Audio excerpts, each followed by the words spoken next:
Another Savior. Holy, holy, holy, holy, Adimebujuku. Another Savior. Another Savior. Holy, holy, holy, holy, Adimebujuku. Another Savior. Well, this is Mobian.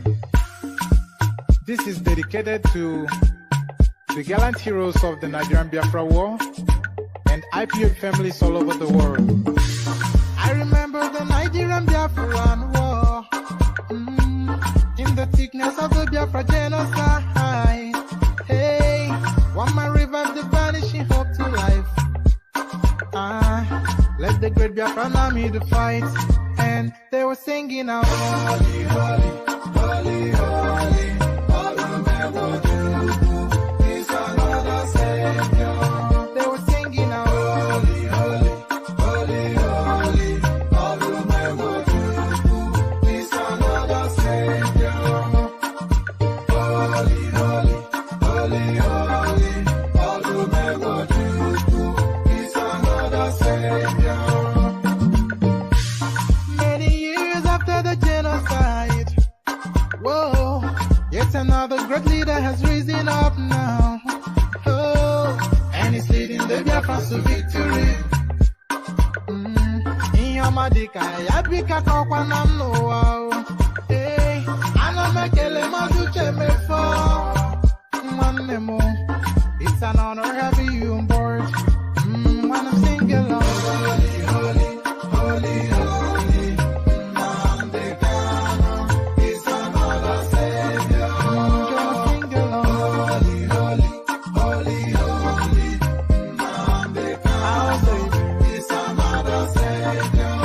When I sing along, holy, holy, holy, holy, holy, holy, holy, is another Savior. Getting moving right and getting moving faster now. Holy, holy, holy, holy,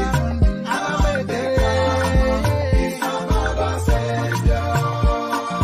Holy, holy, getting moving right and moving faster.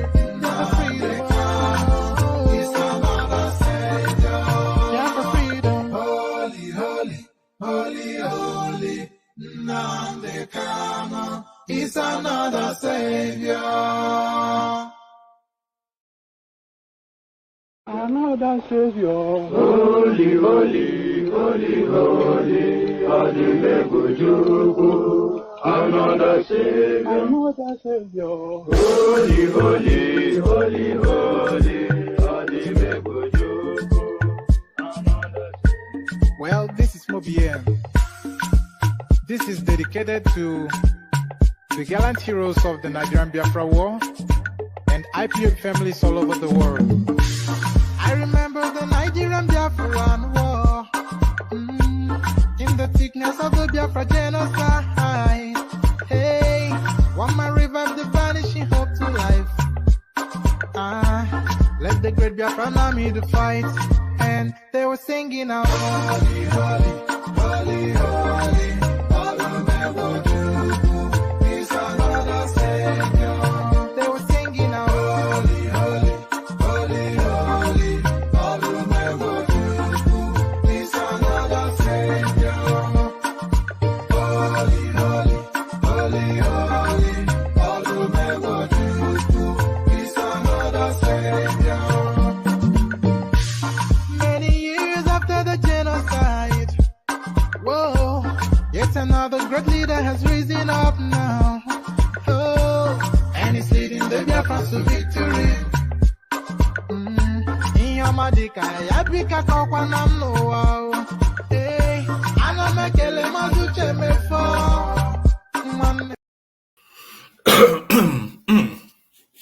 I wonder if I'm doing that now for effect. I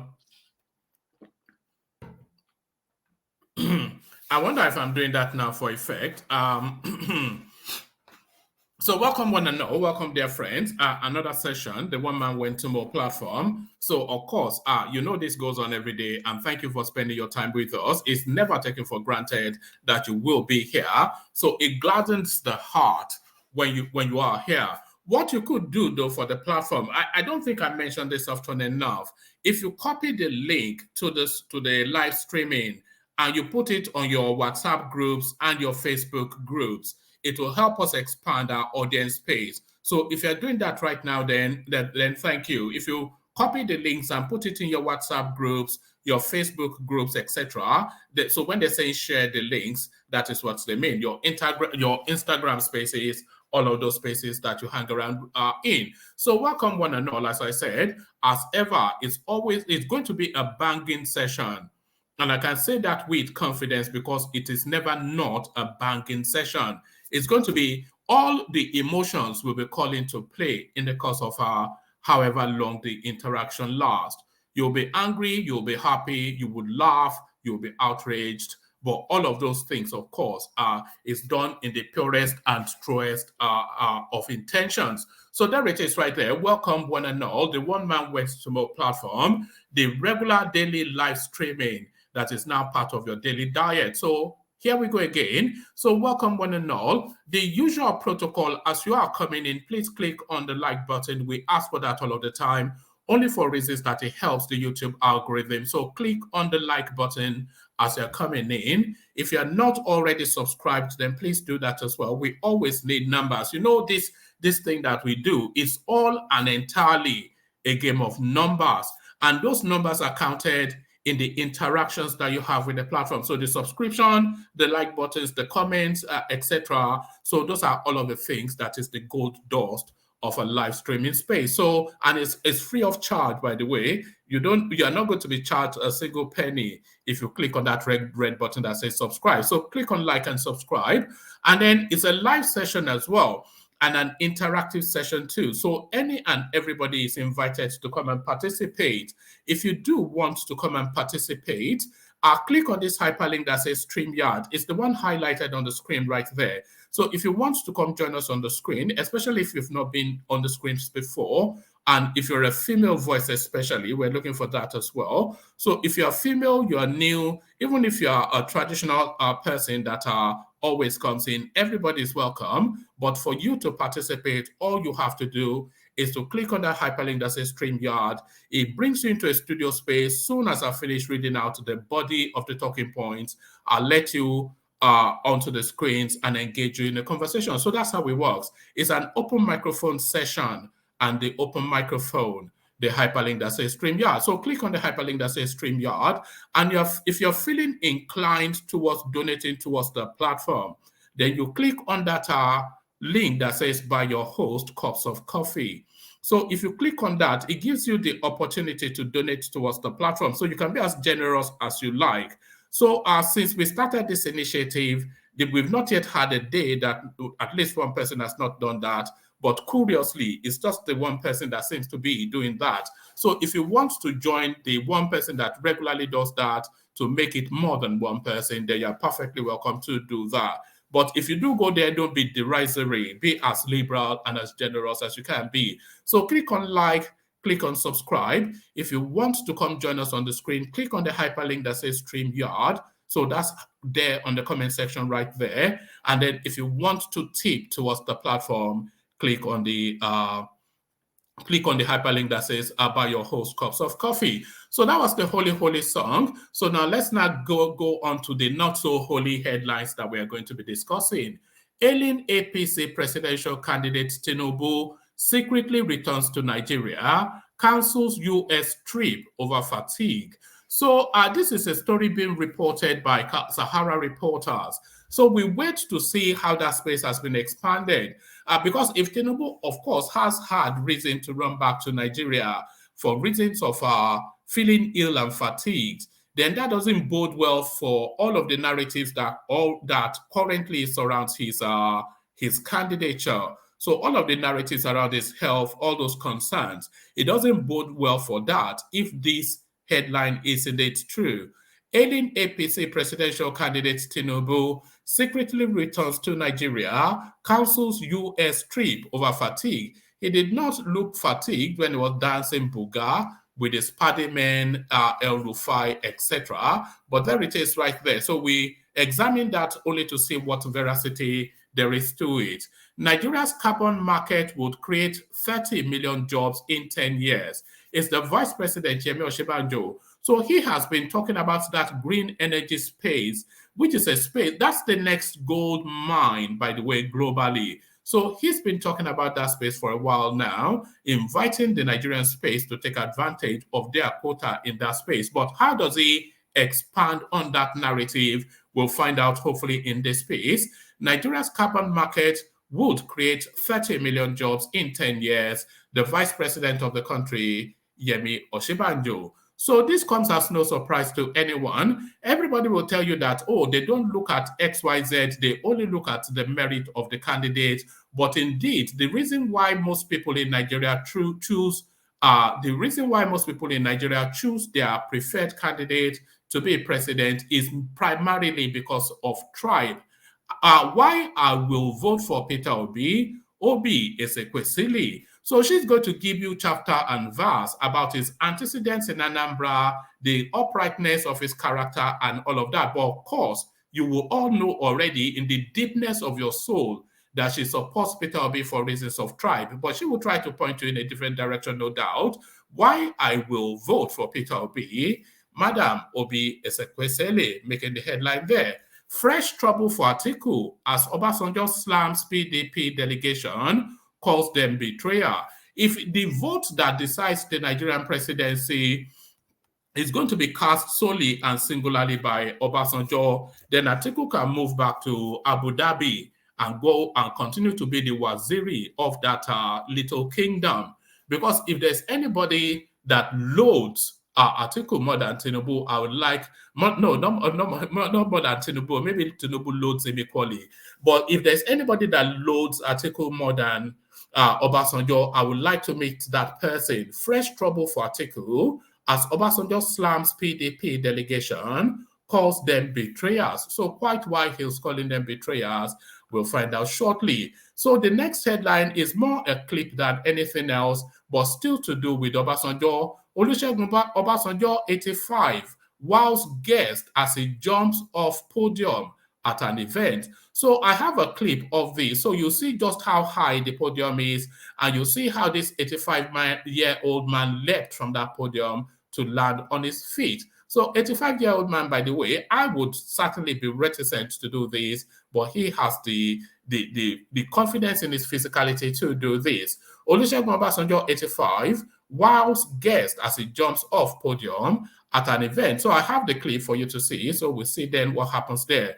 Lagos calls for review of power generation distribution law. So is that vexatious space that Nigeria continues to subsist in darkness, not because the Nigerian space does not know what to do to provide electricity for the country, but because the Nigerian laws and constitution prevents the country being lit up with electricity. It looks as though that space now, Lagos State wants to take it head on. Lagos calls for review of power generation distribution law. So quite what's in play there, we'll find out shortly. So this is something that a lot of people accuse this guy of, and he continues to do it. This is only a snapshot from an Instagram post that Reno Omokri has sent into the space. So a lot of you, of course, especially the Christian ones, you know that Shiloh is going on at the moment, which is some Christian celebration festival. And despite all of the accusations that is turning the podiums in churches into campaign rally centers, Peter Obi, of course, still did not miss that opportunity to land himself at Shiloh to mount the rostrum and campaign. So Reno Omokri launches at him, and he then invites the question, what would you be your position if a Muslim candidate had been doing this in mosques? So there it is, a rich, diverse menu, as always is the case. So a rich, diverse menu, as always is the case. So lean back, kick back, take it easy, relax into it. Surrender yourself to the space and just give it all for however long the session lasts. Click on like, click on subscribe, click on the hyperlink that says StreamYard if you want to come join us on the studio or in the studio. We come in then via the East Still, and we listen to Osunday Wendy.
So Derek is their Sunday when they song.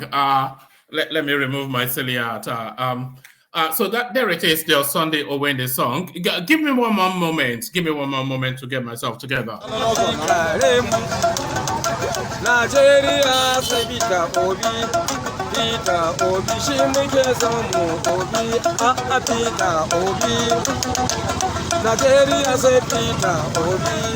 Chip International Peter Obi.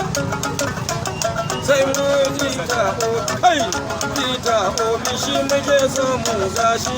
Chip Peter Obi.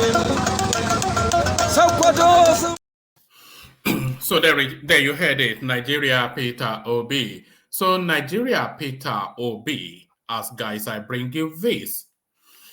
Alien APC presidential candidate Tinubu secretly returns to Nigeria, cancels United States trip over fatigue. The presidential candidate of the All Progressives Congress, Bola Tinubu, has quietly returned to Nigeria from London, the United Kingdom, and cancelled his trip to the United States. Tinubu had been in the United Kingdom since last Saturday, where he addressed the Chatham House, London, in controversial circumstances, amongst many other engagements. Tinubu had been captured on sessions where he struggled to reply coherently to questions amidst reports that he was very tired and exhausted. Correspondents learned on Saturday that Tinubu was back to Nigeria, but there were no airport ceremonies or photographs released to the public about his return from the United Kingdom.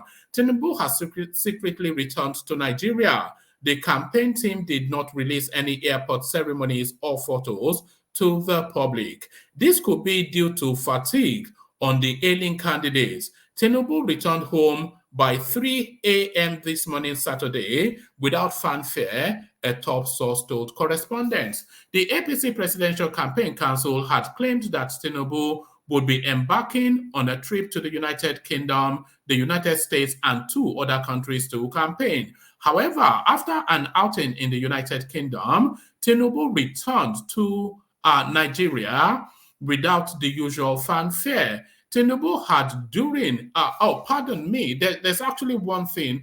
There's actually a clip of Tinubu. Let me see. Somebody sent it to me. Let me see if I can, hold on. Let me see if this is it. Hold on. Study the anthropology. That's not it. So there's actually a clip of Tinubu interacting with Arise TV that somebody sent me earlier on. So let me see if I can just grab that for you. I thought it was grabbed, but let me see if I can grab it. Or whoever sent it to me can resend it. Let me see. They may well have sent it to Facebook. Let me see. You probably have seen it already anyway, but for the purposes of, let me see. I think it was Chesson that sent it. Let's just hold your horses for a moment. Hold your horses for a moment. Hold on. Oh, all right. Oh, yeah. I think I've got it here. Just wait right there. Don't move a muscle. Do not move a muscle. So let me grab that and then pop it in here and then carry on. Hold on. I think we have it. Let's just make sure that we do have it. Oh, no. Let me just make sure. Just stay there 1 second. So these are the things we have to do just to make sure we've got all of the narratives lined up. Yes, I think we have it. I think we have it here now. Let me just, it's just uploading onto the StreamYard. Okay, we've got it. So Tinubu, then they're saying he's returned to Nigeria, and there are indications that he has returned to Nigeria. The APC Presidential Campaign Council had claimed that Tinubu would be embarking on a trip to the United Kingdom, United States, and 2 other countries to campaign. However, after an outing to the United Kingdom, Tinubu returned to Nigeria without the usual fanfare. Correspondents had during the week reported that Tinubu was set to embark on foreign trips from December the 4th. According to his campaign team, the essence of the trip was for him to meet global leaders regarding his presidential aspiration. This had been disclosed in a series of tweets posted last Monday by the APC Presidential Campaign Council. There have been concerns over Tinubu's presidential bid, considering his health challenges. So they keep insisting considering his health challenges, but nobody, of course, can state categorically if he has health challenges and what they are. He certainly has not come out into the space to tell us that he does have health challenges. Unconfirmed reports had said in February that Tinubu took a long time to get off the aircraft when he visited Niger State and that he had to be assisted to get down. There were also allegations that he had to visit the toilet many times on the flight back to Abuja, which is about 20 minutes. So visiting the toilet now is it's just I'm not quite sure where this is going. It's just the thing. Correspondents had reported that Tinubu. All right, somebody just sent me something. Correspondents had reported that Tinubu, amidst his ambition to succeed President Buhari, spent over 4 months patronizing hospitals in France, the United States, and the United Kingdom, where he underwent a series of surgeries. He was flown out of the country some days to Christmas in 2022, Paris, France. The APC leader returned to Nigeria on January the 24th, 2021, after a month of absence from Nigeria. He also went for a medical checkup on Thursday, June the 10th, to France, and was conspicuously absent from the one-day working visit of President Buhari to Lagos. Tinubu, amidst death rumors, was forced to return to the country on Tuesday, June the 15th. Correspondents also report that Tinubu was hospitalized in Maryland. And by the way, the Maryland incident was for a knee surgery. But you see, they are building up the narrative, as you can see. Because there's nothing yet that has landed as a pungent point or anything. Correspondents also reported that Tinubu was hospitalized in Maryland, the United States, in July 2021. On August the 9th, the APC leader had another knee surgery at Johns Hopkins University Hospital in Maryland, the United States. The APC chieftain, it was learned, left the United States for the United Kingdom on crutches a few days after the surgery. So now leaving a knee surgery on crutches, of course, you would say that's just standard fare. Sources close to Tinubu had told correspondents that he wanted the surgery in Paris, France, but changed his plans over rumors of his death. In August 2021, President Buhari paid a visit to Tinubu in London, and the latter was seen walking with a walking stick during Buhari's visit, confirming correspondent story that he underwent a second knee surgery in the United States. Upon his return in October, Tinubu confirmed that he underwent surgery on his right knee, as well as a rigorous post-surgery physiotherapy on the said knee during his medical trip abroad. So there it is right there. Tinubu returns to Nigeria, abandoning planned follow-on trips to the United States. This is what they're inviting you to consider as further evidence of his debilitation. Nigeria's carbon market would create 30. Nigeria's carbon market would create 30 million jobs in 10 years. Yemi Osinbajo taking the headline this time around. Participating in the carbon market would not only offer Nigeria and Africa the opportunity for growth, industrialization, and job creation for its teeming population, it would also provide the right incentives for clean energy and climate action, according to the Vice President Yemi Osinbajo, SAN. According to him, the carbon market pipeline could create 30 million jobs in the next decade, and that's just 10 years, by the way. So that space has the facilitation to create 30 million jobs in just 10 years. That's just pretty much within one administration. According to him, the carbon market pipeline could create 30 million jobs in the next decade, with the potential to create more than 100 million jobs through climate-aligned projects by 2050.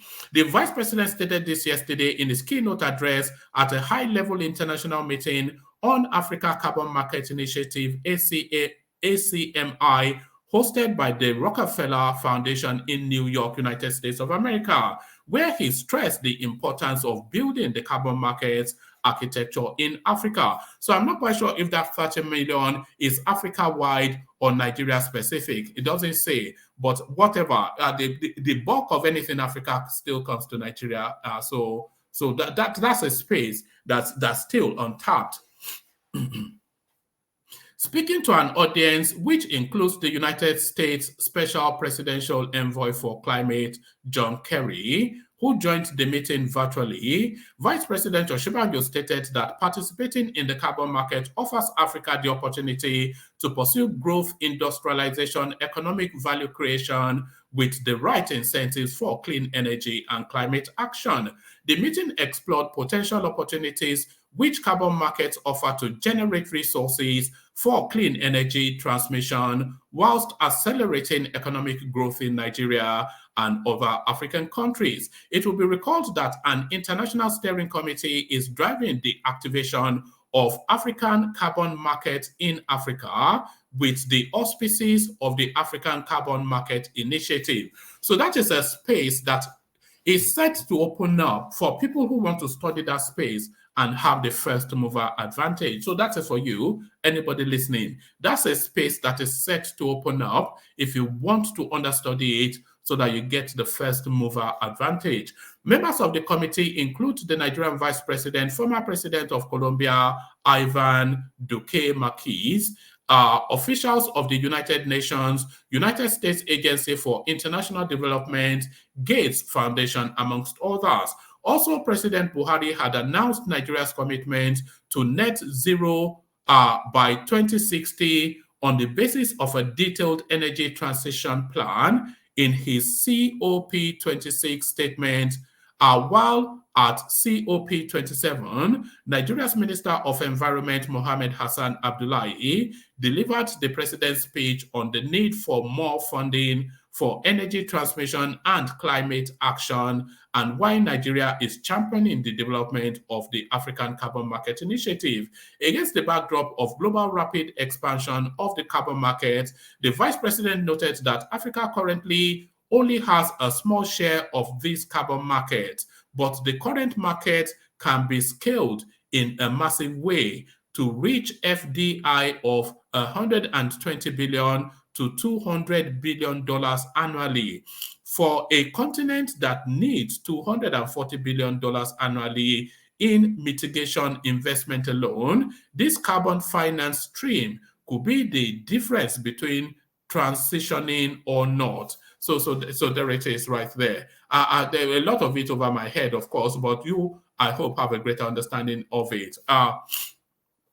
Emphasizing the market's benefit for the African continent at the Rockefeller Foundation meeting, the Vice President said the combination of capital flows, job creation, and avoidance of long-term climate destruction are critical drivers of the interest of African leaders in supporting this effort.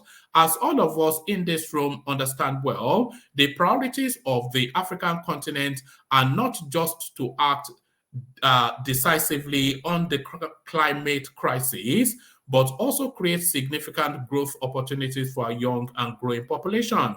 On the challenge of funding, Professor Shibanjo noted, the investment required to advance the energy transition in Africa is huge. World Bank estimates suggest that Africa needs $6.5 trillion between now and 2050 for mitigation action alone to keep temperatures below 2 degrees of the warming. So a lot of that is the space of the future, and that is the economy of the future. I'm going to abandon this because it still goes on in greater detail, but the upshot of it is that the next gold mine, along with the IT space, is the climate space. So there it is right there. So understudy that space then. So that if you're a lawyer, go and study the inner workings of the legality. If you're an economist, go and study the accounting of it. And if you're an environmentalist, then of course, that should be your meat and drink. Why I will vote for Peter Obi Ezekwesili, trying to give us excuses for being tribal. Former Minister of Education, Dr. Obiageli Ezekwesili, has said the presidential candidate of the Labour Party, Peter Obi, scores highest in the rating amongst the top 2 candidates in the 2023 presidential race, and she will vote for him ahead of others. Ezekwesili said this during Channels Television's Hard Copy, adding that Obi and the presidential candidate of the All Progressive Congress and People's Democratic Party, Bola Tinubu and Atiku Abubakar, respectively, can easily be rated. So what is the matrix for the rating? The former vice president of the African region of the World Bank said the top 3 candidates can easily be rated with public information available, and having done her rating, Obi is ahead of 2 other contestants. So that should be the two other contestants. To the specific issue of a presidential candidate, what I said, and which I repeat everywhere that I am asked, is that I look at the 2 candidates and rate them immediately on the basis of what we know. And for the 3 candidates, there is publicly available information with which to do the rating. So after I have done my rating, there is absolutely no way I would leave a Peter Obi and vote for any of the other 2 candidates, Ezekwesili said. But she did not tell us the parameters of that rating. That's just the thing. But then the only rating, of course, tribe. It's just tribe, really, isn't it? Fresh trouble for Atiku as Obasanjo slams PDP delegation, calls them betrayers. Fresh information has emerged that there might be a problem brewing in the camp of the People's Democratic Party PDP. Correspondents gathered that former President Olusegun Obasanjo was reported to have slammed some members of a PDP delegation sent to seek his blessing ahead of the election. Party sources who confided, sorry, let's take that from top again. Fresh information has emerged that there might be a problem brewing in the camp of the People's Democratic Party (PDP). Correspondents gathered that former President Olusegun Obasanjo was reported to have slammed some members of a PDP delegation sent to seek his blessing ahead of the election. Party sources who confided in correspondence said the new development poses a setback for the PDP presidential candidate Atiku Abubakar in the Southwest, where his chances of winning are already slim. According to the source, the former president at the recent meeting with a PDP delegation at his Abeokuta residence tagged two of Atiku's allies betrayers. Correspondents understand that Obasanjo was reported to have accused one of the delegate members of betraying the collective decision of Southern governors that the presidency should rotate to the South in 2023, while the other was accused of betraying his party over sharing of positions way back in 2011. So if Obasanjo is fixated, pardon me,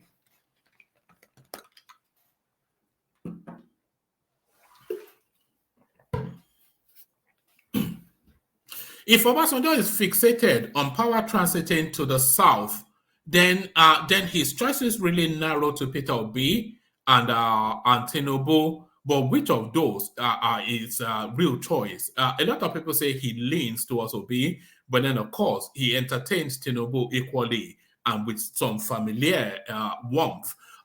Correspondents understand that Obasanjo was reported to have accused the delegate members of betraying the collective decision of Southern governors that the presidency should rotate to the South in 2023, while the other was accused of betraying his party over sharing of positions way back in 2011. The source, who was privy to the conversation that transpired between the former president and the PDP delegation, who went to seek his blessing ahead of the 2023 general election, told the nation that the two members being attacked hold top leadership positions in the article for president's team. So I will hazard a guess that Iyorchia Ayu will be one of them, because of course, when you're talking of treachery, you're talking about Iyorchia Ayu. Members of the delegation sent by the party to Obasanjo were former governors Olagunsoye, Onyelola, and Sule Lamido, as well as Atiku's running mate Delta Governor Ifeanyi Okowa and Sokoto Governor Aminu Tambuwal. So I take that back, it might well be Tambuwal. The source revealed that Baba was categorical in disappointment with one of the men over his support for Atiku. Whilst he recognized the person's right to freedom of choice, he expressed surprise that a prominent Southern politician would oppose the clamor for power to shift to the South after 8 years of the Northern presidency. He, Obasanjo, also recalled how the other person similarly betrayed the leadership of the PDP to pitch a tent with the opposition to thwart the emergence of the party's anointed candidate for the position of speaker. He kept wondering if such persons could be trusted to keep promises and show patriotism. His displeasure with the duo created tension throughout the parley as the former president refused to endorse Atiku's presidential ambition. However, correspondents also gathered that a PDP chieftain from Ogun State expressed worry over the development, but insisted the former president's position is personal and does not distract the party. So if the former president's position is personal, why do they spend so much labor trying to curry favors and covet his endorsement? The Ogun Party chieftain told correspondents that our concern in the Southwest has been heightened by what is reported to have transpired when some PDP leaders met with former President Olusegun Obasanjo in Abeokuta. The elder statesman wasted no time in telling our representatives at the meeting that it was wrong for Southerners to oppose the power shift to the South in 2023. He has his reasons. Pardon me. He has his reasons, but his position as a prominent political force in that zone will not help our party's chances in the Southwest. So it is proper for us to be worried, but I can assure you that we are not deterred by the development. There are numerous prominent Southwesterners who are supporting Atiku's aspiration. Name one. Name one prominent Southerner or Southwesterner still who supports Atiku outside a party functionary. There are numerous prominent Southwesterners who are supporting Atiku's aspiration. We are working hard to ensure that their voices are heard too. Obasanjo's position is personal to him and is free to make his choice. We do not begrudge him. Those who were at the meeting too did not leave the place without explaining what he didn't understand to him. The PDP wants to win the election, and we believe that with Atiku, we stand a good chance. So there is that argument, of course, that the only really big name that could wrestle the presidency from APC within the PDP is Atiku. As loud-mouthed and wealthy as Wike is, I'm not sure that he can wrestle the presidency from the APC. So those who were at the meeting too did not leave the place without explaining what he did not understand to him. The PDP wants to win the election, and we believe that with Atiku we stand a good chance. We will not give up on canvassing the good people of the zone to vote for the PDP. Don't forget that Tinubu, APC presidential candidate, is from the Southwest, and we have him to contend with in the zone. So there it is right there. The usual get lost from Obasanjo. The usual get lost from Obasanjo to Atiku.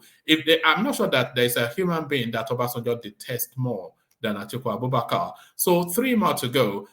Lagos calls for review of power generation distribution law. The Lagos state government has called for an urgent review of Nigeria's power generation and distribution law under the purview of the federal government, based in view of the huge amount spent on diesel daily by industries, especially the manufacturing sector in the state. The State Commissioner for Energy, Olalere Odusote, made this call at the end of the 3rd Real Estate Marketplace Conference and exhibition held in Victoria Island. Speaking on the topic, Sustainable Energy Solution in Real Estate, the commissioner said that personal energy generated by individuals, corporate organizations, including real estate practitioners, usually come with a huge financial burden in addition to the environmental pollution that comes with it. According to him, the country's real estate sector is still begging for huge investments in the area of power to make the sector more viable and attractive to potential investors. He explained that this became necessary as most private individuals and businesses in Lagos utilized diesel-powered generators rather than electricity from the national grid. According to him, the 2 distribution companies in Lagos, Eko Disco and Ikeja Electricity, established 9 years ago, sell about 800 to 900 megawatts initially and have only improved to 800 and 1,000 megawatts 9 years after. Nothing has changed in the national grid sector 9 years after. However, Lagos State, within a space of 9 years, has grown from having about 8,000 megawatts of installed diesel capacity to about 23,000 megawatts. The diesel market of the off-grid market has grown by 300%, but the market grid has not grown at all, and just about 1 or 2%, he said. He added that the state injects almost 1,000 transformers into the grid to improve electricity supply to its residents, but without the desired result. Odushote said a lot of energy utilized in Lagos came from diesel generators, and that because of the high population of the city, the emission from that energy source has become unsustainable. The commissioner explained that Lagos had been projected to be city with the largest population in the world in 50 years. Therefore, energy for housing infrastructure needed for the population must be put into consideration. Odushote said that was why the state government came up with the Lagos electricity sector policy with the aim of providing universal access to electricity for all residents of the state. He stated that the draft of the Lagos, and by the way, this is important, so this is not boring stuff. So if you're bored, then you shouldn't really be here, because this is one of the most important things going on in Nigeria. He stated that the draft of the Lagos electricity law had been completed and was before the State House of Assembly for consideration. Odushote explained that the bill, when implemented, would take regulation of the electricity from the center and domicile it with Lagos Regulatory Agency. So I'm not quite sure if Lagos has that move to make to domicile what is vested within the constitution locally. So I'm not quite sure what magical legalese they're trying to pull off there.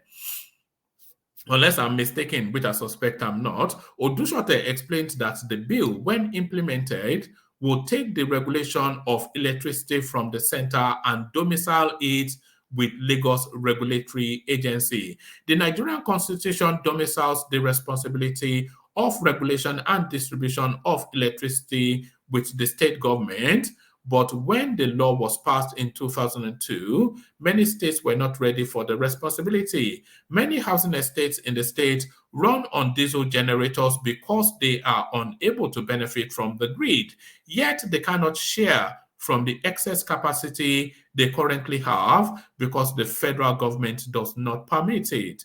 Lagos is now ready, willing, and in the process of passing the law. It means we will be able to locally determine our fate when it comes to electricity. So I wasn't aware of this, but what he's saying essentially is that there is a loophole within that legal national framework that allows you to domicile electricity locally. So I wasn't sure that that was the case, but there it is right there. We'll keep a keen eye on that space. So now let's go to P2B and the way he's been canvassing.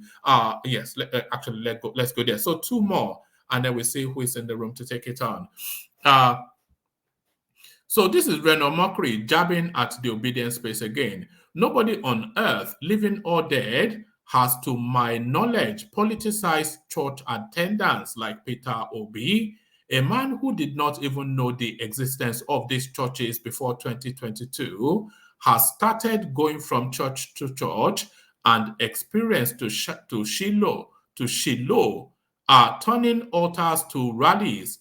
These churches now surrendering their altars to Obi to desecrate. Let me just scroll down. These churches now surrendering their altars to Obi to desecrate should investigate how Obi set the Anglican Church against the Catholic whilst he was governor of Anambra State. And today, he's doing the same to them, turning them from sanctuaries to political rallies. So there it is. Pardon me. I think I'm coming down with something. So pardon me. So this is not the last one. This is just a short readout. There's a clip that goes with this. Obasanjo showing as impressive as he always does. Olusegun Obasanjo, 85, wows guest as he jumps off podium at an event. So now let's now see what's going on here.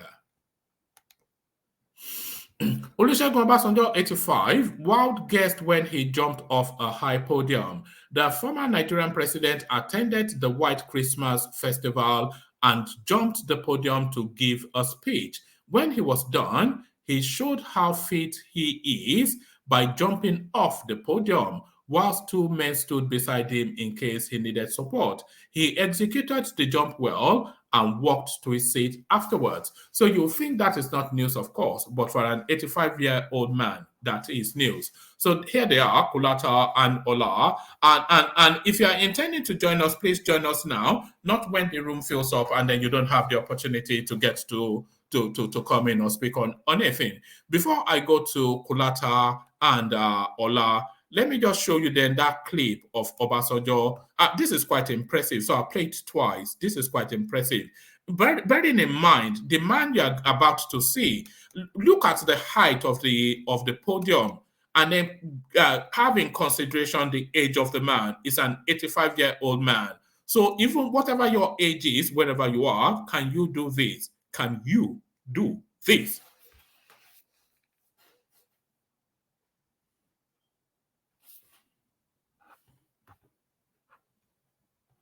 So that was an 85-year-old man. It's only 8 minutes long. So watch it again. Look at the height of the podium. You'll say he needed support. I'll say he did not really need support. Watch this. So there it is. So right there it is right there. So now they are telling us that Tinubu had to come back to Nigeria for reasons of fatigue. So they're saying he had to leave the United Kingdom to come back to Nigeria because his health couldn't handle the rigor of it. But you would have thought that if his health couldn't handle the rigors, he would have stayed in the United Kingdom because he had booked himself off Nigeria for a period of time. But nevertheless, there was an interaction with Arise TV, which may well be as a result of him coming back. So they are saying Tinubu has not had yet a sit-down interaction with Nigerian media. But here is a snippet of what is to come. What would you say to those Nigerians who are yet to make up their mind about whether or not you should be Buhari's successor?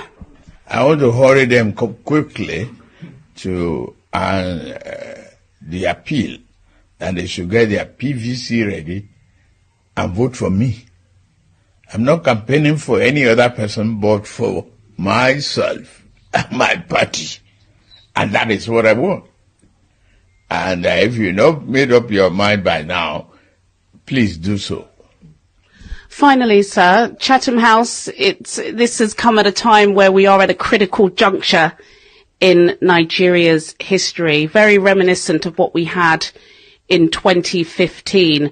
How would you view Nigeria on the global stage right now? We have to work hard at it, be consistent with our foreign policy,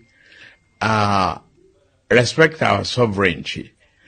Very, very important to look at our currency alignment and any restriction placed by ourselves on ourselves as to caring and spending for the people of Nigeria and the welfare of all. A shared prosperity, all-inclusive goals. We'll be there. All right. So there was. I couldn't understand the word they were saying. So I think we are back to the Agbado version of Tinubu. So goody bude bada bada. So gibberish nonsense from the yam head from Lagos. So before we get into the throes of the conversation, let me just acknowledge. You know, we've been doing the Buy the Coffee thing. I suspect that from now on, we'll call it Buy the Coffee, sponsored by Ayo, because he, of course, he's been keeping the 100%. And as you can see, he has kept the 100% again today. So that's Ayo right there. So well done, Ayo. And if you scroll through for pretty much however long, it's been Ayo all the way through. So well done, Ayo. So we may well abandon that space because I'm not quite sure that the platform is really taken to it. So the platform has not taken to it, but what the platform takes to, of course, it's the contributions of Ola. So Ola, good to have you. Are you ready to go? Yeah. Hello, everyone. Good day wherever you are. Yeah. Well done, woman. All right, brilliant. Good to have you, Ola. Let's start it from that jump from that rostrum by Baba Yabo. Can you do that? Because I will struggle to do that still because but that was quite impressive. 85. Yeah, Baba Yabo happened to have a very good gene, and he's a very strong man. Not everyone can do what that man did. And, I think it's a genetic factor because even there are some people as early as the 60s that they will have to have some kind of hip replacement and some other things. So, but I think in his family, maybe they have a very good gene. Even look at the like of Wole Soyinka at his age too. Look at how strong they look like. And I've got to know that somehow these guys are related, right? So, And they are cousins, aren't they? Wole Soyinka and if memory serves me right, yeah, Wole Soyinka and Obasanjo. So I had. So I think it's a function of the gene, not necessarily Is so it a someone that function of the gene or a function of discipline? Because yeah, Obasanjo, yeah. yes, Right. I think both factors matter. If you are blessed with good gene, at the same time you don't mess it up. You won't be like a fallen shore that we just go and carry a stripe from a banana stem You, and you you want start to climbing the translate farm. Yoruba adage into English. Kokolelo, the Yoruba language is too rich. It's too late for you to. I know, because following sure to long feel so Yes. something that is not strong enough, you are using it to climb the tree, and you believe that you will not fall. So what I'm saying in essence is, even if you have a good gene, your lifestyle will still dictate. If you abuse things, then it's going to have impact when you are growing older. So to me, Obasanjo has been someone that has been able to discipline himself very well. And I listened to, and do you know one thing? That if I still remember, that man is diabetic, but he, Yes, that's why I said it's a matter of discipline. Yes, it's exactly. diabetic. Yeah. So, and he has been able to manage everything properly.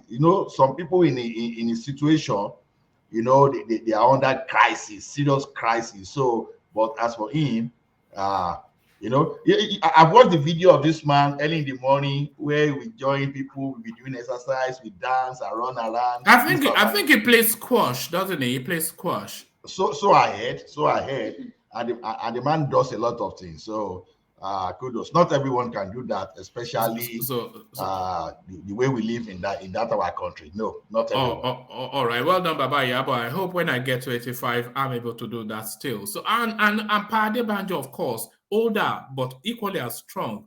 So I think it's a matter. Yeah. Yes. Like I said, some people they have that in their gene. From my maternal side, for example, you will see all the beard, all the beard will be white, but when you look at their hair, you hardly find a gray hair.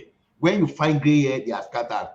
Someone at the age of 90 will still have some kind of dark hair, but from every other part, like their beard will be white. So it can be a matter of genetic function. And I know some people that as early as their late 40s, everything about their hair is as gray as anything. So uh, it's a combination of discipline and the type of gene that you have. All right. Still talking about matters genetic. Let's take the conversation to Tinubu, who the report is that he has had to abandon his foreign trips for reasons of being fatigued, just from a no more than an hour and a half interaction in London. So back in Lagos now, he was waylaid by Channels Television in an attempt to interview him, and is back to the gobbledygook and bulabaloo. So genetics still Tinubu and the gibberish that he talks. What are you then making of this man as he Yeah, continues to implode? Yeah. Tinubu is proper Omoiku, and when I say proper Omoiku, not the gentle type, because I cannot ascertain the truth there, but is the person accused of taking some kind of substance. Even some will say, oh no, it is cigarette. When you take things like that, and from my experience on the street of Lagos, you see the way boys abuse substances and all those stuff. So if it happened that Tinubu did that earlier in his life, that it may be a contributory factor. Not only that, during this season of elections too, no matter how strong you still have some kind of fear that will mount some kind of tension. People like that, they were having their normal blood temperature before, a normal blood pressure before, just because of their ambitions. And even though they are strong, they may look as strong as Iroko in terms of how they think they have that mental health, but there will still be some time that they will still be having some kind of doubt that their ambition will just suppress them, will mount a lot of pressure. And sorry, are you suggesting that what we're seeing from Tinubu now is really the weight of the campaign and the journey that is embarked upon? Is that what is manifesting? That is pushing himself that's my narrative, beyond his age and state of health.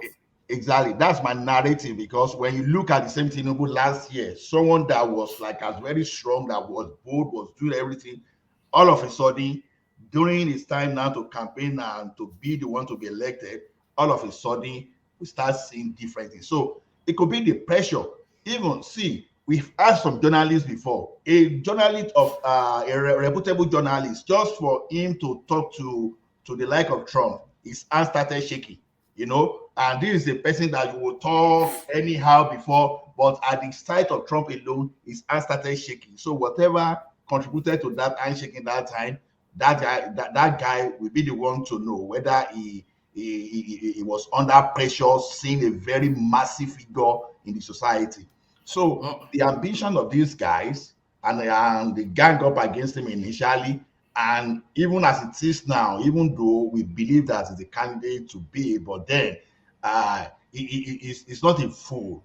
We still know that he has some kind of strong article too. So all right, you say it's a candidate to beat, but is he really a candidate that is actually beating himself?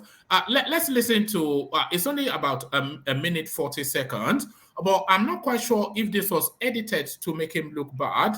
But when I was edited to make him look bad or not, this was his interaction, and this is him presenting. But I think we may well be back to the Bula Balu again. What would you say to those Nigerians who are yet to make up their mind about whether or not you should be Buhari's successor? I want to hurry them quickly to the appeal, and they should get their PVC ready and vote for me. I'm not campaigning for any other person but for myself and my party. And that is what I want. And if you've not made up your mind by now, please do so. Finally, sir, Chatham House, this has come at a time where we are at a critical juncture in Nigeria's history, very reminiscent of what we had in 2015. How would you view Nigeria on the global stage right now? We have to work hard at it, be consistent with our foreign policy, respect our sovereignty. Very, very important to look at our currency alignment, and any restriction placed by ourselves on ourselves as to caring and spending for the people of Nigeria and the welfare of all. A shared prosperity, all-inclusive goals. We'll be there.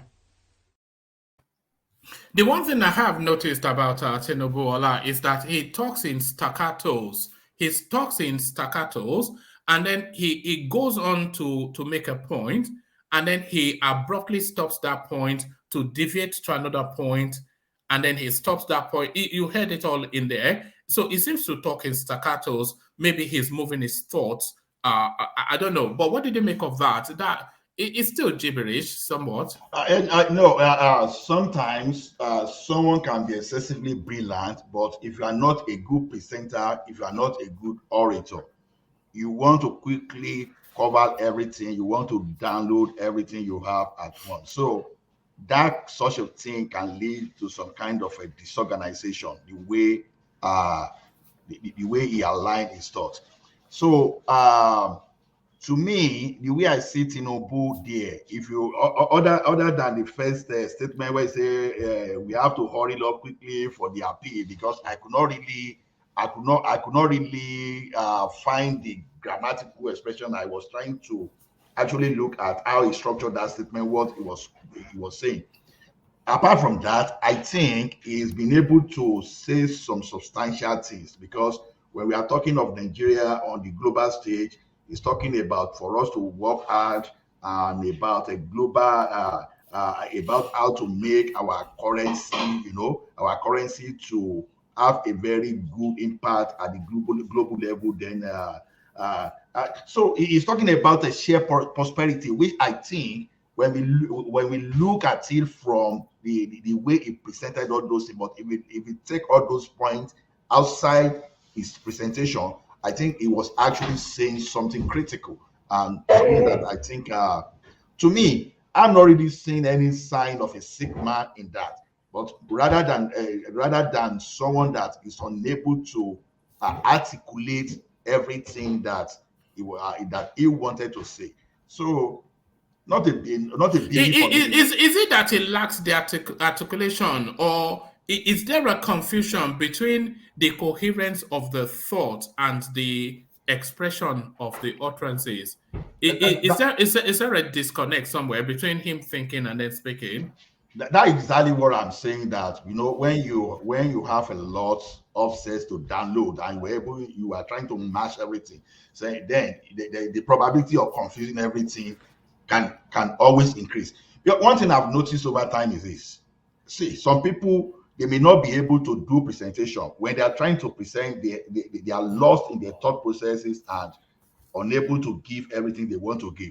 But if you give them pen, and if you give them pen and paper, the way they will articulate that, you start wondering that, is it the same person that can write this way, that can present this thing in a written format, that is still unable to speak this thing? That's why personally, I prefer something written, because when you are writing something, you are not under pressure. You take your time to articulate whatever you want to articulate and be saying that. So, like I said, there are so many people that are even good orators, but give them pen and paper. But Ola is an incoherent articulation, not indicative of an incoherent thought. Because it's the guy. There's no getting it. It's a scatterbrain. Is it not really? It's a scatterbrain. I don't necessarily take that in negative side, because we have younger people that's of sound mind, brilliant, confirmed brilliant, that they are not, just to express their thoughts, they will be incoherent too. But give them paper to present what they want to do. They can give you the best of the plans that you've never witnessed.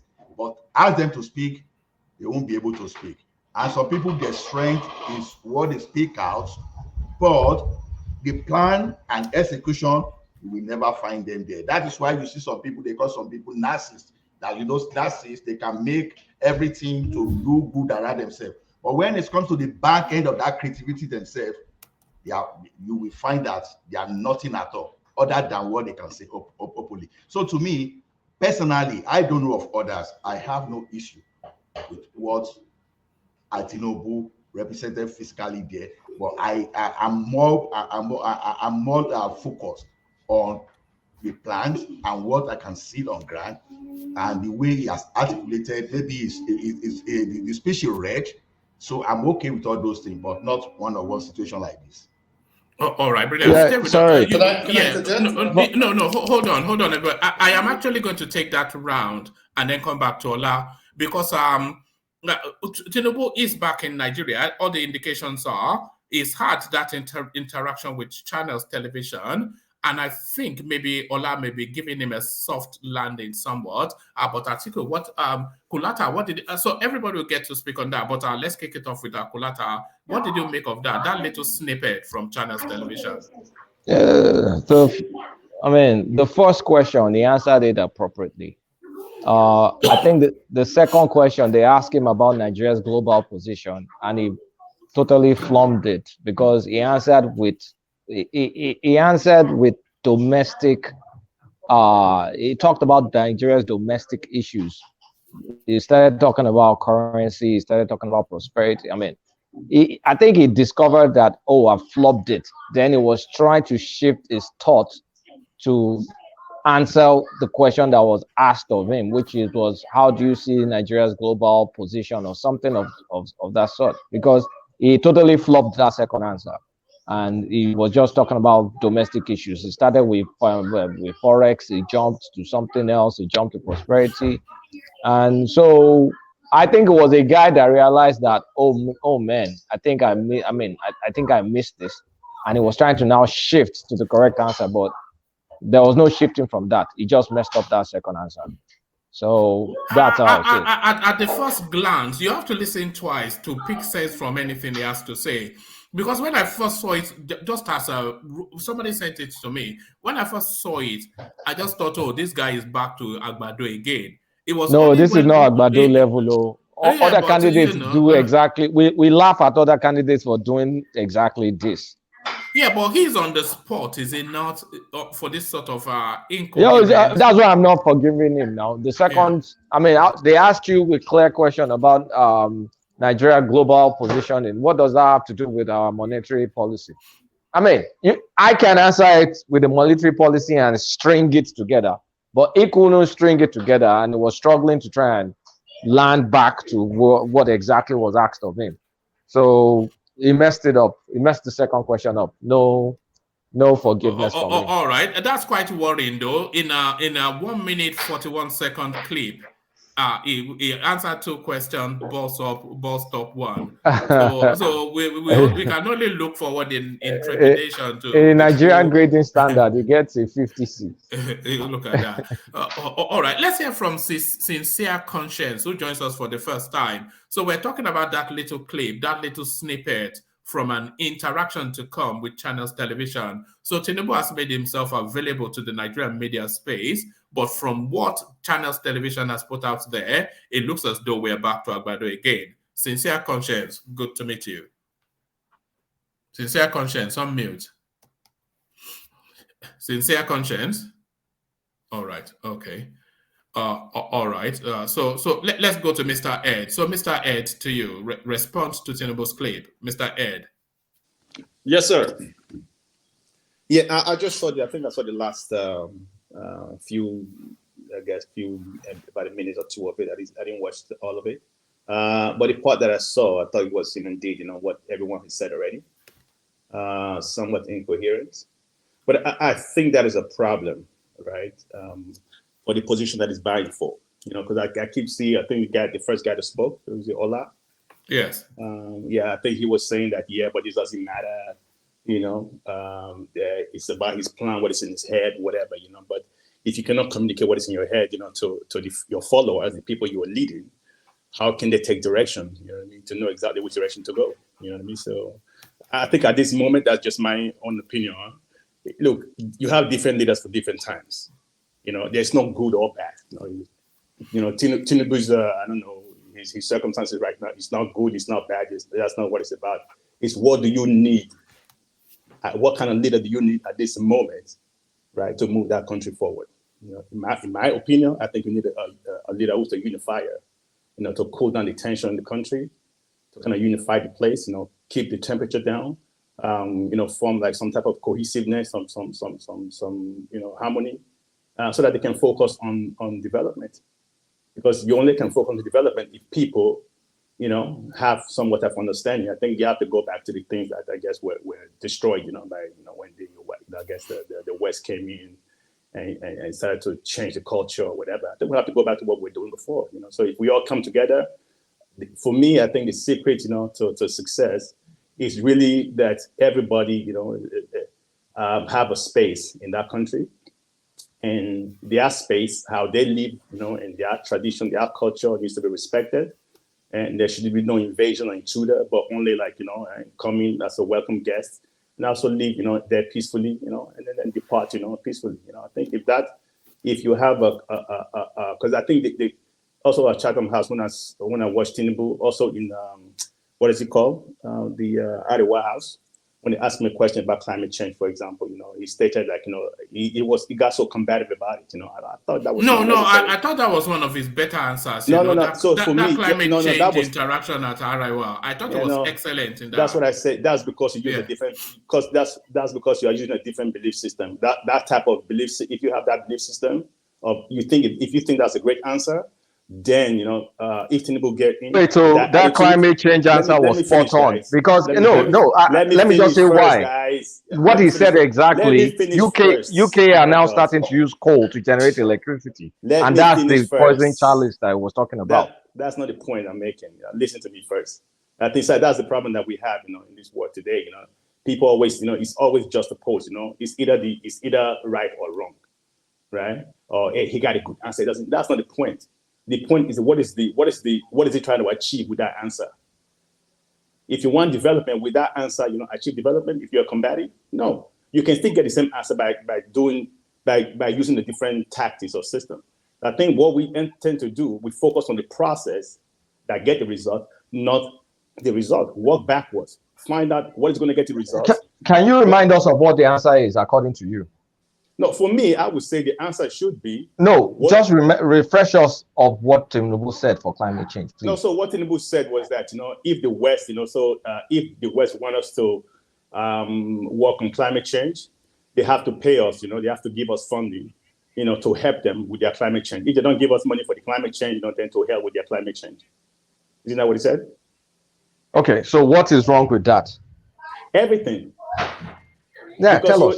Okay. So that is a threat. So you are going to the West, you're telling them, hey, man, give me money for my climate change. If you don't give me for climate change, I won't do nothing. So if the West doesn't give you the money for climate change, you know, okay, great. You know, maybe, you know, they suffer, but you also suffer as Nigerians, because you will not, you know, what is the West doing in the past 2-3 months? Do you know? Brother, let me finish now. Look, I'm just asking you if you have time to answer. I don't care about that. You know, I don't care about that. You know, I think you should care. Let me drive my point first, and let me learn first. You know, then you understand where I'm going with this. You know, the point I'm trying to make about is that you can get the same, because I guess the result that he wants, right, is to get money, right, in order to fund, you know, development within Nigeria to support climate change, right? So why don't he make it like a win? No, I don't think so. I don't think that's the goal. But that can be a goal. But that's a way to get the money in. So look, I give you an example, right? Let me give you an example. So look, if I look at Peter Obi manifesto, for example, you know, I'm one, for example, that was inspired by, you know, some things in his manifesto, even though people say like, hey, how is he going to do it? But I think a leader, a job is to give directions. So, hey, guys, this is the direction we want to go. It doesn't mean that he has the answer. Let me finish. It doesn't mean that. Let me finish now. Please. No, carry on. Yeah, of course. So he doesn't mean that he has all the answers, of course, you know, but it's a work in progress that, you know, if you put out the direction, then all minds have to go into how do we make that direction, you know, possible. I'll give you an example. Let's say, for example, you know, it doesn't matter who wins. Let's say Obi wins or Tinubu wins, it doesn't matter, right? You know, they get into office, okay? Let's say the first thing that they do, they say, you know what, you know, hey, they make out like a proposal, for example, to the global companies, you know, anywhere in the world. You know, I think most of the, I think in my field, I do see that, you know, especially in the tech sector, there's a lot of shortage of labors right now, you know, in the tech sector. So yes, people are looking for like, you know, specialized IT workers, you know, all kinds of stuff, you know. And you have a lot of courses, for example, which you can take for like just a matter of weeks or months to certify you. And you can start working as software engineers, this or whatever. If the government simply create, you know, a process, right, to make sure that, for example, you know, get like, you know, some funding, either a loan, or you can see as some type of investment, you know, to say, okay, you know what, you know, companies can invest to create like, you know, to invest in broadening the internet, you know, penetration, you know, across the country. And that way, you know, some people can then have access, you know, to the internet to do some, you know, online learning. And companies can invest, you know, in talents in Nigeria, for example, to train them. You know, you can see that either, you know, as a loan, or you can see as a recruitment, you know, cost, you know, that he used to train them and then hire them, you know, for the job that they need to be filled in the West. That way, you know, those jobs which are being paid, you know, by the West, you know, to Nigerians who live in Nigeria, you know, Nigerian government can be collecting tax from that. That way, you are developing, you know, the human capital, right? You are educating the people in your country, you know, freely. The government does not have to pay for you because the companies are paying for the education, and they are also, like, you know, getting employment, you know, which they are earning money to pay taxes. So these are some of the things that you can do. But if you're not, as a leader, able to communicate something, then people cannot think about, okay, well, what the possibilities are there based on their own interests, you know, and the business opportunity that they see. Because what I see right now on his manifesto, I'm seeing a lot of opportunity there for myself for business right now. That's where but I'm not going to share it here right now, of course. You know, why not? Don't be selfish. Of course what do you mean you're not going? Why? Of course not. I have to patent it first, right, and stuff like Wait, that. have you read any other person's manifesto? Yes, I did. I read Tinubu manifesto. All right. You still have the floor, but let's just take a very quick moment to listen to Tinubu at that space that you referenced, Mr. Ed, is a climate change interaction with the Arewa space. Let's hear what he had to say. Oh, the climate change, Prof.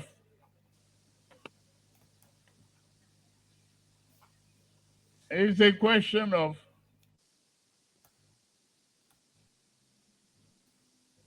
how do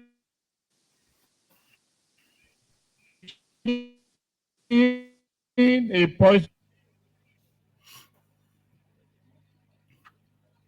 That's the way. We are a poor nation. The ban coal will follow. They say firewood, not for fire. They say we need to plant more trees. And they are not giving us money.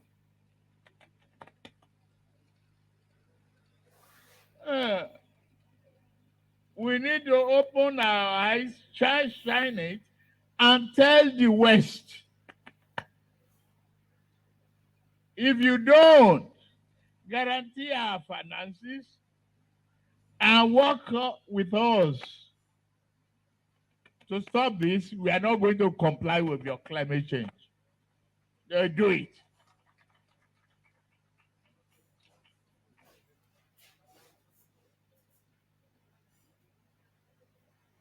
They are just, they are just going easy. I don't want. You see, there are a lot of media group here. There are certain things they're looking for.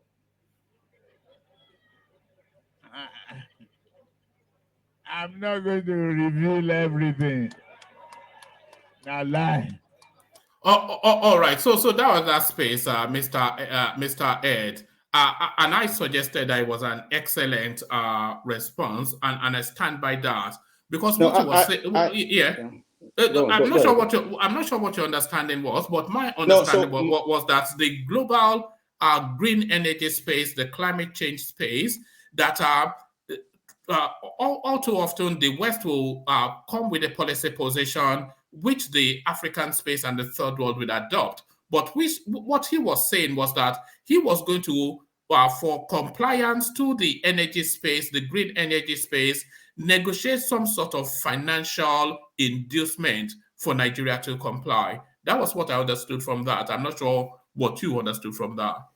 That's the problem. That's what I said. See, you understand one thing, I understand something differently. Somebody understands something differently. So that's I only understood what he said. No, so what I said. No, so what he said. You I think it's fair to believe what Ed is saying, because here on this platform, right, until we have maybe Emmanuel that used to come here, Saki Father, or one obedient to come to interpret or probably translate whatever Peter Obi says sometimes, we don't really get it, because maybe most of the time we listen with a preconceived idea of what he would probably say, or empty stuff, or he will just go on his rant normally. So when you hear stuff like this, it's quite very fair to believe that, okay, he's basically listening from his own, preconceived idea of how to prejudice. Who's listening with preconceived notion?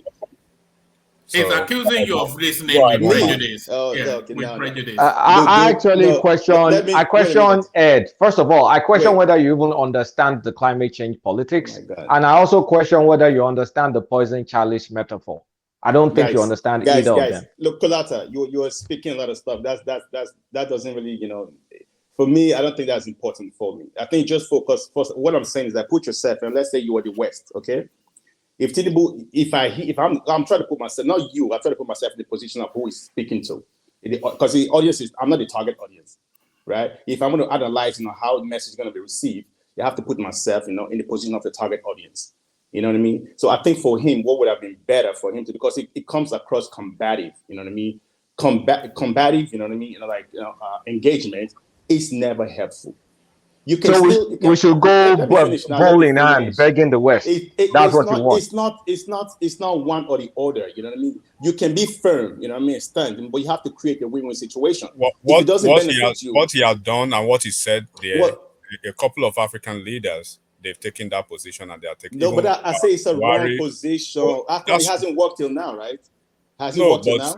But it's not the president. Sorry, you are saying it's not worked till now, but he's actually fleshing out a new position. He's not fleshing out no position. No, because he's saying that Nigeria will no longer meekly comply. He's saying that Nigeria would no longer. They adopt whatever resolution. One of the stories that we're talking about, the Yemi Osinbajo space, is that green energy space. It's a new policy position for African countries. That's why I said Ed doesn't understand what's going on. You don't. He's just speaking from let me say this. Please, can I come here? Can I come here?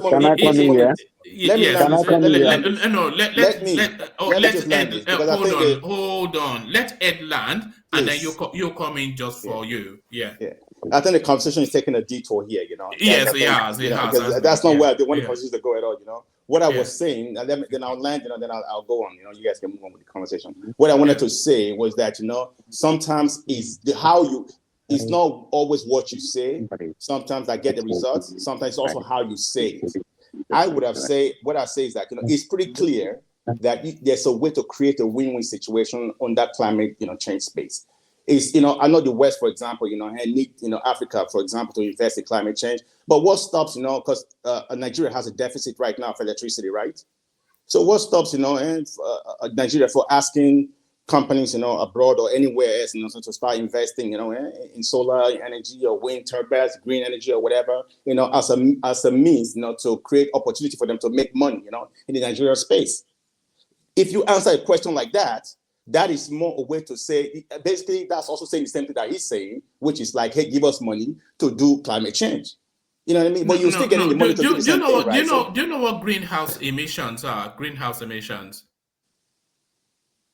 Yes, I do know about greenhouse. All right. So that is a space that is going to open up anytime soon. What does that mean? Let me explain. Sense. Yeah, in practical sense. So greenhouse emissions, of course, are these things that are being emitted into the ozone layer, which is as a result of industrialization, all these heavy factories in the West, etc. So this is affecting the climate of the globe. So that is now going to be a tradable place. So for them to continue to industrialize, somebody has to offset that greenhouse emissions.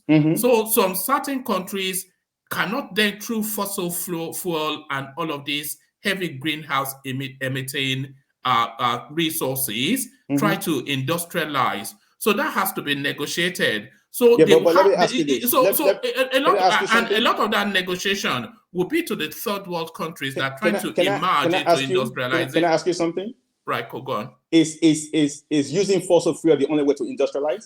No, I'm not citing fossil fuel. No, but I'm just telling you. It's the most, it's the cheapest, it's the cheapest and the most practicable. That's what I say. That's what I say. Like, you know what I'm saying? If, you know, like I give the example of the solar energy, for example. So the problem is not because what you do, we take because yeah, but is that solar energy? Hold on, is that solar energy space that Tinubu is inviting the offsetting? No, hold on. Is that solar energy space that Tinubu, or those green energy space that Tinubu is inviting the offsetting? He said it all, that if you don't want us to fossil fuel to industrialization, you have to offset our green industrialization. That's what he's saying. Did you not hear that? So this is not about Tinubu, huh? Just so. No, I think you don't get it. Okay. Well, carry on. Land your point. I think the maybe it's because you were having a preconceived notion that I'm trying to attack Tinubu or something. No. I'm trying to open up. You're not like I'm that. not trying to attack I've never Tinubu. seen you like. I've never seen you like that. Do that. Yeah, it's not. I have an open mind for that. You know. Yeah. I just honestly think you don't understand the politics of climate change. No, it's not about it. Yeah. It's not. So what I'm trying to say is not that. The question is, and I think what you guys are trying to do is try to find a rationale why that what he said was, you know, perfect. And I agree that it was perfect. If that's your opinion that it's perfect, it is perfect. There's nothing wrong with it. What I'm just saying is that, you know, hey, I think, in my opinion, you know, if he does it differently, he stands a better chance of getting a quicker result than the way he's doing it, because it comes across to me as a little bit combative and also, you know, threatening, you know what I'm saying? Because it's adversarial in a way, you know, if they're done, you know. So I think that type of adversarial, you know, somebody have to win for somebody to lose, you know, that creates that type of agreement, you know. If you go into an agreement with a mindset of, you know, let's create a win-win situation, it's always most likely that you will find a better solution, you know, like a sweet spot in the middle. That's what I'm trying to say. Not extreme to the right or to the left. You'll try to find where the sweet spot is, where, you know, you can, you know, you're more in a position to get a better deal. That is my point I'm trying to make. You know, so I will submit with that. Oh, all right, brilliant. Well said, Mr. Ed. So I'll still come to you with a different round of but just for you wanted to interject, and then we'll continue with that journey of Tinubu's interaction with channels. You wanted to say just for me. Yeah. Good evening, everybody. Let me appreciate everybody in the panel and viewers at home and abroad, wherever they are. Good evening, good morning, good afternoon, wherever you are. Appreciation to everyone. Actually, I take side with Tinubu somehow, because when somebody does something good, you have to say it, okay?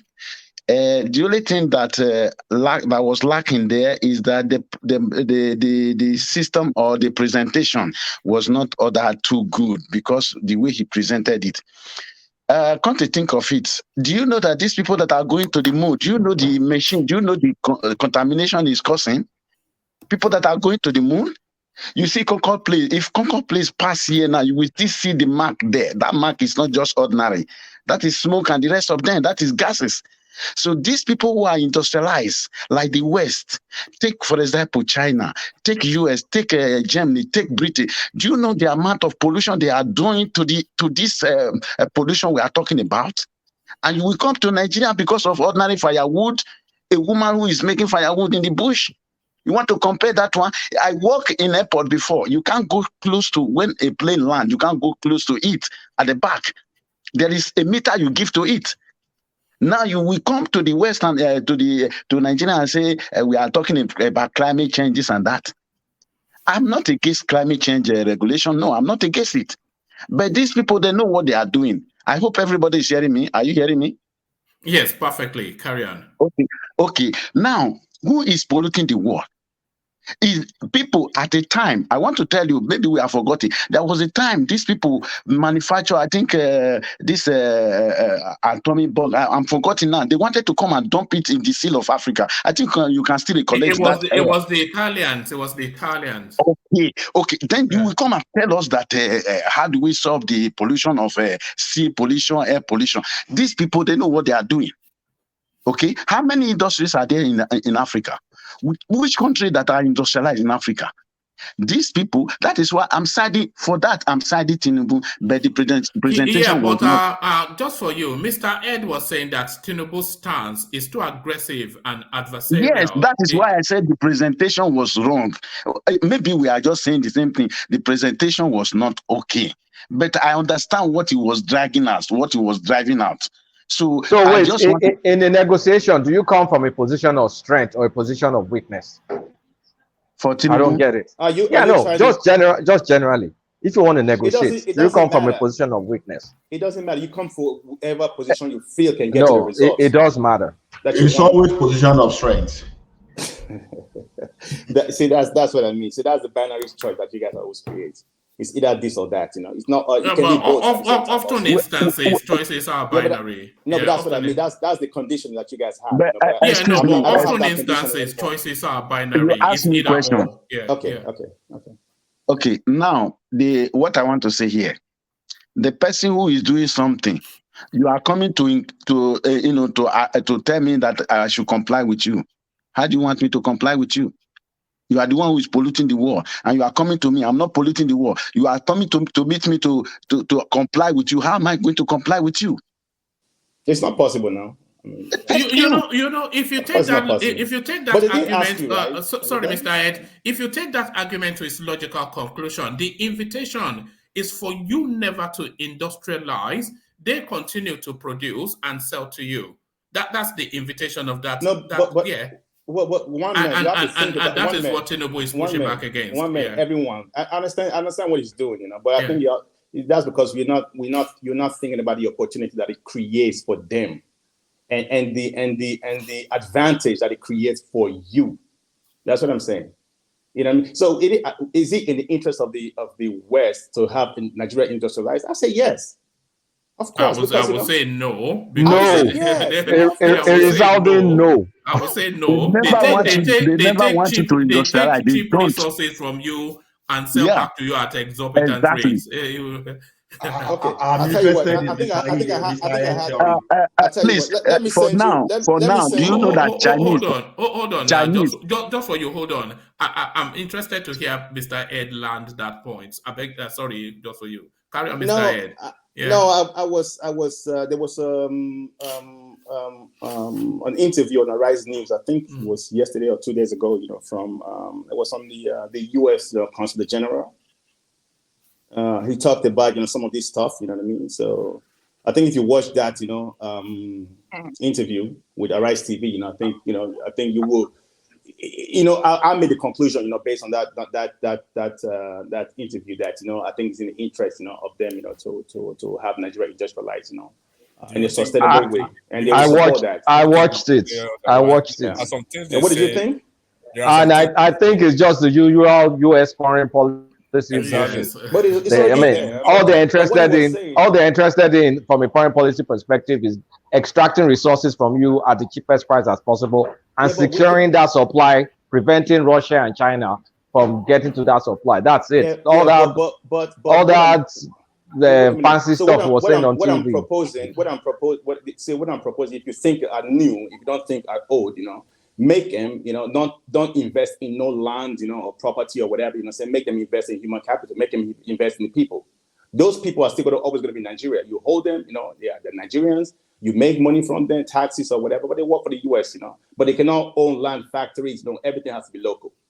And so that way they train your people, your people, once your people are trained with, to be as human capitals, then your people that they train cannot calm down. It doesn't align with the facts. The reality of the trained people in Nigeria get exported, japa, and go and supply American economy, UK economy. They know that. They're not stupid. And they'll make sure your land is not industrialized, so the best of your people will not stay. And that's why Africa is almost like a. Anyway. Okay, I think that's just. And by the way, there's a lot of cynicism in you guys, I guess. No, I think you are the one being cynical. No, I'm being optimistic. No, I- what I could think I'm no, no, no, saying Basically not being realistic. It's not being realistic with no, yes, no, I don't want to say it's not being realistic, but reality is something that has happened, not something that's going to happen, right? The optimism is more along the lines of what Kulata just said. Can you remember the interaction of the Nigerian state with Elon Musk when he said he wanted to come and harvest a certain resource from Nigeria, and Nigeria told him that no, come and build that factory here. Exactly, that's the right move. And that is the panacea to the Japa culture. That will happen. So that's the space, and that's also the space that Tinubu was speaking to. No, I think everybody's speaking you to that can no space longer as well. harvest us for free. Look, they are all saying the same thing, but they are just saying it different ways. Because what I'm saying is that Nigeria, problems are well known, and the solutions are also well known. Everybody knows this. The problem. Everybody knows the solution. The problem is that we are expressing those solutions in a different way because of different languages, different style, whatever. That's how it comes. Sometimes it sounds different, but it's different thing. But the question is the creativity is how to make it work. Some methods can take longer. Some methods short. Some method very quick. It depends. Some method expensive. Some method cheap. But that's a debate for the policymakers to make. But the question about what to do, which direction to go, that is clear. We are not going the way we are going right now. We need to go, somewhere else, backwards, to where we're coming from, all right, Mr. Ed, let us contrast Tinubu's position on green energy and climate change with Peter Obi's position on green energy and climate change, and then we move the conversation on to Femi. But let's listen to Peter Obi. His stance completely different from Tinubu's on green energy and climate change. No, but I don't think this is helpful. Maybe. Well, it's a presidential debate, isn't it? And we're perusing all the candidates. So no, what I'm going to suggest you do, if you're going to make a comparison, maybe an accurate comparison would be their manifesto, the topic around their manifesto. No, we've done that. We've done that. Yeah, but then I think that is the one that you can hold them to, not all the stuff that you're saying. All right. Yes, answer. Carry on. Yes, answer. Carry on. Okay. I am Akeem Adenuga, tweeting from Ibadan, Nigeria.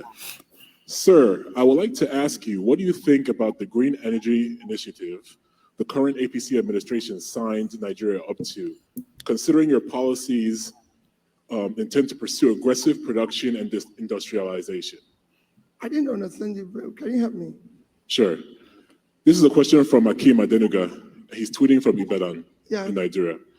And what he's asking is, I would like to ask, what do you think about the Green Energy Initiative that has been administered by the APC administration, considering your policies to pursue aggressive production and industrialization in Nigeria?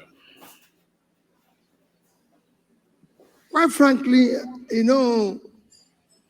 there has been a lot of talk about green energy and climate change and everything. I'm not very vast. I've read a lot about them, and we will all consider it in whatever we're doing. But quite frankly,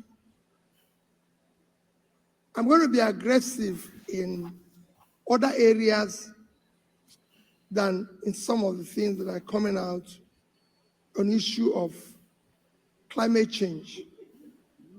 We're going to deal with it. We're going to give it attention.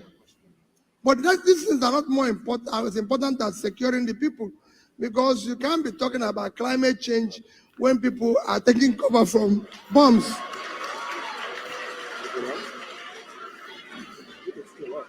Huh? I might be wrong, but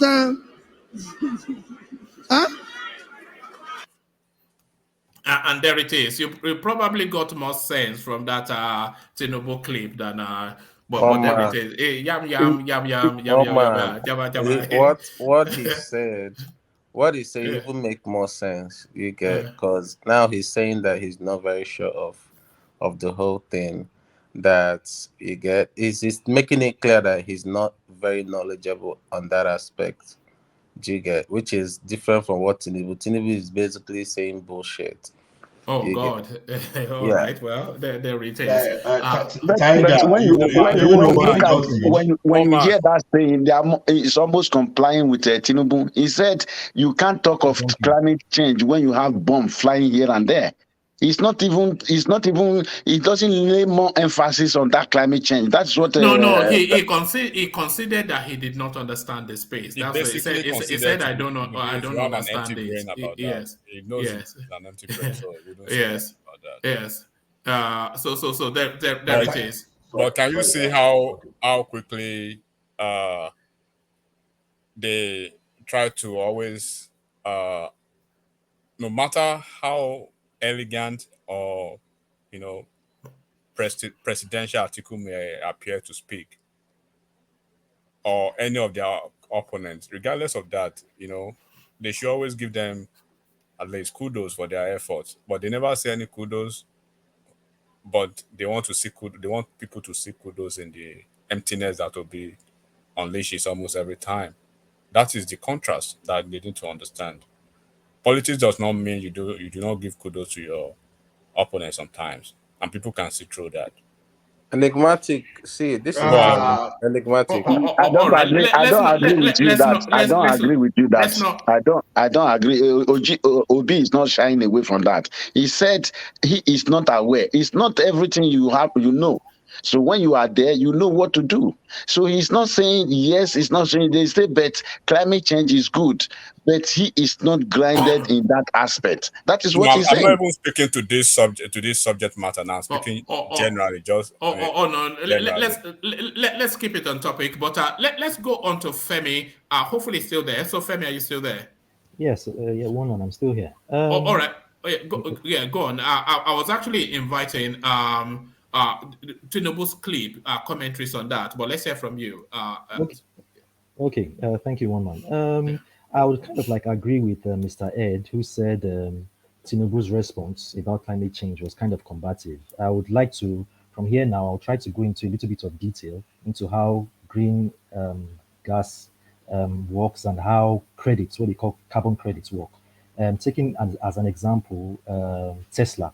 Tesla is an EV manufacturer, that's electric vehicles. And what they do in the United States gives a cap on the number of vehicles that IC manufacturers, when I say ICE, I mean internal combustion engine manufacturers, people like Toyota, like Honda and the rest. There's a cap at which a cap which kind of restricts the number of ICE vehicles they can sell at a particular period of time, usually usually a year.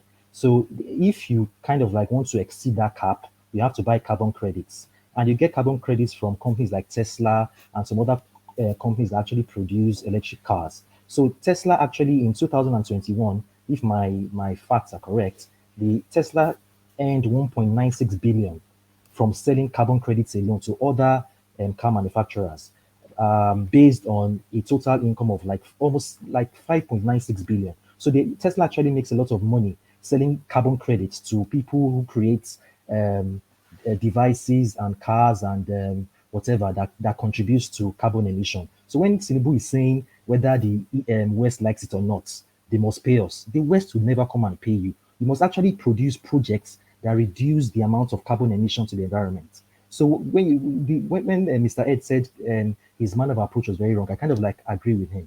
Yes, I would say Tinubu, based on his response, has a better understanding of how carbon emission and greenhouse act works than Obi, who actually confessed that he actually knows little or nothing about that space. But the way Tinubu approached it was kind of wrong, because you can't aggressively go to the West and tell them you must pay us. Nobody will come and pay you if you don't have the evidence of what you are doing to reduce the amount of carbon emission to the environment. So I think Tinubu in his approach was very wrong there. So all right, hold on. Let me take you back to where we were, because what we were actually doing the round robin on was the little snippet that was released on Tinubu's interaction with the Nigerian media.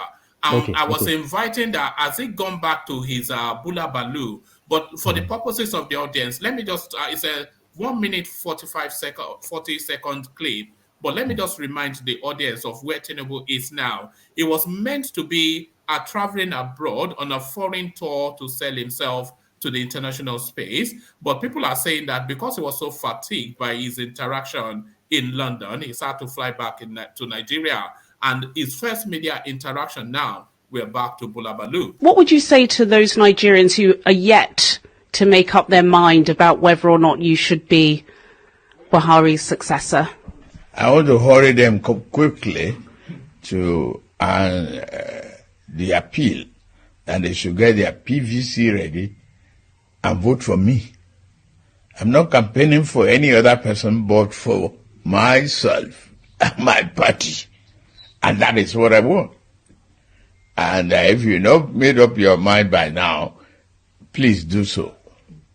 Finally, sir, Chatham House, this has come at a time where we are at a critical juncture in Nigeria's history, very reminiscent of what we had in 2015. How would you view Nigeria on the global stage right now? We have to work hard at it, be consistent with our foreign policy, respect our sovereignty.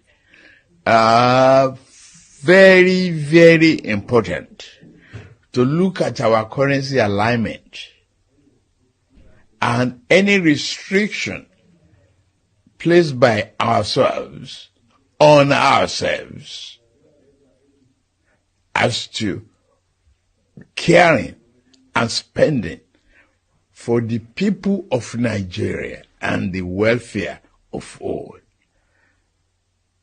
A shared prosperity, all-inclusive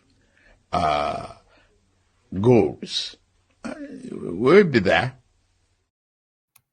All right. So what I'm inviting Femi is, was his answers consistent with the questions being asked him? Was there any coherence even in the sequencing of the wordings that rhymes with reason? Are we back to Bulabalu and Agbado? Are we back to Agbado again, Femi? One man, to be fair and be frank, I think we are partially back to that scenario, that case. I think medical people will say he has suffered a relapse. So I think we are back to that. One man, can I beg you to play one more time? Please, can I beg you? Let Femi land and then I'll play it again. I'm going somewhere. To me, in my own opinion, one man, please, can you play this thing once again? Before you continue. No, let him continue. Can you hold on, Enigmatic? Let him continue. Because it's meant to be a round robin. So because he's heard it twice now, so he's sufficient to form an opinion. So let him share that, and then I'll play it again. Because I think we need to hear it again, but I'll carry on, Femi.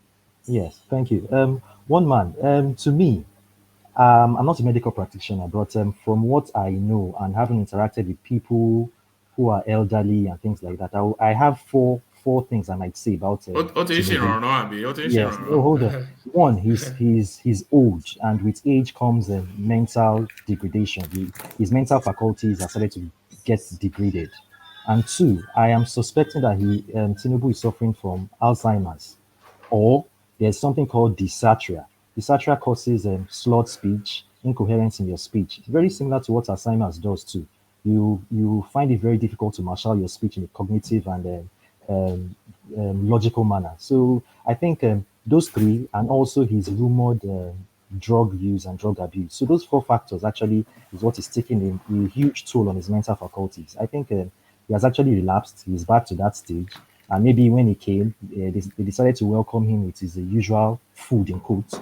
So after he took his food, he could not speak normally. Because when you see somebody with slurred speech, it's either he's drunk, or, like I said, he either has Alzheimer's or he has dysarthria. You can Google it if my wordings are wrong. But those are the things I'm looking at. You should never Google a medical condition. You should never ever Google a medical condition. No, I'm saying Google the definition. I said dysarthria or Alzheimer's. He's actually suffering from one of those two, and also with age having a toll on his mental faculties. The man is actually back to that stage. So we actually need the services of our SCM Keyamo to come again and interpret what Baba just dropped for us, his latest banger. So that to me, that is where we are right now. So that's my submission on where Tinubu has found himself. Thank you. All right, brilliant. So the panel wants to hear it again. So we'll play it again, and then we'll invite Kulata to, we'll invite Enigmatic to interpret, because Tinubu now comes with subtitles. So subtitles needed. But here it is. What would you say to those Nigerians who are yet to make up their mind about whether or not you should be Buhari's successor? I want to hurry them quickly to the appeal, and they should get their PVC ready and vote for me. I'm not campaigning for any other person but for myself and my party. And that is what I want. And if you've not made up your mind by now, please do so. Finally, sir, Chatham House, this has come at a time where we are at a critical juncture in Nigeria's history, very reminiscent of what we had in 2015. How would you view Nigeria on the global stage right now? We have to work hard at it, be consistent with our foreign policy, respect our sovereignty. Very, very important to look at our currency alignment, and any restriction placed by ourselves on ourselves as to caring and spending for the people of Nigeria and the welfare of all. A shared prosperity, all-inclusive goals. We'll be there. All right. So there it was again, and the more you listen to it, the more confused or enlightened you become. I thought the where he was actually inconsistent was the first question. He says, "Why should people vote for you?" And he was saying, "Vote." He didn't actually address that frontally. He was just saying, "Get your PVC and vote for me." So why should you be the successor of Buhari? And then they asked him about the foreign policy stance, which you could pick some of the things that he had to say consistent with the question, but then there were elements of gibberish to it. That's my understanding. What's yours, Enigmatic? Okay, one man, I just what I would say is I think they are giving this, they are setting a different standard for this man, within the context of responses it should be. And then that's why sometimes I have to make reference to Tinubu of the past. And then that how many people on this platform, if you go back to maybe when Tinubu was governor, this is Tinubu classic, the way he answers his question. He speaks in a certain way, not as Atiku, not as Obi. I speak differently than anybody on this platform. We all have the way we speak, and we all have the way we answer questions. So if you ask him two questions, in the first question, she was asking those who have not made a decision to vote. He said, I will tell them to get their PVC. At least this time they cannot accuse him of saying APVC or whatever. He said he's going to tell them to get their PVC, one, right? Hurry up to get their PVC. After getting their PVC, they shouldn't vote for somebody else. He didn't say that, but I'm paraphrasing it, but vote for me, because I'm basically in this election campaigning for myself to be the president and equally my political party. Any candidate will do that. Atiku will not campaign for Ashwaju. Obi will not campaign for Atiku. So they will campaign for themselves. So he answered that number one question. And then the second question, you could say probably, okay, there are certain ways he could answer the questions. But the way the guy who actually was speaking before was saying it, he was, if I've not seen this video, and the way he was actually articulating that his view, which is actually his subject, I respect his views, but you cannot respect views that are not based on fact. We are watching the videos together, but he's already, aligning the video and probably what he said to some certain medical condition. How does that align with what he said? You could say, okay, it may be wrong with the way he was. You may have an examination script and you answer a wrong question. What the lecturer is going to do is mark you 0. I'll probably reduce your point, but not that you are having medical issues for missing a point. Atiku has answered questions in a different way. When they ask him how do you make your money, he was saying something differently, wrong, than what it should be. Obi has done that. All of them, they have that, but not having to say that, oh, he answered this question in a certain way that you are not expecting that he has medical issue. We should be objective sometimes. Of course, there's no point in saying you cannot dislike a candidate or you cannot dislike. I mean, I don't like most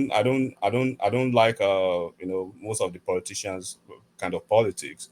I would not say the way Sowore answers question, which is far better than the way Obi answers question. I would not say Obi is a complete nuisance or a complete non-entity for not being on the same standard as Sowore in terms of responding to answers. We've seen answers, quote and unquote, right here, just opposed side by side, that Sowore will answer in a certain way, Obi will answer in a different, pedestrian, unintelligent way. And we never question his mental faculty or mental, fragility or whatever, or under. But Obi has always been pedestrian though. But Tinubu had been inspired, and people are saying there's debilitation now. Obi has always been pedestrian, so there's no change in our. No, you are saying Obi has always been pedestrian to obedient. Obi has never been pedestrian, even for once. That is what you are talking. Okay, but he has consistently been as he is now. It's always just been in this manner. Can you say what Obi? I mean, what's the sentence or what? Can you see what I'm saying? He is an anti-Obi. Go and watch Obi. All right. Let me do something. You still have the floor, enigmatic, but let me do something. So we heard Tinubu in that clip, which was done either today or yesterday or Saturday this week. But let me take you back to Tinubu, governor of Lagos State, and let's see if there's any inconsistency in the way he delivers. So here is Tinubu, governor of Lagos State. We plan to have a private sector partnership, either BOT or BOO, in our infrastructure development. Need companies that are ready to invest in some of the highways and bridges and toll them. We need a huge interested party in telecommunication. Our mass transit program is on course. The metro line this is being discussed already. We have attracted the interest of World Bank once again. We think we are evaluating between the light rail that is less disruptive and destructive to the right of way. We are looking at this corridor of the existing railway track to really, according to the study already conducted by the World Bank, to take off from west to east and south to north. And then we can now support some other areas either with metro or mass transit system. That is a program that we must embark on quickly, and that we are very serious. What would you say to those Nigerians who are yet to make up their mind about whether or not you should be Buhari's successor? I want to hurry them quickly to the appeal, and they should get their PVC ready and vote for me. I'm not campaigning for any other person but for myself and my party. And that is what I want. And if you've not made up your mind by now, please do so. Finally, sir, Chatham House, this has come at a time where we are at a critical juncture in Nigeria's history, very reminiscent of what we had in 2015. How would you view Nigeria on the global stage right now? We have to work hard at it, be consistent with our foreign policy, respect our sovereignty, very, very important to look at our currency alignment and any restriction placed by ourselves on ourselves as to caring and spending for the people of Nigeria and the welfare of all. A shared prosperity, all-inclusive goals. We'll be there. All right, there's two things I want to say before I come back to you, Enigmatic. So actually, let me say the last one first, and I'll say the first one. And the one thing that I noticed, I haven't now watched this clip from Arise or Channels about 3 times now, and we will play it again at some point shortly. But I want you to look out. After the second question, you will see that there was a jump to the answer. So there was an editing there. So somebody sliced that up. So I'm saying that now so that you listen to it, look out for it when we play it again. After that last question, when the lady was asking about the Chatham House, whatever, there was a jump. You could visibly and audibly see and hear the jump before it went to that answer. But then we played clips of Tinubu as the governor of Lagos State, confident, erudite, articulate, etc. And now this clip, there's a noticeable debilitation there. There's a noticeable difference, that a declination of some sort.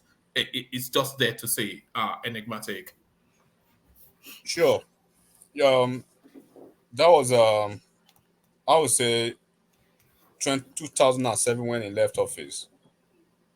Through 2022, how many years are we talking about? It's been a while, one.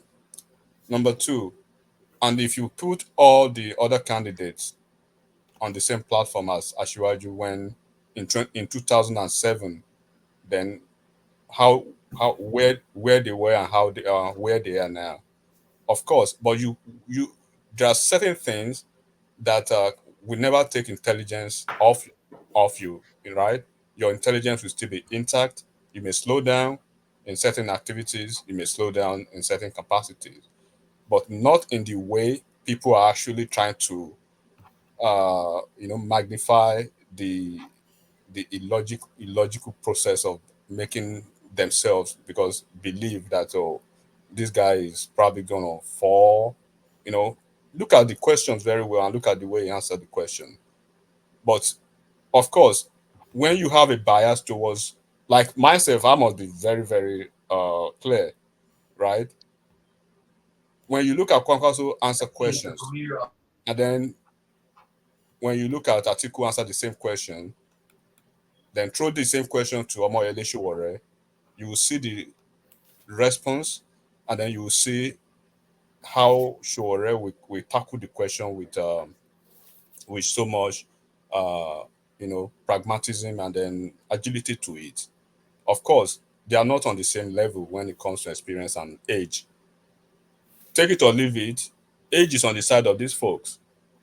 But I just want people to understand the fact. They said he's not speaking, but he's speaking now.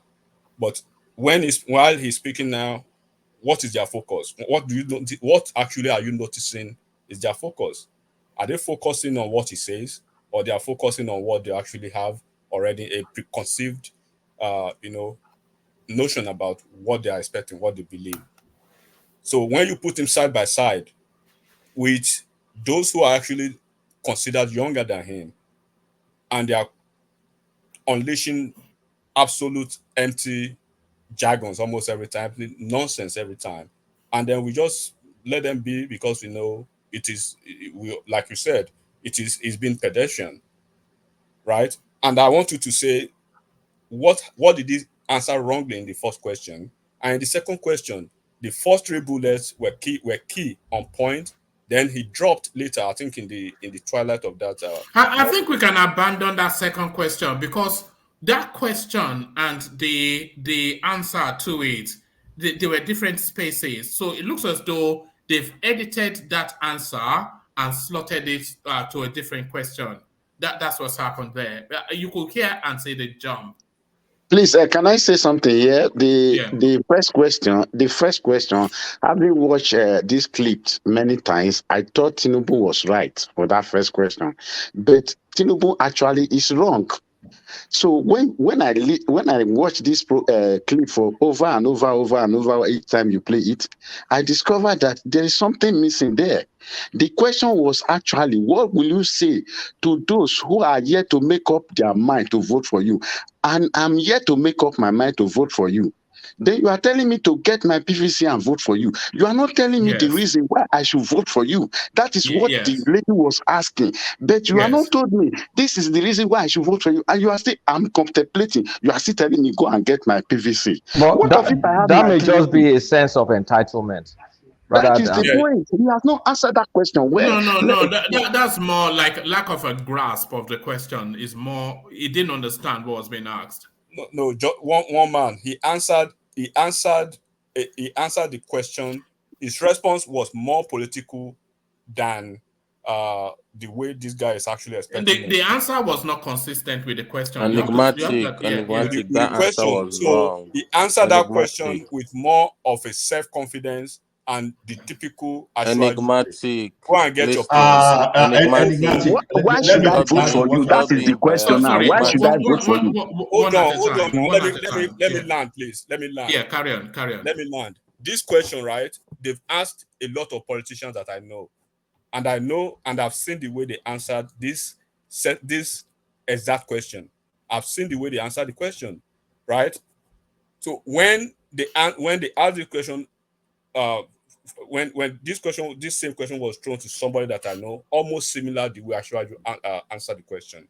Yeah, that was Peter Obi at their Rise event. He was. No, this is even somebody that I know that was running for a senatorial office at a point, and they said, "Look, my opponent my opponent is a lightweight. My opponent does not have the gravitas that I have. Get your PVC on the day of the election. Vote for. Do not vote. He said his name. Do not vote for instance. Do not vote for one man. Vote for me. Vote for my party and vote for my party's candidate." That's how he said it. If you want the answer that you want to this question, just for you, right? Listen to the. Yeah, I don't agree with that. He always say. Let me tell you. He always say, "Don't vote for me because I'm from the East. Vote for me, the person you can trust." That is what I was expecting from Asiwaju. Vote for me because you can trust me. Vote for me because of what I have done. If we say go and verify, I've done this in the East. I've done this. I've done that. You are assuming he's begging for votes. Tinubu is telling you. Tinubu is telling you. Tinubu is telling you. Let's not get it twisted. Tinubu is telling you just go and vote for me. He doesn't care. He doesn't want to tell you whatever. Why should I vote for you? Why should I vote for you when I know that I'm not trusting you? One at a time. Just one at a time. Just for you, let me tell you this, right? The way you want him to answer the question now, he answered this same question the way you actually wanted. At least in the BBC, and why should Nigerians vote for you or something like that? Where he started with I was governor of Lagos State. He reeled out his performances up until the whatever. That was the answer, or that is the answer you are expecting. But in this instance, Asiwaju is not begging you for his vote. He's telling you, get your PVC, go and vote for me and my party. I'm not campaigning for anybody. I'm campaigning for myself. No. So why should I vote for you? If I find you, maybe you are not worthy. Why should I vote for you? Then you won't vote for him when you listen to this kind of enigmatic. There's no escaping it. His answer was not consistent with the question. You can't say it's not consistent, one man. You cannot say it wasn't now. I think it's not consistent with what people are. If a criminal, for example, now a criminal is telling you, put me for your house, then why should I put you for your house? Why should I put you for my house? Because for use expectation of his response. Actually, it's not telling just for you. He's not begging just for you. He knows those who will vote for him, and he's telling them, go and get your PVC and ready for the vote. He knows his base. He's not begging for just Enigmatic, can I just interject? Why are you getting it wrong? I think Let's sorry, hear can I from just Jimmy. interject? Yeah, come in, Jimmy. Good evening, guys. I think the way people understood Ashwaji's response is as a result. I'm no puns intended. I think it's as a result of education we had in Nigeria, whereby when teacher asks you what is this, and then you just go with the typical definition, book definition. But Ashwaju actually answered that question, he did, but he didn't answer it the way you expected him to. That's the difference. Come on, man. Come on now. He did not answer the question. Is it like we don't understand English or what? I don't Are we pretending that we don't understand English? You want to educate me? Yeah, because they asked. Hold on. They asked him why should people why should people vote for you, or people who have not got their PVC, or why should they vote for you? And he said, that wasn't the hold on. Oh, you don't understand the question. No, hold on, everybody. That wasn't the question. The question was, why should people vote for you, the undecided people? And his answer was that go and get your PVC and vote for me. So yes. the answer is not consistent with the question. It wasn't. It's not that's what these are politicians. You have to understand this. Sometimes they go for an interview and you ask them what do you want to do for the people, or why you are running for the office, and then they veer off and they start talking about their opponent, demarketing them. I believe Ashwaju knows what he has answered is perfect for that question. So don't think about it. Think about it. Just get your PVC and vote for me. That's it. Can I say something here? Can I say something here? Somebody. Can I say something here? Can I say something here? Hold on, everybody. Can you hold on, please? Let's hear from Ajanle Koko. Yeah, thank you, one man. Yeah. Look, Tinubu answered that question perfectly. Wow. As an experienced politician. This man is an experienced politician, and he knows when he can be pinned down by journalists. He doesn't want to give room for that. Because as someone was saying, he should have told them why he wanted to be president. I mean, why he wanted people to vote for him by expatiating on so many things and telling them this is why you have to place. If he had done that, he would have given room for that lady to interrogate her further. And that is not good for him. So, but it's a soft space now. It's a soft space. It's not about his health or anything. Hold on, let me finish. Yeah, go on. Answer that question in a very short and asking people to go and vote for him did not give room for that lady to further interrogate her. But the question was why? Why should people vote for you? Why? It's not INEC. Oh, can you don't worry, Tiger. We do get there, but let's hold on. Ajane Koko. Yes. The question was, is not INEC chairman now inviting people to go and get their PVC? That's not.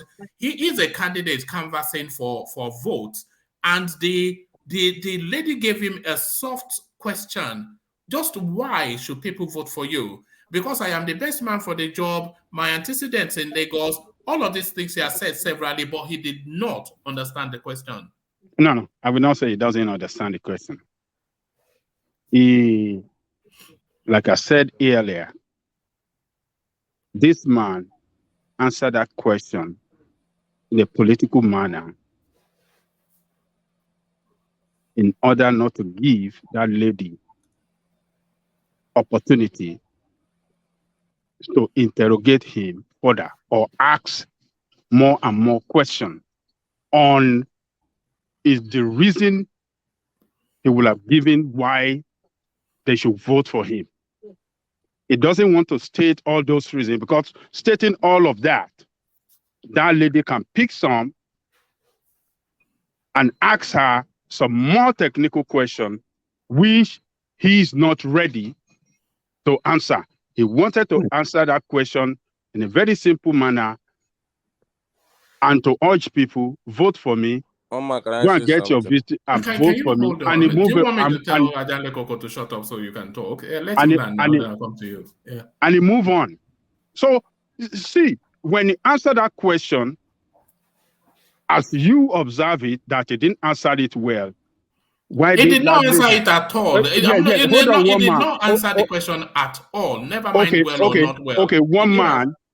Okay, why did that lady press further on that? No. Those were snippets, so we don't know what happened subsequently because that's a heavily Oh, edited okay. thing. Oh, Yeah. okay. Yeah. Okay. All right. Yes. I think you. Yes, he didn't answer it directly. He didn't answer it at all. He just play back at that lady. Hey, let me urge people to vote for me. Go and get your PVC, vote for me and my party. And if you haven't decided to or who to vote for now, it is time for you to do that. Vote for me. That is what he was trying to achieve. People come and vote for me. Going to details. But is that on not why, indicative? Sorry, Ajanle Koko, is that not indicative of a cognitive decline? Because we played clip of him just now, Governor of Lagos State, confident, assertive, articulate, just a natural flow of speech pattern. yes, it's a legitimate question. People yes. it's a legitimate question. Because why can't he answer the question directly? People saying that, oh, something is wrong or yes, it's is cognitive suffering from, decline. So people, that's a legitimate question to ask. But he as answered an the same experienced question in politician- BBC though. Yeah, but that's the thing though. It dips in and out of moments of periods of lucidity. This is the thing now. That's cognitive decline. Well, I don't think that question is too hard. This for is him. excessive. But, I don't think it's so. You don't think so? I don't think it's too hard. I don't think that question is too hard. But he was trying to play fast on that lady and then move out from there. That is what he did. A politician. The question, the tactics he used is used in law courts when you want to avoid lacunas and you don't want to be pigeonholed. It behooves, right, the presiding judge, or in the case of this lady now, right, to call him back with follow-up questions. But enigmatic, that will apply if he had something like if he didn't want to make promises. That's why I'm now curious. In the BBC, did he make promises in the BBC? Exactly. That's what I'm saying. Because he never wanted to be pigeonholed with, okay, you say this. Okay, how can you? So it's a political. Kulata, go and check. When Erilanwo was running this same question. And then his opponent's camp where they were going to town, and Ilawo is too proud, he's too arrogant. Look at But enigmatic, he answered the question substantially in another video. All right, let's hear from Trigger who wanted to come in. So Trigger, you wanted to come in. Trigger to. Yeah. Sometimes I don't know whether we don't understand. You sound like Des. Are you Des? Your voice sounds like Des. Yeah, it's Des. It's Des. Yeah, look at that. Go on. So I don't know why we don't understand. It's a simple question, actually. Ajali Koko. I know that I like you very well. You get. So if he had actually said, when I asked him that question, and he said, "Cause I'm capable, go and get your PVC," I would have we wouldn't have been having this conversation, and that woman wouldn't have even had anything to, say, or like throw on him. You get. I'm just trying to, make this statement for Ajali Koko because you're saying that he's just trying to be smart about it so that the woman doesn't. He can just say, "Cause I'm capable." It's a simple statement. Nobody can, say nothing else about that statement because I'm capable. You go and get your PVC and vote. Simple. Leave that there, and we'll move on to the next question. To that next question, to be honest with you, is total gibberish. I don't even know where he was. If he was going to. That space was edited. We'll play it again, and then you'll see the jump. You'll see the jump. But yeah. But still, we don't know. You're saying it's a jump, but we still have to get the video, the right video. We are interrogating the one that we are seeing right now, isn't it? So that one that we're seeing right now, he was basically saying off the point. I don't even know where he was going to, whether he was going to Kafanchan or whatever. He was just saying gibberish. So I don't know how you guys want to paint it. No, you see that second question. They've edited the question and edited an answer to a different section, and then they've merged it together. You could see it in the clip. It was there to see. Kulata, you said you wanted a second go. Haven't listened to it. You see, the BBC. I'm trying to take Ajanle Koko and Enigmatic's point. So I'm thinking, if he's trying to kind of like not avoid further questions in this interview in terms of like maybe probing his answers, like if I say vote for me because I'm going to do consumption to production, I'm going to turn $1 to $1, then you can hold me to something. But if I said, oh, just go and get your PVC and all, then I've just kind of given you a loyally answer, a political answer, like go and get your PVC, vote for me. So you can at worst say he's an arrogant SOB that is not even begging for votes, because everybody immediately expects him to try and sell himself, but he's not selling himself. He just tells you to go and vote for him. So I'm like, okay, if that's the case, in the BBC interview, did he sell something? Did he say, okay, vote for me because I'm the man, I'm supposed to do this? And I think there was a video that juxtaposed Peter Obi and Tinubu's response to the same question. That was my video. Why? Yeah. So yeah. You wouldn't even give me. I did that video. Okay. Okay. Actually, you mentioned it. Let me now bring it up. Let's have Peter Obi address that same question. Because I'd lined it up anyway. Just this for you, Kulata. Yeah. Hold on. Yeah. So here it is. Do you want to be president? Listen. Why you should be voted for as president of this country and not your opponent. And I'm going to start with you, Mr. Peter Obi. Well, thank you for the opportunity. Mine is again, talk about the issues we're talking this night, because that is the issue of foundation of our country. First is to secure, unite the country, ensure that if government that is going to come into 23 is a government of national unity that will bring in the best in terms of character and competence, irrespective of whether they support you or they don't support you, in order to save our country. Because we have an existential situation, a situation where we have this huge number of people that are living in poverty, which you need to start pulling out. Our country has not failed in the past, several years. And you can use other countries to show, I'll just use their country to show you how badly it was done in a matter of past few years. And that country is Bangladesh. Bangladesh, if you look at the World Bank source, in 2010, Nigeria had a per capita of $2,280. Bangladesh was $781.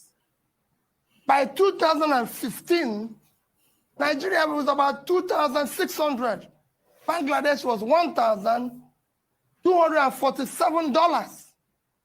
Today, or 2021, Nigeria is $2,058, when Bangladesh is $2,500. Look at where we are. They were one third of our per capita in 2010.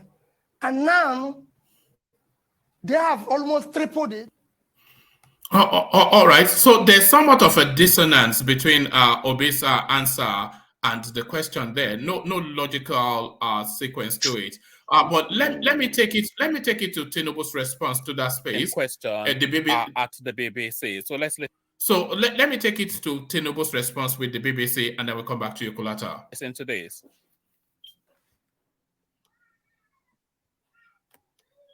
What are you going to do different? Why should Nigerians be voting for you? Because I'm different.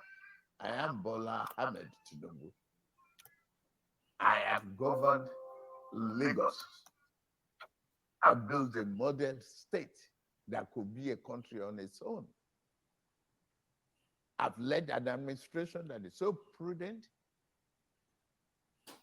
From 600 million internally generated revenue to 5 billion.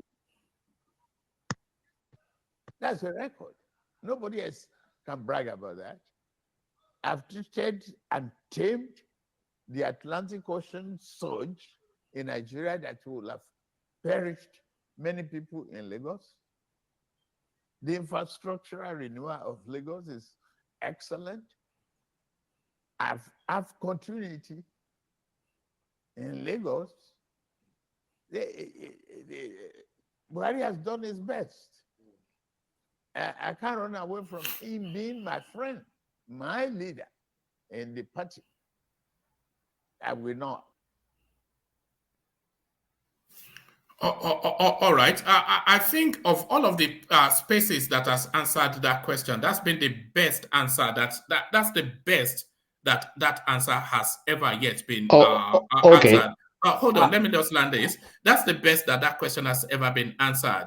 But that answer to that question, to the answer to the same question from this now new clip, it is showing then that this guy, he fluctuates in and out of lucidity, which is an area of concern. So,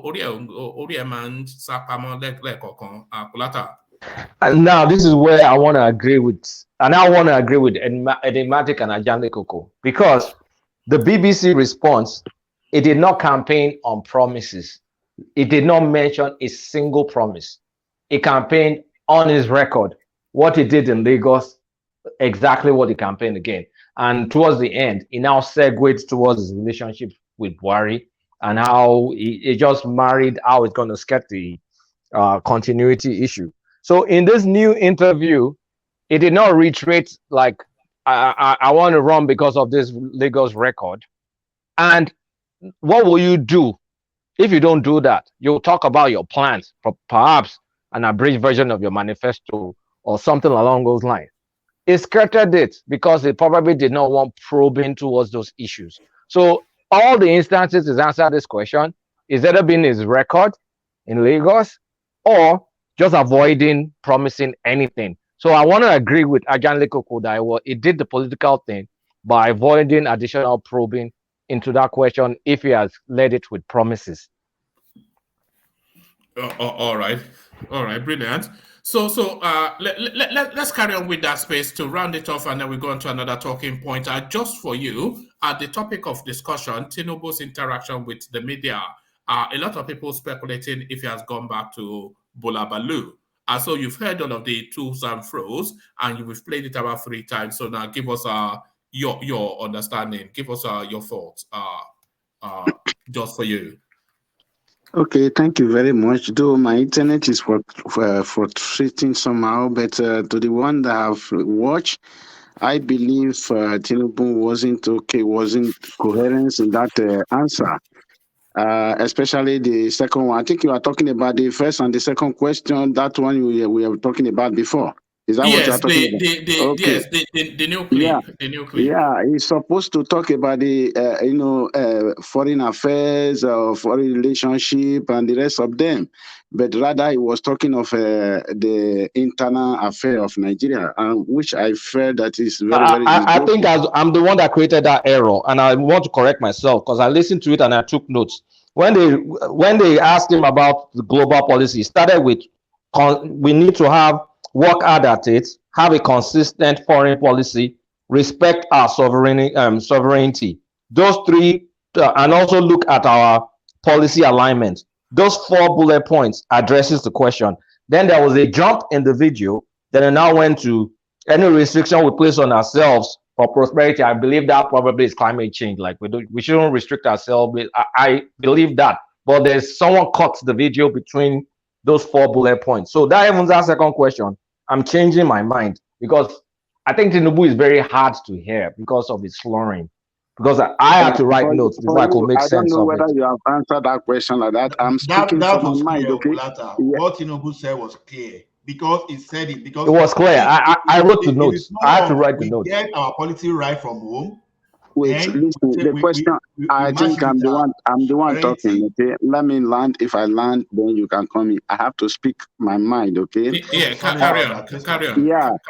For me, he's supposed to. He said, "What is your what is Nigerian position? How do you view Nigerian position globally?" That is what the question was all about. We don't need to twist the question. We are not secondary school leavers here or primary school leavers. The question is very clear. So you have to talk about the position of Nigeria, how the Nigerian position today. Are we doing well? Globally, are we doing well? I'm asking that question. We're not doing well. This is where we are. This is where I'm taking Nigeria to. That would be a simple question. Then you are talking about the currency, home currency, helping people at home. Is that the position? Is that the question you asked? For me, because when you keep on showcasing it, I study it. I concluded this is what this man is saying. This is English language. It's not French. But so I took notes of the words. Look, they ask you a question about global. I mean, our position on the globe. He said we have to work. Yeah, globally. Then he said we have to work hard at it. What is our position globally? What is our position? That's not the question. That's not the question. That's not the question. I shall just for you. Let me ask you a quick question, real quick. Let me ask you a quick question, because now let's assume now, without conceding right here now, that okay, your position on what you see or the way you are comprehending it is quite right. How would you comprehend and then define Obi's response, just like a minute ago? That is why I say my internet was frustrating. Frustrating. So I didn't get that one right. We know those excuses here. My internet dropped. This platform is an intelligent platform. Okay, hold on, bro. This is an intelligent platform, and then we will just oppose ideas. We will just oppose issues. When you stay on the fence, we will get you out. We will put you where you are supposed to belong. But go ahead.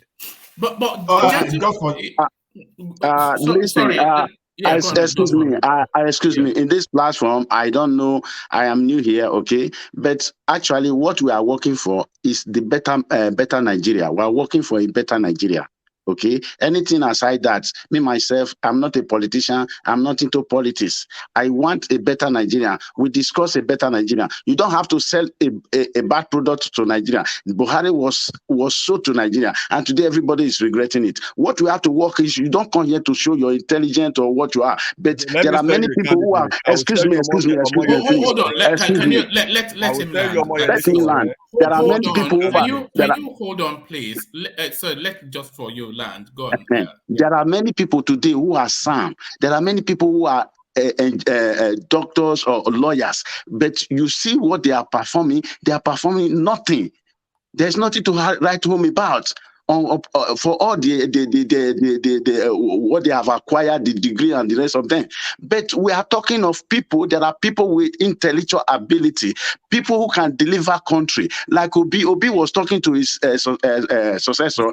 You are more intelligent than myself. I'm ordinary trader. But what I want you to do better as a professor. I'm not a professor. That is what exactly you are telling you. You are selling a bad product to Nigeria, and when it comes to power, then all of us will be. Hold on. Just hold on. Okay. So sorry. Just for you, what you are saying is right, but maybe you are not pointing it in the direction that it needs to be pointed. What we are doing, especially, I can only really speak for this platform and really on behalf of the contributors, because they come here often and I know how they are positioned. What we are trying to do, especially, is what you said, not to sell a bad product to the Nigerian space, because we cannot afford it anymore. But what constitutes that bad product is what is subjective, you know? So what is a bad product for Nigeria is what we are interrogating in all of the front runners in the election. So that's it. And that is why we're going from clip to clip to hear their wordings and to hear their plan for the country. But gentlemen, I'll seek your indulgence just to play that clip just one more time. It's 1 minute 41 seconds, so it's not a real label. But where I want you to pay a special attention to is the second question. Listen when the lady lands that question, and then see if you notice or not that the video jumps before Tinubu answers. So that tells me that they've edited a different answer to the question. But I noticed that, but I wonder if I was looking too hard. But listen. What would you say to those Nigerians who are yet to make up their mind about whether or not you should be Buhari's successor? I want to hurry them quickly to the appeal, and they should get their PVC ready and vote for me. I'm not campaigning for any other person but for myself and my party. And that is what I want. And if you've not made up your mind by now, please do so. Finally, sir, Chatham House, this has come at a time where we are at a critical juncture in Nigeria's history, very reminiscent of what we had in 2015. How would you view Nigeria on the global stage right now? We have to work hard at it, be consistent with our foreign policy. I'm sure you all saw the jump there, so that's editing right there. But there it is. Nobody's going to catch us off guard here. So that was editing right there. But back to you, just for you. Round off your thoughts, and then I'll take that question round, and then we'll move the conversation on. So just for you, round off. Okay, so here is not a platform for insult. All of us, we are looking for a better Nigeria. Am I right? Of course, I mean. Okay. Zero tolerance for insults. You say you're new here. Thank you. Looking at anybody will tell you zero tolerance for foul language. Thank you, but that guy was insulting me. You see, I want to tell you. No, let me land, please. Let me land first, please. Hold on, let him land now. Let me land. There are three things. Let's not get. Just give him this, please. Now, give him this. Yeah, give him my speech. If I finish, I can go or whatever. You understand? You don't have to go, we're almost 2 o'clock here in Germany. We are 2 o'clock. Okay, I've studied here. I have so many degrees. So as well, you are not the only person who have degree. You understand? I live here 20-something years. So we don't come here to show up that I'm educated and this and nobody is the all right. So all right. Take it back to the topic. Take it back to the topic. Yeah. We have three type of wisdom on earth. Okay, we have what is called natural wisdom, which is ability to detect what is wrong and what is right. That is given by God.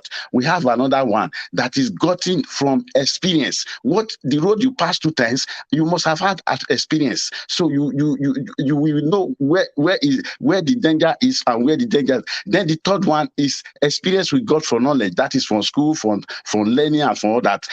The ability to detect evil and good, it's not everybody that have it. So if you tell me that you are a graduate, does not mean that you have that ability. So what we are working out is how to not to sell a bad product to Nigeria. That is why we must screen these people. Come and tell me what you have for me, for you to convince me to vote for you, not for you to come and tell me, vote, go and get my PVC. Yes, you don't know whether I have PVC. Tell me, why should I use that PVC to vote for you instead of voting for another person? Then you are telling me that person is right.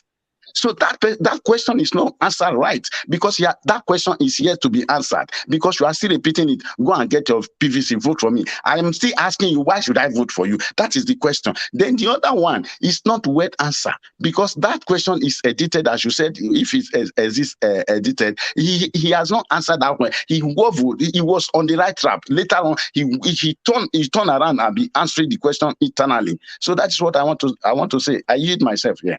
Okay. All right, brilliant. Let's go to. Can I say something? Don't open up. Don't start a fight though. I'm not starting a fight. See, just for you, I understand where you are coming from, and your response to life is good. To me, it may not be very nice, and I will tell you why. See, I understand us as Nigerians, the way we talk. You know, the way we talk, sometimes we can count it as insult, because the same way I can say you actually insulted some of us. That's okay. Oh, we are not secondary school. We are students here. You see, that sounds like a very straightforward statement, but it can be insultive. Depends on who is listening to it. No. Let's just be tolerant.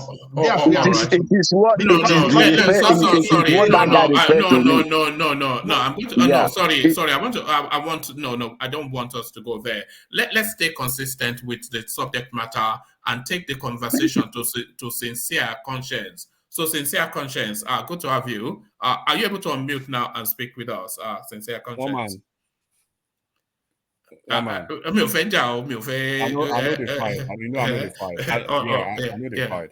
I know just for you is a brand new voice on the platform, which you appreciate, and we want more of that.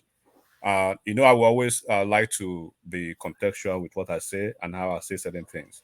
And then because I have another stuff now that I've opened, that I've gone back to listen to what I said to him, and I said categorically that on this platform, right, this is a platform for people that are intelligent, including himself, right, and then which actually promotes this certain level of conversation that we have over here, and the way we challenge ourselves, put ourselves to the front burner to just oppose your ideas. How that has been able to, how does that amount to an insult? One. Number two, I say at the end of the day, people who are sitting on the fence, while in the course of our juxtaposition of ideas, will bring them down to where they are supposed to be.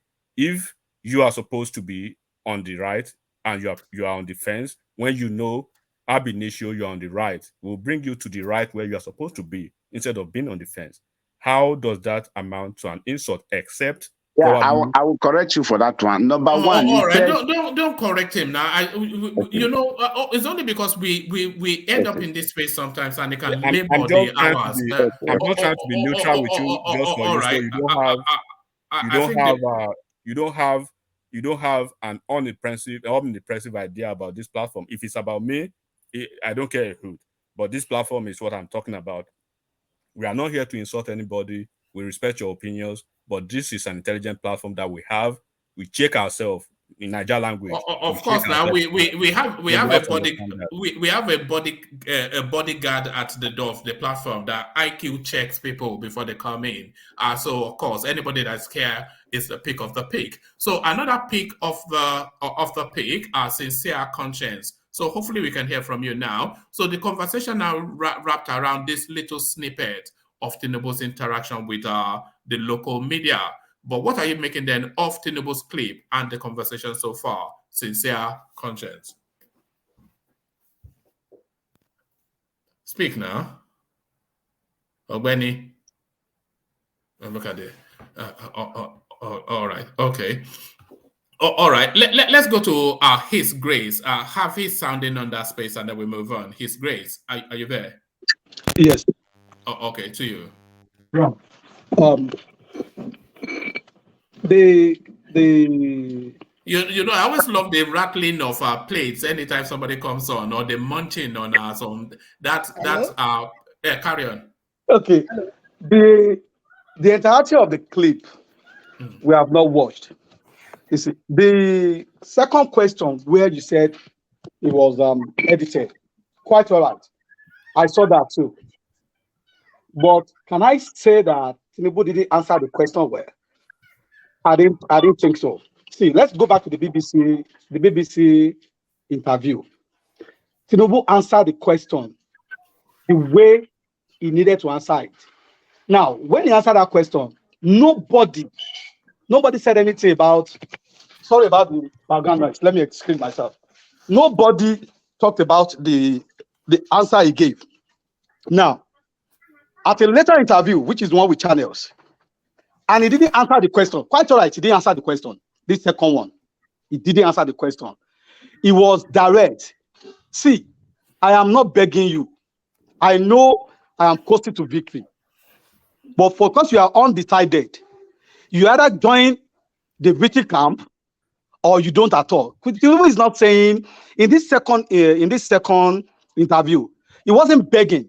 It was obvious that he didn't answer the question direct, like, oh, let me canvass.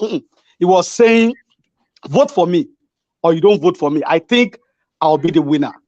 But even if Tinubu have answered the same question the way he answered the first one man, people will still have said, no, he was repeating the same thing.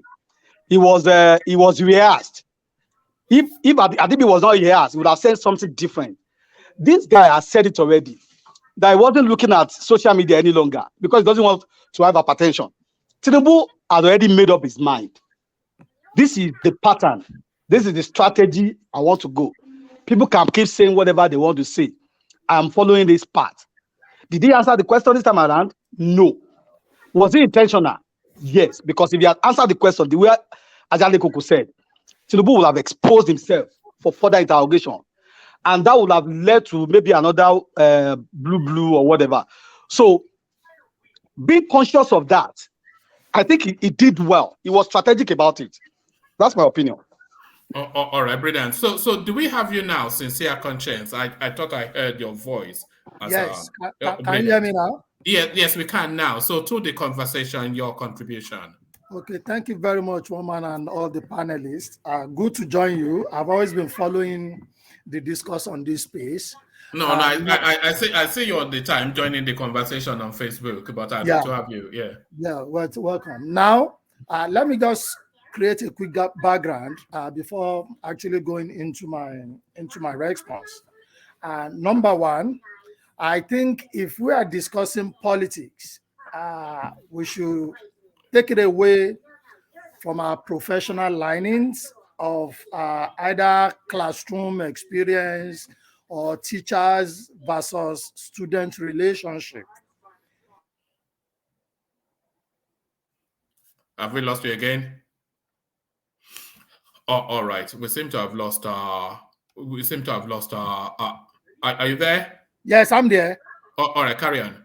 Yeah. So I said, while we are discussing politics, we should first of all disabuse our mind from a classroom experience or arrangement of a teacher versus student. Those two answers that was posed to Tinubu was in political context perfectly answered. Number one, Tinubu presented the first response, disabusing the minds of everybody that doesn't even see himself having an opponent. And that is why he goes straight to appeal to the masses who are the ones to vote him to go get their PVC.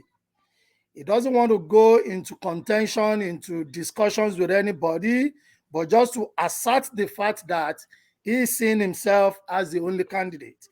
Politically, he has answered that question correctly.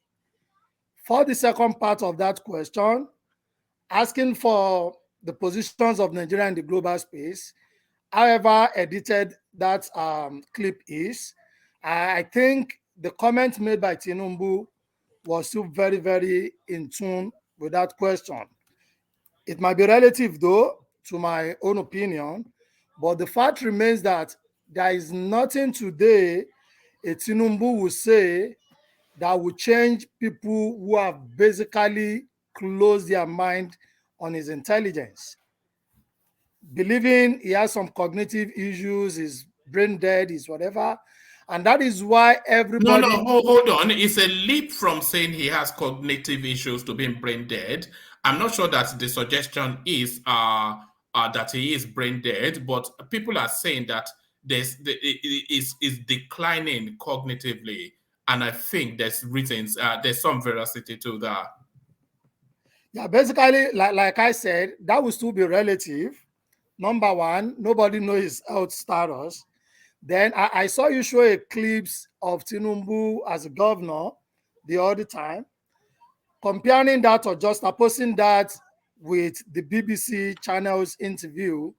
You will see in the clips you show as Tinubu as a governor, he was speaking to a paper before him. You have not showed Tinubu when he's accosted either by journalists to ask him questions.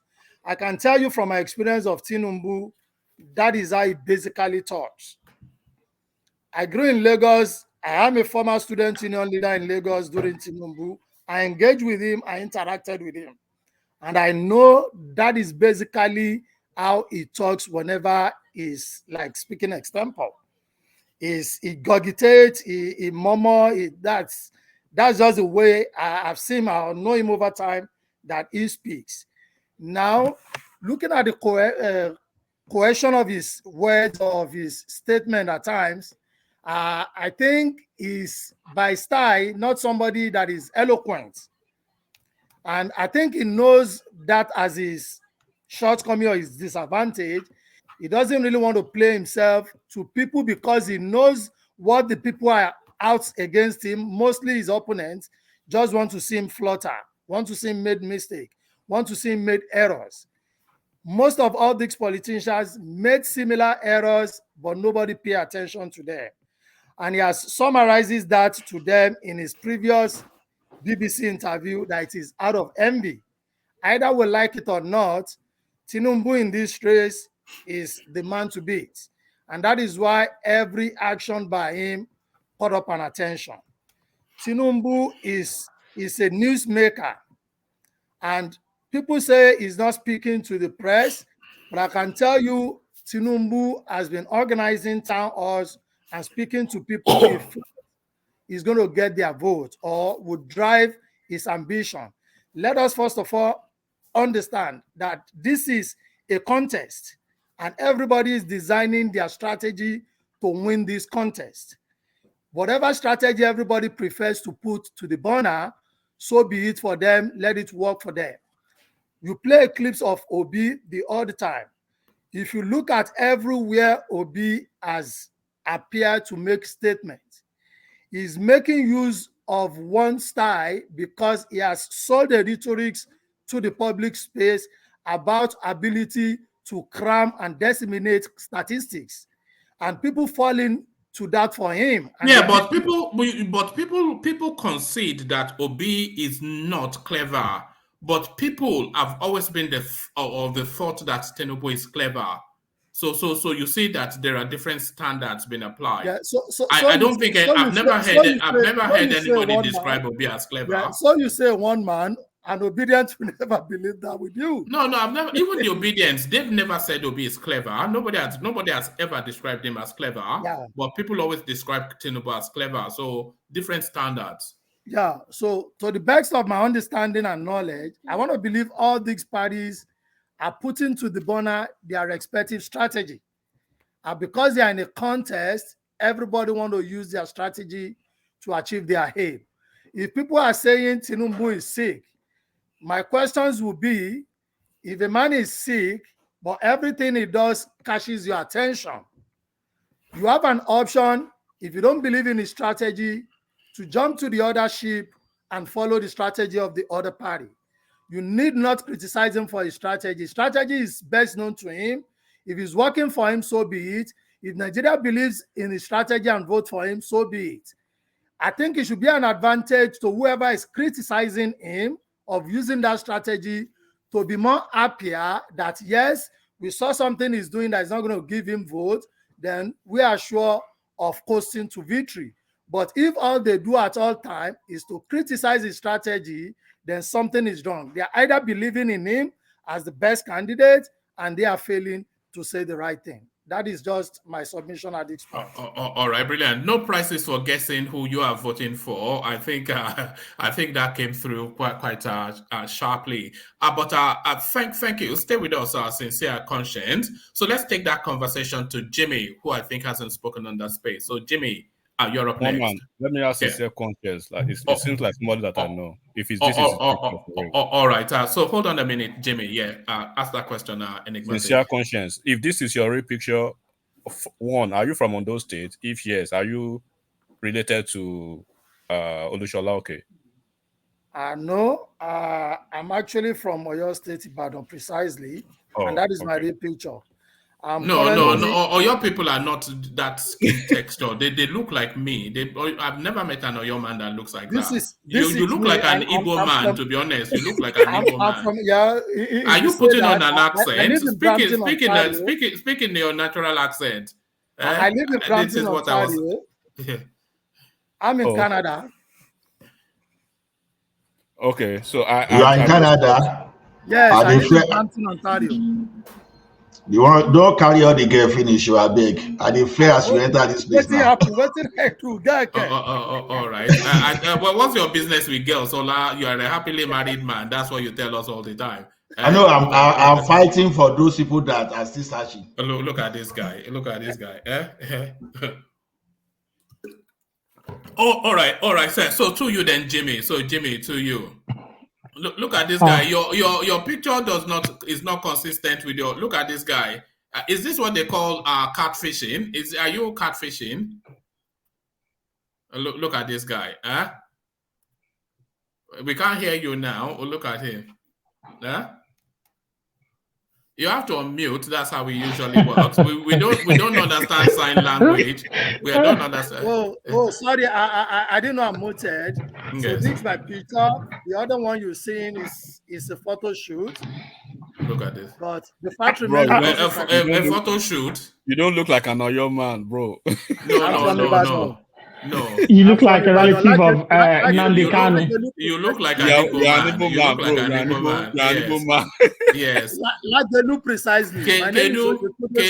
If you are familiar with Ibadan, once you hear this man, the conscience is Yoruba. You can see it from it. You can the way his accent sound now is a typical Yoruba. Having the same controversy as Tinubu. Ọmọ Igbo tó dàgbà sí Yoruba ni now. Ọmọ Igbo tó dàgbà. No. This is a Yoruba. This is a typical Yoruba man. This is okay. This is okay now. I hope you're not from Sudan. You realize Sudan. They even now say you're a Chinese man. Look at that. One man. If he's from Sonda family, I think he's from Ibadan truly. One of his family members is the local government chairman of Egbeda local government now. And I think he can that is president. DOG is asking if you are from Jibola Sanda. Is it Jibola Sanda? Yeah. Oh no, I think it's frozen. Oh, okay. So thank you. Let's go on to Jimmy. So Jimmy, you're up next. All right. Thank you, one man, and thanks to everyone on the platform. Let me tell the Obiageli Ezekwesili line. Please share, subscribe, and like. Yeah. To the question, I think I interjected earlier. Maybe I was not, as I said, communicating my point well enough, saying that Tinubu is a politician, and sometimes they don't answer questions directly. But thanks for Obiageli Ezekwesili and the last man that spoke that pointed that out.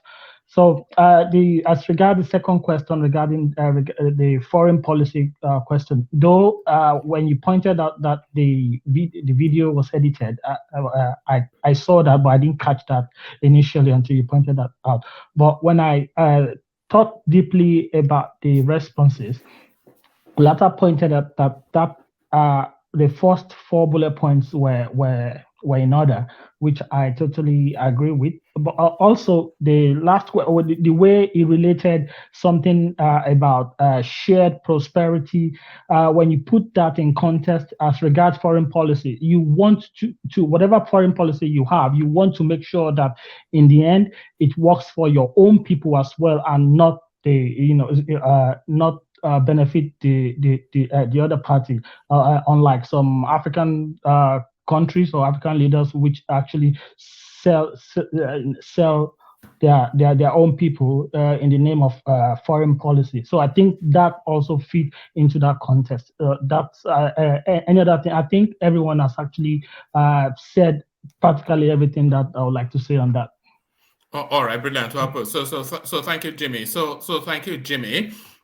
So let's take the conversation and move it in a different direction.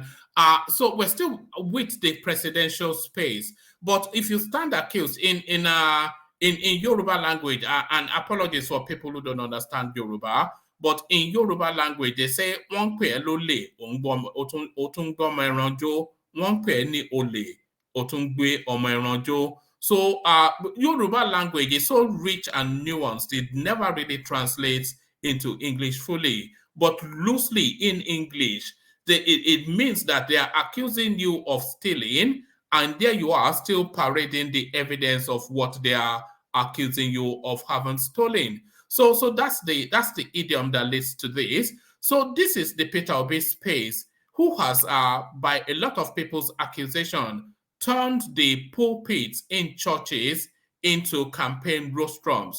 So he's been traversing church from church, seminars, church events from church events, Olive Ghost service, etc., and that has now turned this into his campaign stump. So it has turned into his campaign stump, and the person that is always quick to latch on to anything that Obi does that goes somewhat off skew. Reno Mokri, it says nobody on earth, living or dead, has it says nobody on earth, living or dead, has, to my knowledge, politicized church attendance like Peter Obi, a man who did not even know of the existence of these churches before 2022, has started going from church to church and experienced to Shiloh, turning altars into rallies. These churches now surrendering their altars to Obi to desecrate should be investigated. Let me take that again.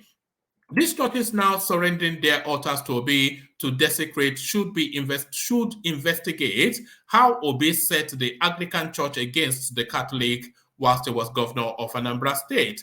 And today, he is doing the same thing, turning them from sanctuary to political rallies. So there is Peter Obi again, and this is not the first time that this has been levied against him, but he doesn't seem to take the learning of that thing. But the wider question is if Kwakwanso was traversing mosque to mosque, inviting the congregants to vote for him for reasons of religion, how would the political space have responded to that? So watch this short clip, and then we'll tackle that space coming in from Ajanle Koko. But watch this. Stormed Shiloh 2022, and it was amazing because the shouts and the chants from Obedient was overwhelming. What's up, my people? Welcome back to The Voice TV. It's your boy, Hi Chief Better. Normally, you know, as the B when it comes to entertainment, we got you guys covered. So, guys, like I said earlier, we actually visited Shiloh, and the way people were screaming, or the moment Peter Obi was. Also, we have one of our.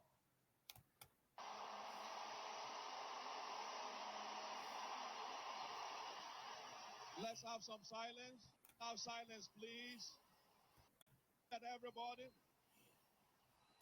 Tonight, Mr. Peter Obi in the service, coming to fellowship. Amen. So one of the tenets of Christianity, of course, is that you should never lie. So, and the whoever it is, the pastor telling us that Peter Obi was there to fellowship, is not there to fellowship Ajanle Koko. He was there to campaign. So what are you then making then of Anambra style? Thank you, one man. Greetings to our listeners in the world. Click on the like button, share and subscribe if you haven't done so. One man. all the people in leadership position across the spectrum of that country called Nigeria have failed us. They failed the country and they failed everybody. Politician doesn't act right. Religious leader doesn't act right. People that are seen as business leaders doesn't act right as well. So that means we are in big trouble in that country. Church, as it's well known, is a place for worship and not a place for political campaign. It's not a place to parade politicians in any way, whether to campaign, whether to speak, or putting them in front of the congregation to show their face, I think is totally wrong. Churches are not helping. Obi have the right to attend church service, but the church leaders must not turn the church to a place where politicians can stand in front of the congregation for any reason, because there are implications to this. And the only implication that people will read to this is that the church is turning to where politician comes to talk politics. So this should be condemned in totality. It is not right. It is not good. It is not good for us as a country. Catholic Church will not allow this.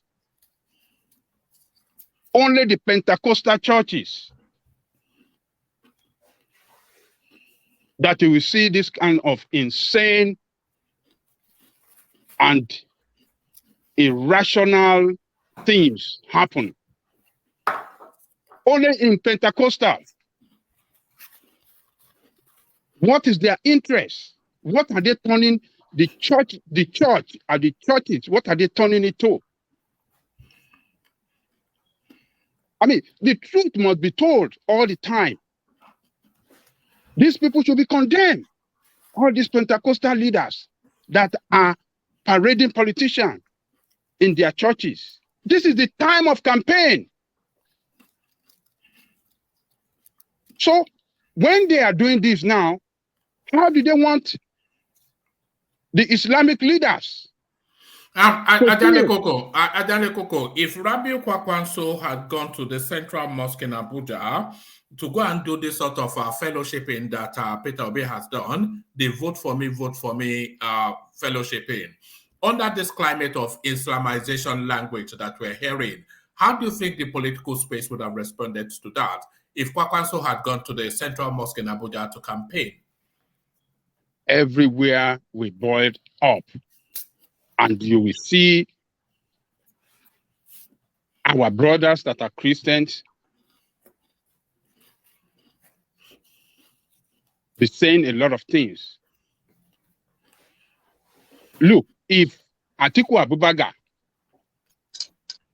in the north start going from mosque to mosque, and you see Imam standing by his side and telling the congregation that, look, this is our man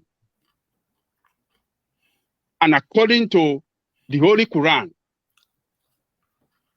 every Muslim, any Muslim whatsoever, at any point in time that you meet him, you should see him as your brother.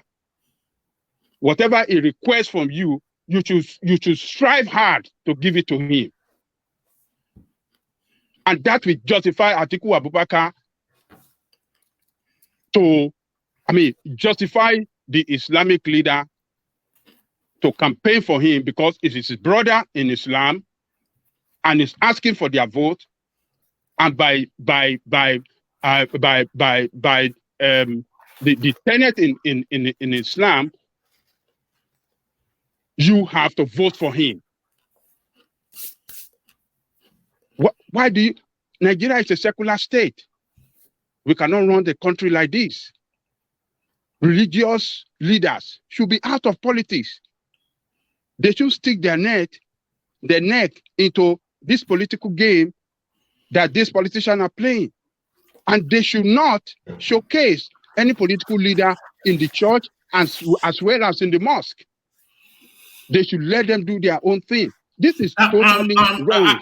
Ajale Koko, if we marry Peter Obi's church hopping with his infamous WhatsApp readout, are we right to suggest that Peter Obi, out of all of the candidates, is the one that is campaigning the most on the two main divide lines of Nigeria, religion and politics? Because in terms of religion and ethnicity, ethnicity. Because in terms of the ethnicity, the most ethnically based campaigning that we've seen so far, even bigger than Atiku's invitation to the north, was that Peter Obi WhatsApp message. And Peter Obi is unashamedly, unabashedly campaigning aggressively on religion. So he, would you suggest, is the one that has been campaigning the most on religion at the two main fault lines of the country, religion and tribe? Can I speak on that one, please? Can I ask you a question? Can I ask you a question? Okay. I want just ask you a question. All right, carry on. Yeah. How do you feel when you have a Muslim ticket? I want to ask you that question. You have a Muslim ticket, and you fake bishop. If it's a Muslim, they will call it blasphemy. They will kill the people. You fake bishop, you fake pastors. You went as far as renting people. You pay them, and you say they are bishop. How do you feel? If you want to talk of religion, is it wrong for somebody to go and worship? He did not say anything. From that video I watched, he did not say anything. Did he go to worship or to campaign? That's no, come on, man. No, he did not campaign. He was there to campaign. He was there with Yusuf Bachi. No, you can't assume. You have to show evidence. What you show there is that they recognize him. They only recognize the Obi is here. Hold on, my brother. Obi is a Catholic now. That's a Pentecostal church. No, it doesn't mean Christian is Christian. You worship anywhere. But the question I ask you, how do you feel? No. Muslim ticket. Hold on. You have not addressed that one. Somebody who goes to church, you are addressing that. No, but because what you just said there is a factual inexactitude. Religion is not religion. No, this is not terminological inexactitude. This is not terminological inexactitude. I'm speaking from the truth. This is not terminological inexactitude, okay? Don't put it that way. One man, before Ayale Koko continue to answer that question. Yes. Okay, Christian is Christian, we understand. To be honest with you, I'm not I think we can see the uniqueness and the difference of this platform now, right? At least our new brother who is new to the platform, we are beginning to understand which part of the fence he belongs. Now, Christian is Christian. When is Peter Obi going to Celestial Church or CNS? So probably they will answer that. For me, I am not a Catholic. I'm a Protestant, but I go to Catholic anywhere I go. I'm a Christian. Anywhere I go, if I see that there is no Protestant there or Pentecostal, I go to Catholic. Yeah, because but hold on. Just for you, you are aware of the narrative that Peter Obi has been stomping church rostrums and using it as campaign pulpit or church pulpits as campaign rostrums, whichever way you want it. It's been severally accused of that, and it continues to do that. So the law is there. The law is there. If he has committed that one, there are people who would have accused him and go to the court. It's as not simple illegal, as that. though. It's not illegal. It's unethical. It's unethical. It's ethics. So if somebody has not committed illegal, why are you accusing him? If not, we're talking about ethics. We're talking about ethics.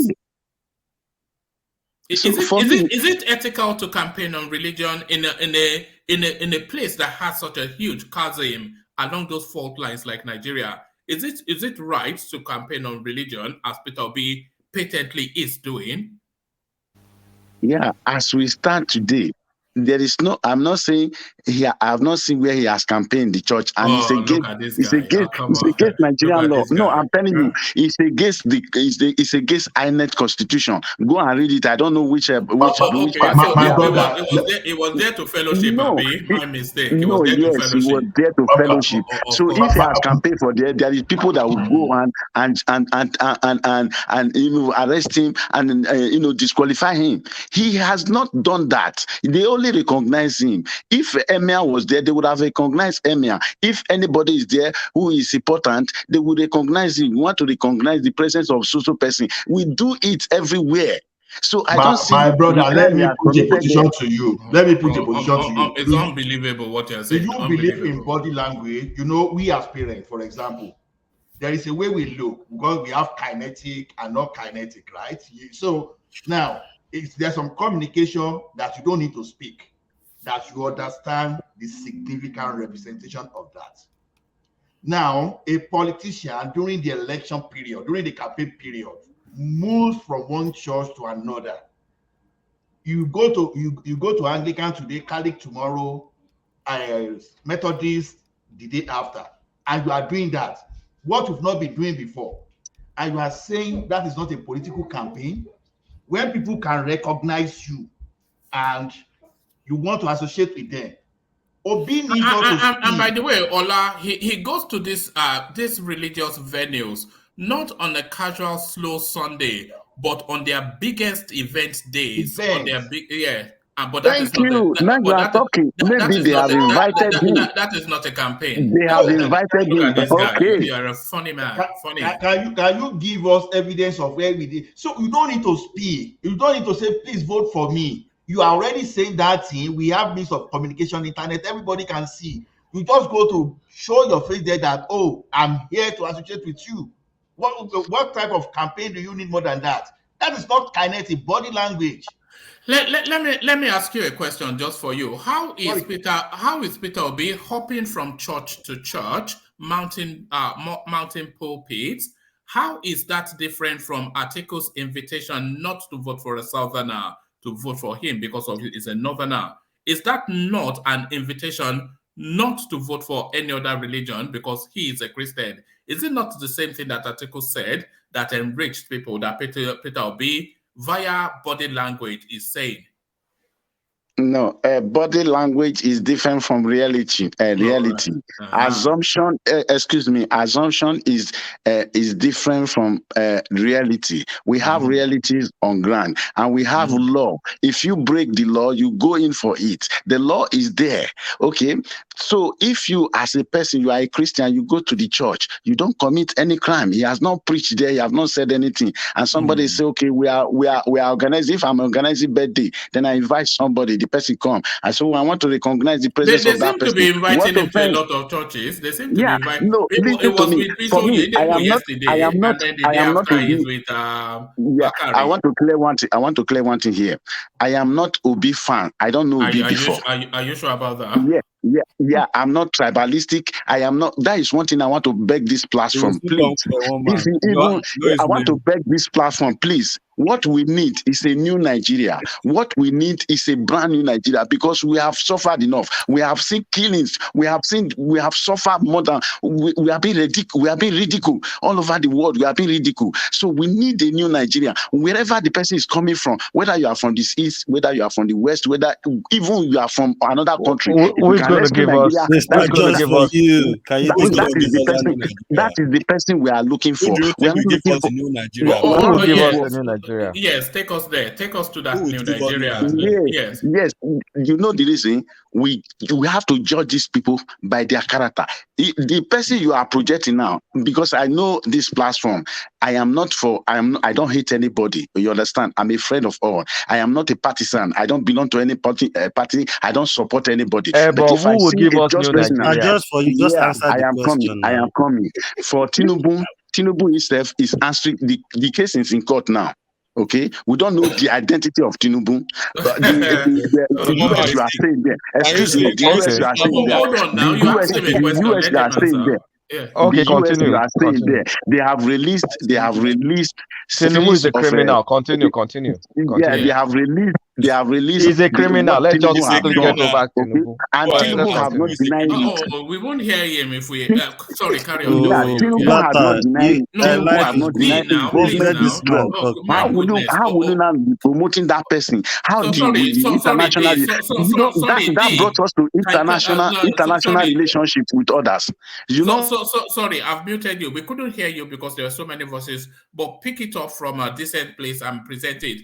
What people are asking you is, take us to that new Nigeria that you're describing, and then put on top of it a person that should govern it. Yeah, exactly. We look at the antecedents, okay, what these people have done in the past. We look at what they are driving at, what they are dragging at, okay, and what we are going to achieve, okay. This oil theft we are talking about is Peter Obi that brought it and say it is the government that are responsible. And government reveals so many things. Obi reveals so many things. He is not my brother. I don't know him. Okay. What I want is somebody that will lead us. We don't want to make mistake the second time again. And this man have said that where Buhari's he will continue Buhari's program. And have we benefited from Buhari program? That is the principle we are talking about. Ashiwaju, you said for that Ashiwaju is useless. Let's move on from Ashiwaju. No. For that video you showed before, he said Obi discover River Niger. I watch it. He said Buhari government is good. Buhari ruled very well. I watch it. You show that, please. Okay. Can you tell me that Buhari, with all 133 million Nigerians in poverty, that Nigerian is this man is good, and we are not talking insecurity. We cannot go to farm. We cannot go to anywhere. You can't travel from Lagos to Ibadan. So these are the questions we have to ask ourselves. It's not the question of sentiment or tribalism. This is what is eating Nigeria over the years. We have to. That is the revolution we are talking about now. We have to take Nigeria back to ourselves. Okay. So is that you want to vote for now? So is it just for you? Who will have to sit on that seat in Aso Rock? Yes, Hold on. Can you hear the question so you can best answer? Who will have to sit on that seat in Aso Rock for all of these things you are describing to in 2023? Who will have to, and we need a name, who will have to sit on that seat in Aso Rock for all of these things you are describing to come to fruition? Who will have to sit on that seat? Okay, let me I will point out two people. Number one, Peter Obi. Number two, number two, Sowore. Even Sowore is a tribe man. Adebayo is a tribe man. These people know what is right. And these people have not endorsed this person you are pushing to us. So why would us, we know what is the right thing because of tribalism and ethnicity, which has killed Nigeria over the years, and we still base our can you hold on, there. D, please? Yeah. Yeah, it will not lead us to anywhere. Sowore has intention. Somebody raised the question the other time that Obi and Sowore said they will raise minimum wage to 100,000. People were kicking against it, and we see politicians any 30,000 in a month. 30 million, 40 million, 20 million in a month. But you see, ordinary person cannot feed it. He cannot give 3 square meal or even a square meal. Then you are telling me you cannot reduce for that person with any 30 million. So these are the things. Sowore has his tension. Obi has his tension. So if you cannot go for Obi, you go for Sowore. Simple. All right, thank you. Just for you. I'm just going to make a statement, and you can tell me if it's right or wrong, and then we go back to Adeleko. It's only for time. You support you feel Peter Obi is the best candidate for Nigeria. not because he's your clansman, no, but because he has integrity and his antecedents in Anambra State. And you don't support him because he's an Igbo man, because if Ruta Sokorocha was gunning for it, you wouldn't support him, and you would support Oshiba and Yobo. Unfortunately, the Yorubas did not put him forward. So out of all of this, it's not because he's your clansman. One man, you missed one. You missed one thing. You missed one thing. Look at you are supporting him because he's an Igbo man. We all know that. No, you missed one thing. No, I'm not an Igbo man. I'm not. He's not my tribe person. Let me tell you. If Osibajo, let me tell you, if Osibajo was there, the story would have different. Because the 3 months, the guy now, from Edo, right? The 3 months that let's forget tribe. That is where we are having problem. Yeah. We believe in tribe. We believe in religion. That is the problem we are having. Osibajo was there. Osibajo was there for 3 months. Nigeria changed. So when the man came, he took Nigeria back again. Where he took Nigeria back. Osibajo would have been best fitted for that position. Why did this man remove Osibajo there? All right. I was able to predict that because it's such a script. It's almost like a rehearsed line. We hear it so often. You know, it's just funny when people say, let's forget tribe. The best part for me. Religion. We can't forget religion. And again, I think you just change just for you to just for Obi. Simple. The best part for me, the best part for me is Obi rescuing the country and reporting oil theft to NNPC. That's the greatest part. People have been in mantle of leadership over the years. These people have been there over the years. They have been okay. What is our situation now? What is our situation? It's a situation of mess. We are the poorest nation on earth. Why can't we try someone else? Why do we still base on our 8 years of sorry, hold on. Just for you. But do you not think Obi is missing a trick? Because as Ajan Lekok was highlighting, Obi also discovered River Niger, but they don't highlight that enough in their campaign. Why are they not highlighting the fact that Peter Obi discovered River Niger? Just for you, why is that not part of? That's an achievement now. Is it not? Obi did not discover River Niger. I'm not aware of that, but sure? I don't think where you use that one to campaign. But I see is I see sincerity in him. Okay, for all of them. Okay, is Ashiwaji still receiving pension? Yes. Is it dictating in Lagos who goes to? I know he is the one who removed Ambode. I know very well when he made the mention. I was in Nigeria that time. He said, must Ambode go for the second time? My hands are tied. Why would one person dictate who is governor, who is president? We have this is 21st millennium, 21st century. Sorry, we are in the 21st century. Somebody will not dictate who is going to be the president, and he said, "It's my turn, and it's not the turn of Nigeria." Where on earth is that? For you, a question for you, just for you. See, do you know there are many tribes? Religion can be a tribe apart from ethnicity. You say because you are true Nigeria, that is why you want Peter Obi, right? That's what you say. Now, a true Nigeria must identify that we have Muslim and Christian in the community. No, you don't believe that. Muslim ticket don't believe that. Wait, I'm asking you a question. Contradicting yourself now. When will we start visiting mosque, at least to worship with them? On your statement now, you say we have two religions, Muslim and Christian. Why do you pick? Why do you pick Muslim? Why do you ignore Christian and you pick Muslim? Even when the Christian we are crying, you ignore them. You say no matter what they say, you ignore them. That means no Christian is that. So now you are telling me two religions. Sorry, let me just interject, Mr. Just for you. Please learn to listen more so that the conversation can flow back and forth. You know, it doesn't listen. That's the thing. But do you not think that it is a more dangerous space to campaign on religion than to have a same religion ticket? Is campaigning using religion to campaign? Is it not more dangerous than a Muslim ticket by your reckoning? I have said time without number here that Obi is not campaigning on religion, because He's if he not. does that, All right. if Okay. he goes to the church, they will arrest him. If you go to church and campaign, the law is there. It's a new law.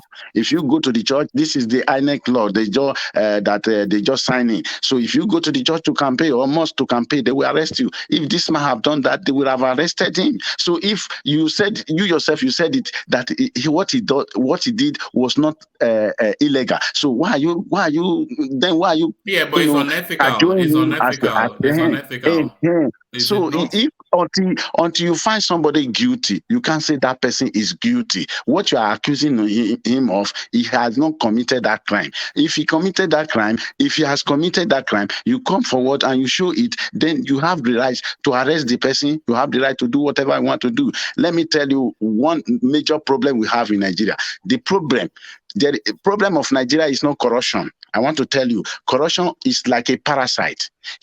Corruption feed on two things: religion and tribalism. Tribalism. These are the two things that corruption feed on. If you can remove this tribalism and religion, you will see that corruption will be diminished or will be totally eradicated. Because nepotism, corruption, all these things are the offspring of tribalism and religion. Because it's my tribe, it's my court person, it's my this, it's my that. That is why somebody, you put the wrong person in the right place, he can never perform well. You put a engineer in the field of medicine, he cannot perform well. My guy, when I say hold on, we don't really do long essays. Yeah, we have an interactive conversation. Is cronism, is it corruption? Cronism. Is it corruption? Yes, of course. Oh, okay. Have you read the documents that they used to impeach Peter Obi when he was governor of Anambra State? But he won the impeachment. No, he didn't win it. Yes, he won it. Okay, do you know that space? No. If you sorry, can you hold on? If you don't know, say I don't know, but don't try and make up answers. So, did you read the documents that they? I'm sure you did not read it. So, if you did not read it, then just say I did not read it.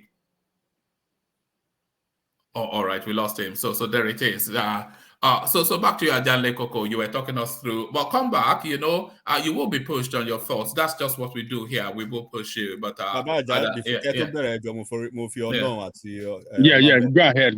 ahead.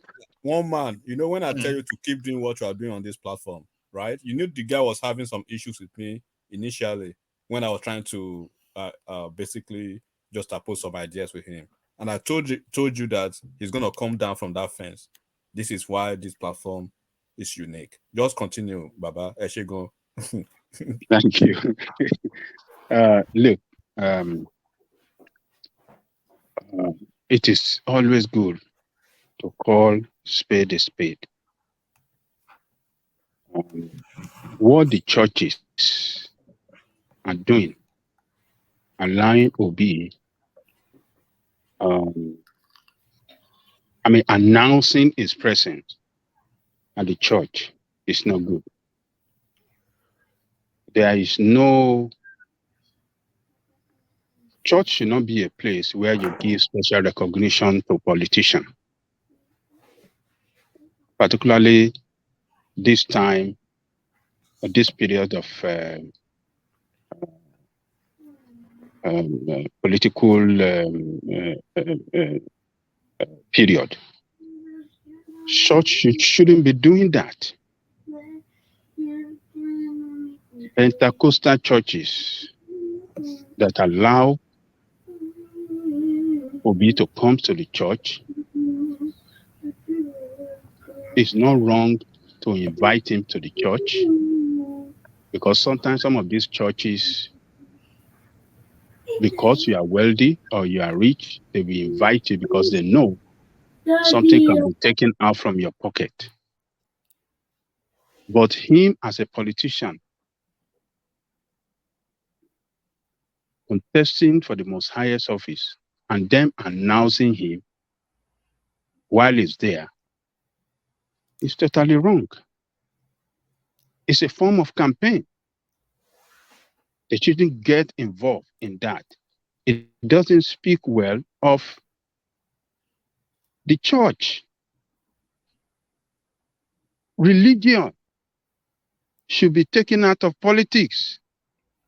Our constitution does not even allow it. It is illegal. That is why Nigeria remains a secular state. It's a state that does not recognize the supremacy of one religion over other. But now for Christian leaders to showcase this guy, showcase his presence in the church, I think it's not good enough and it should be condemned. If the mosque come up tomorrow and start showcasing, in fact, it's not going to happen in the mosque. I can beat my chest for that. Because the mosque give everybody, when you are in the mosque, your status in the community, your status in the community does not come into the mosque. The moment you enter the mosque, your status is zero. You're on the same level with everybody.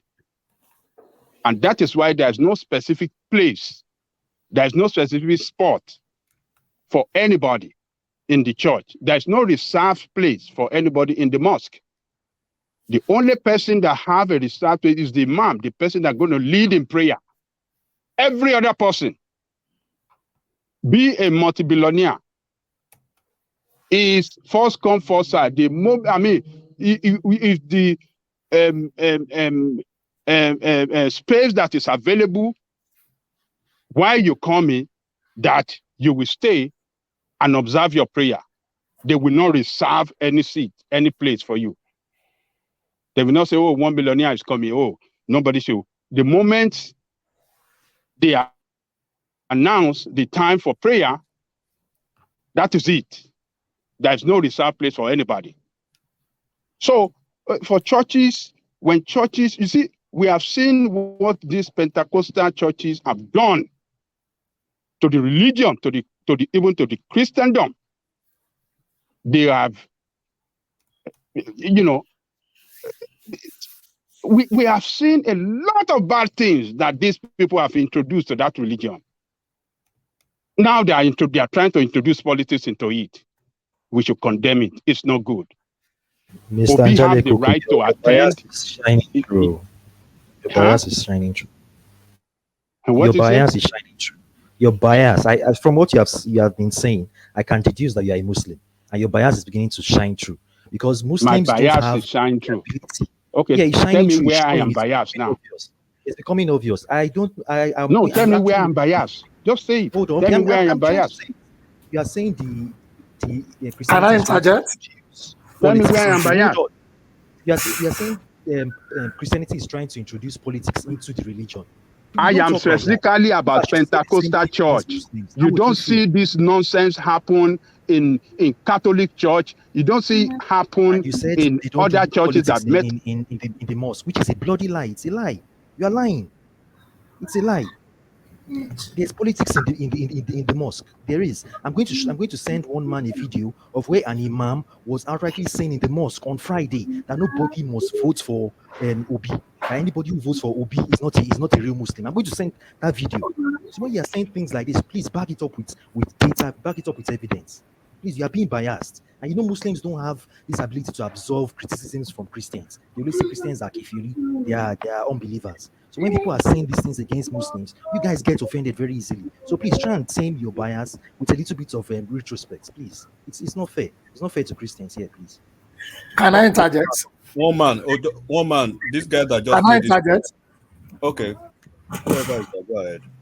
But I just want to say something very quick about the Muslim, about the what he said about Islam, if you don't mind. Okay, you can go ahead. I will just come after you. Yes. So he pointedly stated that the Imam was saying something as against. I was expecting him to say a candidate in the mosque was making a comment, or a candidate was in the mosque while the Imam was making that comment. So I just want to be clear about that, because I don't think he said a candidate who is running for an office was in the mosque, as Obi is seen in almost all the churches now. But which is worse? Which is worse? I just want to. I want you to if an Oyedepo is saying don't vote I for want to Muslims, clarify how that. would you feel? I'm making that statement for purposes of clarification. It's like a question. I'm trying to get some clarification. Are you saying a candidate was in the mosque while the imam was making that statement? First, I never said so. I said the imam was Okay, so preaching. it is was preaching. we can agree that the imam was making that statement. Which is worse?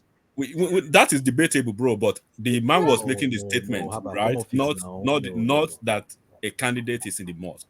Imagine Oyedepo standing on the pulpit and saying, "Please don't vote for Tinubu. Please don't vote for Atiku." Which is worse? And you're comparing that with an Obi who just was recognized. No, I'm not comparing. You don't heard me. I'm just asking a question from. But go ahead. No, never mind. Go ahead with your thoughts. It's okay. No, that's my submission. Just seek clarification for that.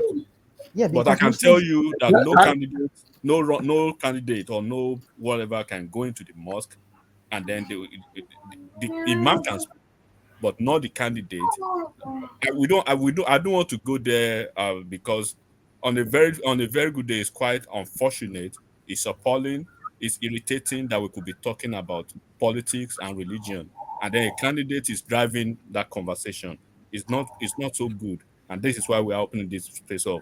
Baba Jalikoko, you can go ahead, and this guy you can. Can I interject? I am not blaming Obi per se, but I'm blaming the church leader for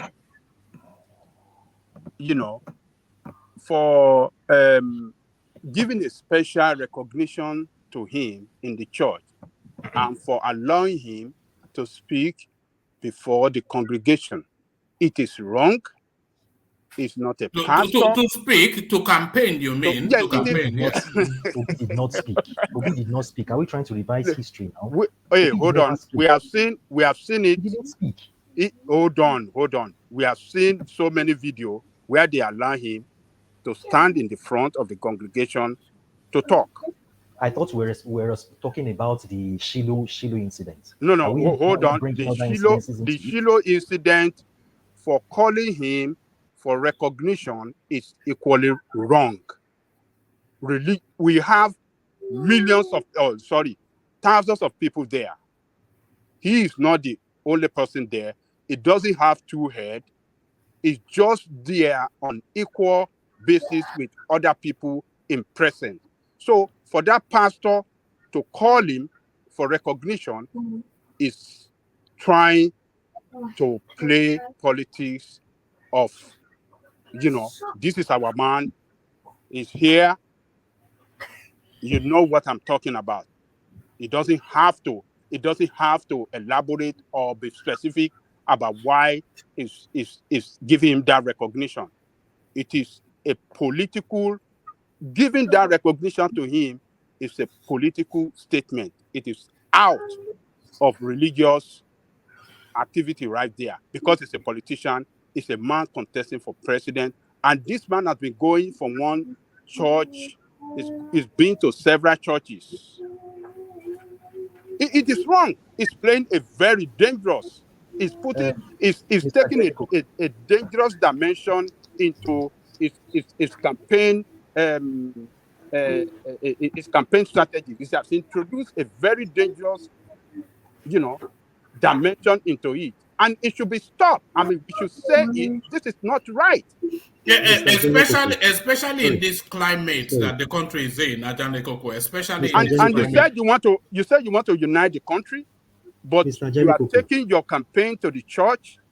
It is totally wrong. What laws of man or of God did Obi break by going to the church? He didn't go and stand on the pulpit and say, "Please vote for me." He didn't. He was just recognized. I just told you that he has spoken in several ones in the past, but he didn't speak here. But they announced his presence.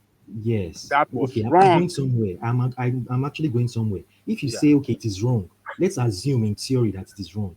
Your candidates, which I believe you are a staunch supporter of Tinubu, If he knows that I am religion, not Tinubu supporter. religion, Why are you okay, concluding like that? okay, let me assume. I am sure a man. Okay, sorry about that. So if you say religion is not important, why is somebody like Tinubu going to hire carpenters, traders from Abuja, from Day Market, giving them bishop robes? Can I interject? He didn't make those people to come and endorse him if he knows that religion is not important. Can I interject? Why? Hold on, please. I'm going somewhere, please. I won't take much of the time. And also, we all know that Northerners, they don't consider Southern, which is Yoruba Muslims, as true Muslims. I've lived partially in the North at a period of time. They actually look at them as being kafiris, as being unbelievers. So Tinubu himself knows that the typical Hausa Northerner Muslim will never vote for him because they don't consider Yoruba Muslims as true Muslims. That is why he went and took a staunch terrorist sympathizer, which is Shetima. I'm not apologetic to call him that. He went and chose him because he knows that if he should choose a northern Christian, you are not apologetic sorry, you are not apologetic to say call that. Shetima a terrorist apologist. Yeah, but are you able to back that up? When has The ever apologized? The evidence is everywhere. Well, then it's easy for you to give us an example. So are you able to back that up? Let's not go into too much details. No. What do you mean? You've left it. No. So you've left it drop word without proving it. What are you talking about? Don't let's segue into that. If you're going to then you have to withdraw it. Oh, hold on, you have to withdraw it if you're not able to back it up now. If I'm not able to back it up, that's quite a grave allegation. Okay, let me just give you an instance. There was an incident where a wanted Boko Haram terrorist was arrested within the government house when Shetima was the president. When Shetima was the governor of Borno State. And also remember, I like I told you, I've worked in the financial system. I know when Shetima was an AGM in Zenith Bank, when he became governor, when Zenith Bank was still paying him salary, even when Shetima was the governor. There's evidence. When I tell you I have ears on the ground, I know something. They are paying him salary while he have left the bank. I am telling you that. Are you repeating what I'm where saying? is that done? My God sake. I don't know. For God. Where is that done? Mr. Anjale Koko. Is it a ministry of government private organization? Collective pension. Mr. Is it collective pension? Okay. Hold on, please. What are you talking about? As if we have never worked in private sector before. What are you talking about? Let's hear what is got to say now. But he seems to be making stuff up. The thing, Sally. I know, but I wanted to know if it's a fact. So everyone. Yes, that's why we're asking him to substantiate it. Yeah, so allow him to just tell us. Is making stuff up. Then we can decide if it's true or not. So let me tell you something. If you say what I just said is a lie, can you bring evidence that your submission that it is a lie? Do you have evidence for that? That's a logical fallacy now. You are the one stating what you are saying. Yeah, you are the one that alleged you have to bring it forward. Then we'll counter it if it's right or not. Why are you asking somebody? And this is what I tell you. This platform is different. You should be saying it on several platforms, and then you have the leeway, and you can just say it. What evidence do you want from me? Okay. Hold on, Femi. Yes. I am. Hold on. I am an apple tree. I am an apple tree. So prove to me differently that I am not. I don't understand. So you just say something. You say that's exactly my point. You say something random. People are asking you to justify it, and they are saying that they have to justify. They are saying they have to justify to the contrary. Otherwise, what you're saying is obscene. What do you want from me? I should give you evidence of his we hear from this guy now. We're hearing from him now. For the fact that I want to hear, does it mean it's going to be spewed lines and we allow him? You know the texture of this platform. We were talking about religion and Muslim etiquette. You people have kind of want to push me away from being on that main part and segueing into because you said it is not because you've opened up that portal. You should have left it for another day. No. Can you hold on, please, Sincere? Can you hold on? From this. No. Yeah, don't worry about that. There's no place to hide. Don't worry about that. It's not a discussion for another day because you opened the portal. And people are inviting you to justify that statement Because what it's quite a. evidence do you want from me? I've been repeating myself ad nauseum right now. What evidence have you given? You said it was being. Say the evidence that you want. Sorry, I'm going to mute you for a second, Sincere, but you said that Shetima is a terrorist sympathizer. We heard you say that, and you were invited then, because that is such a weighty thing to say. We were inviting you then to back it up, and you were saying he was being paid monies after he left a bank. So I mean, is there coherence in any of that? But one man, he may have deviated on that point. No, hold on now. Let him address it now, please, Sally. I kind of like understand your point of view and your actions, even as the moderator. You have to actually be kind of like biased towards. What do you mean biased? Towards the truth? Towards the truth? Yes, I am biased towards the truth. You are biased towards a particular candidate. When you saw, all right, okay, let's leave that. You don't get it. All right, thank you. Let's get back to Ajanle Koko, who had the floor. Ajanle Koko, back to you. Ladies and gentlemen, Obi is carrying out this campaign, going from one churches to the other, because of Muslim ticket on the side of Tinubu. He's trying to market himself to the Christians that I am an option. I know you are angry with APC. I am a Christian. I want to be leader of your country. Let us do it together. Give it to me, and I will protect your interests. That is the reason for his campaign from one church to the other. And I seriously disagree. Hold on. Okay, that is. I seriously disagree. Let me finish. Sally, let Ajanle Koko land and then you disagree. Yeah, carry on, Ajanle Koko. That is the reason is moving from one church to the other. And that is trying to wield that sentiment, religious sentiment, against the APC and in favor of his candidacy. And you will see places that this man have attended are these Pentecostal churches. I haven't seen him giving recognition at Catholic Church. Maybe there's one. I've not seen any video relating to that. But I have seen these several Pentecostal churches. And that's why I'm saying this Pentecostal church must be stopped from this. It is not good for our unity. It's going to divide us the more. And at this very moment, we desperately need unity among all of us in that country. No politician should be announced. It's not peculiar to Obi. I'm not saying this for Obi alone, but all of them. No politician, particularly those that are contesting for election at this time, should be given any recognition for their presence in the church. It is not good for us at all. And we know that all of us that are Christians on this platform and those that are listening, you know quite well in the heart of your heart that he is playing a religious card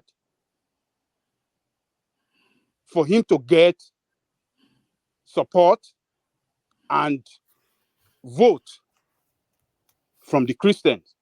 This is what that man is doing. He's a corny politician, like every other politician. They are dubious people. They are dangerous people, and people should not fall into their trap. Use your senses and use it well, and let's stand up against all the deceit by this politician. All right, this guy is deceitful, and he should be condemned with this strategy that he has injected into his campaign. His campaign. All right, Ajanle Koko, I think Sally has a different narrative. Sally Base, you hope you have a different view. It's unbelievable what Ajale Kuku is saying. Ajale Kuku Rawa, this statement you're making, first of all, let me ask you something. You said they should stop any religious organizations from accepting people to come in there to make statements about what their efforts are about trying to get Nigeria out of the mess in leadership. Is that what you're saying? You're saying that every they should ban them. You're saying they should ban them. So I'm not saying they cannot. What law in the Nigerian constitution says that people and first of all, let me even ask you, Anjale, you know that Peter Obi is a Christian.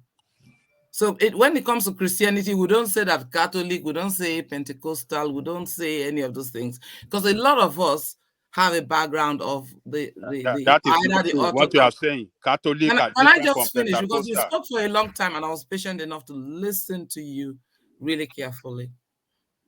So just at least listen to my own side of the story. Carry on, Celis, carry on. So, you know, a lot of us have, you know, some kind of strong, like my parents are Baptist, I don't know, you know, and some of us are Muslims or whatever.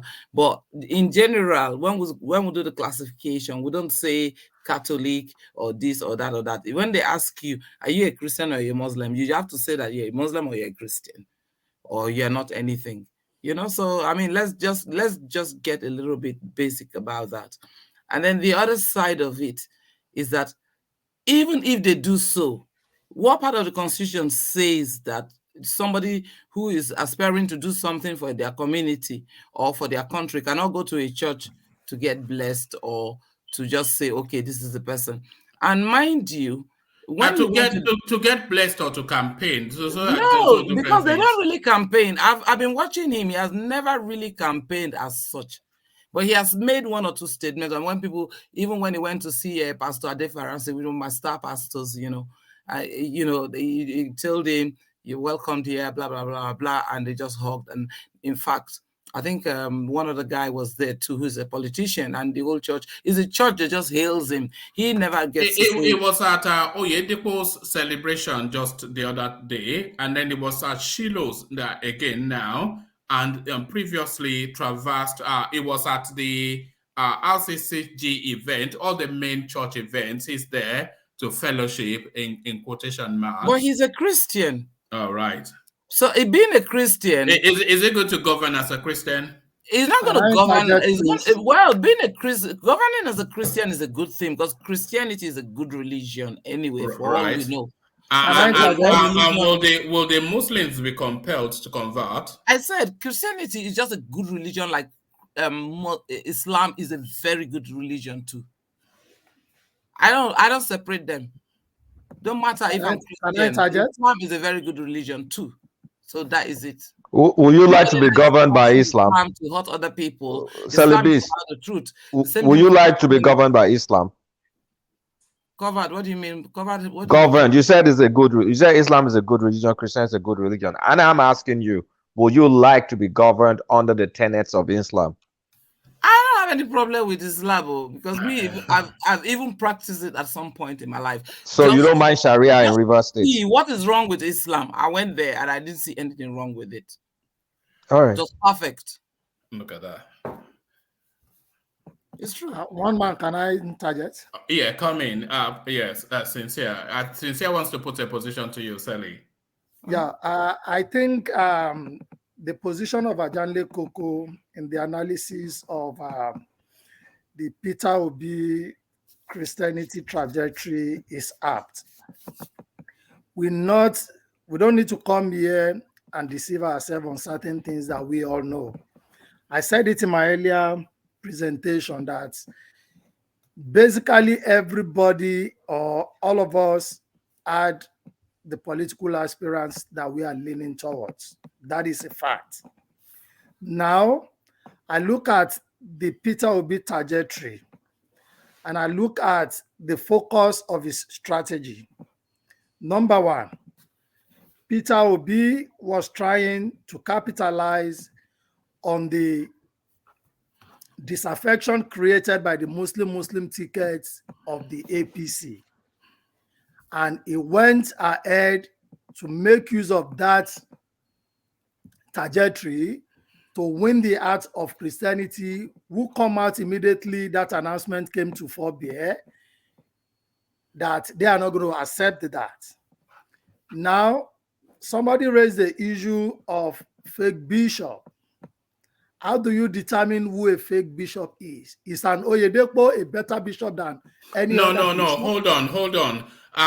The fake bishop that was being referenced was when Shetima and company, they went to get some random people to dress up as Christian leaders. One man, it is an hold assumption. on. What do you mean? It's been proven now. What's an assumption? Did those people came up to say they are random people, they are not bishops? They've been identified as random people. So they are random people. They were just plain dress-ups. Yes. Whoever identified them, everybody is still playing their political games. Yes. Now there is a group in Abuja who call themselves another names, who are smaller churches, pastors, and who said they are supporting Ebola Tinubu. Now, because Khan initially took a position on the Muslim ticket, they tried to take a detour by now inviting all the aspirants thereafter. But sincerely, everybody knew where Khan was leaning towards. And that is why somebody said Peter Obi is a Christian, and that's why he's appearing in churches. In 2020, did Peter Obi appear at Experience? Did Peter Obi appear at Shiloh? Did he appear at Redeem end of year? But if I can just reply to that, but Peter Obi handed all the schools to the churches. So it's Tinubu just did likewise. Christian, and you can't really take that away. Tinubu did likewise. In fact, Tinubu started that. If you want to know. Okay, well, we are not here comparing Tinubu per se. What we are trying to ascertain sorry, Sally, to the wider question, is it acceptable the way, because we can paint it in all of the manners that we choose to, but there is no equivocation. Peter Obi is campaigning on a religious stance. It's too glaring for it not to be observable. And I'm pretty sure that you have observed this as well. But is that acceptable? His campaign on two prongs, ethnicity and religion. Woman, can I say something? Celibate. That's to celibate. That's to celibate. I don't really see any fault in that, because I've seen it go on, right. in my course of, growing up in the Nigerian, political space. I've seen that gone on even with my mom and my dad, them when they were in politics and things like that. So, and even in my own time, I've seen that, the church is like one of the places that you go to try and, tell them, or either to pray for you and to bless your actions and all that. It's always been about prayer. Even the PDP, in fact, I was really upset when I was, I was like taken aback, put it that way, not upset. But when you go to the PDP secretariat downstairs, you just see people shouting at you. Can't even have a discussion, because you already see all the prayer warriors there shouting, praying. So it's in a way, it's kind of like, embedded in the culture of the politics. That's the religious side in any of the areas that are religious. For instance, the South, which is mostly Christian, or the North, which is mostly Muslim. And let's not just try and tear that out of the real paradigms that exist in the society of Nigeria. Woman, can I say something? Can I just round up my comment? All right, round off your comments. Whoever wanted to comment, but be succinct with it, though. Yeah. Basically, I'm not averse to whatever moves Peter Obi is making. I said it in my earlier submission that everybody has gotten their strategy. The first thing in this election is to even win the election.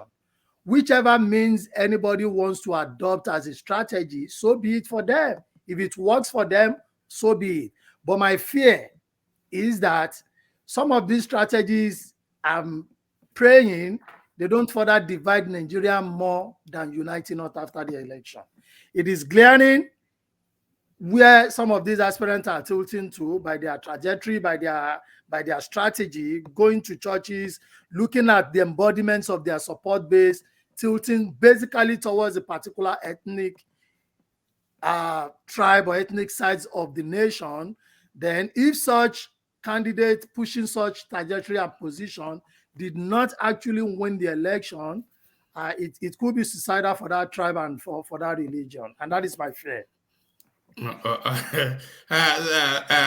Celibate, it looks as though Ife is after you. He called you first an Afghani Nigerian, a Taliban Nigerian. Now he said that Celibate is a Romano-Afghan Nigerian. So I think it's flexing his poetic juices on you. So I don't know, man. By the time look at that, Afghani celibates, okay.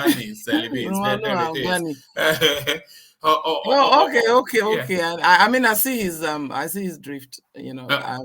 But really, come on. We all grew up together. So there were Muslims, there were Christians, and all of it. You know, growing up, it was never really an issue. So, Sally, is Peter Obi a con man? He's not a con man. Is he not? He cannot be a con man, because if he's a con man, I mean, you see the position. Look at how governors. Is he playing us though? I don't think so. Is he playing us? He's not playing us. And most of his figures have been right, at least to a large extent. No, I'm not talking about. And I'm not talking about the figures. I'm talking about the politicking. Because the politicking, he sincerely wants to get Nigeria to be one, which is one thing some of us who were like on the other side did not like. And for him to bring us back this way, you just think about it as at, let's just say some like a year ago, and all things that have been going on with Nnamdi Kanu, you think anybody has been happy? Anyone who is a serious activist in that region has not been happy. So, you know, you look at it now, the same people that, you know, used to be IPOBs or whatever, they're basically in. So in a way, for me, it's creating like the peace. It's like everyone is crying out for justice, and everyone is crying out for peace. So this is somebody who's like coming and it's like is bridging the gap bit by bit with his own little efforts. He's bridging those gaps. He's smiling all the time. When people insult him, it's just like Jesus. You slap him, you give the other cheek, you know. So let's just encourage him and see how far we can go. And for me, and seeing it, you know, just observing it, because I have 3 sons, so I observe men.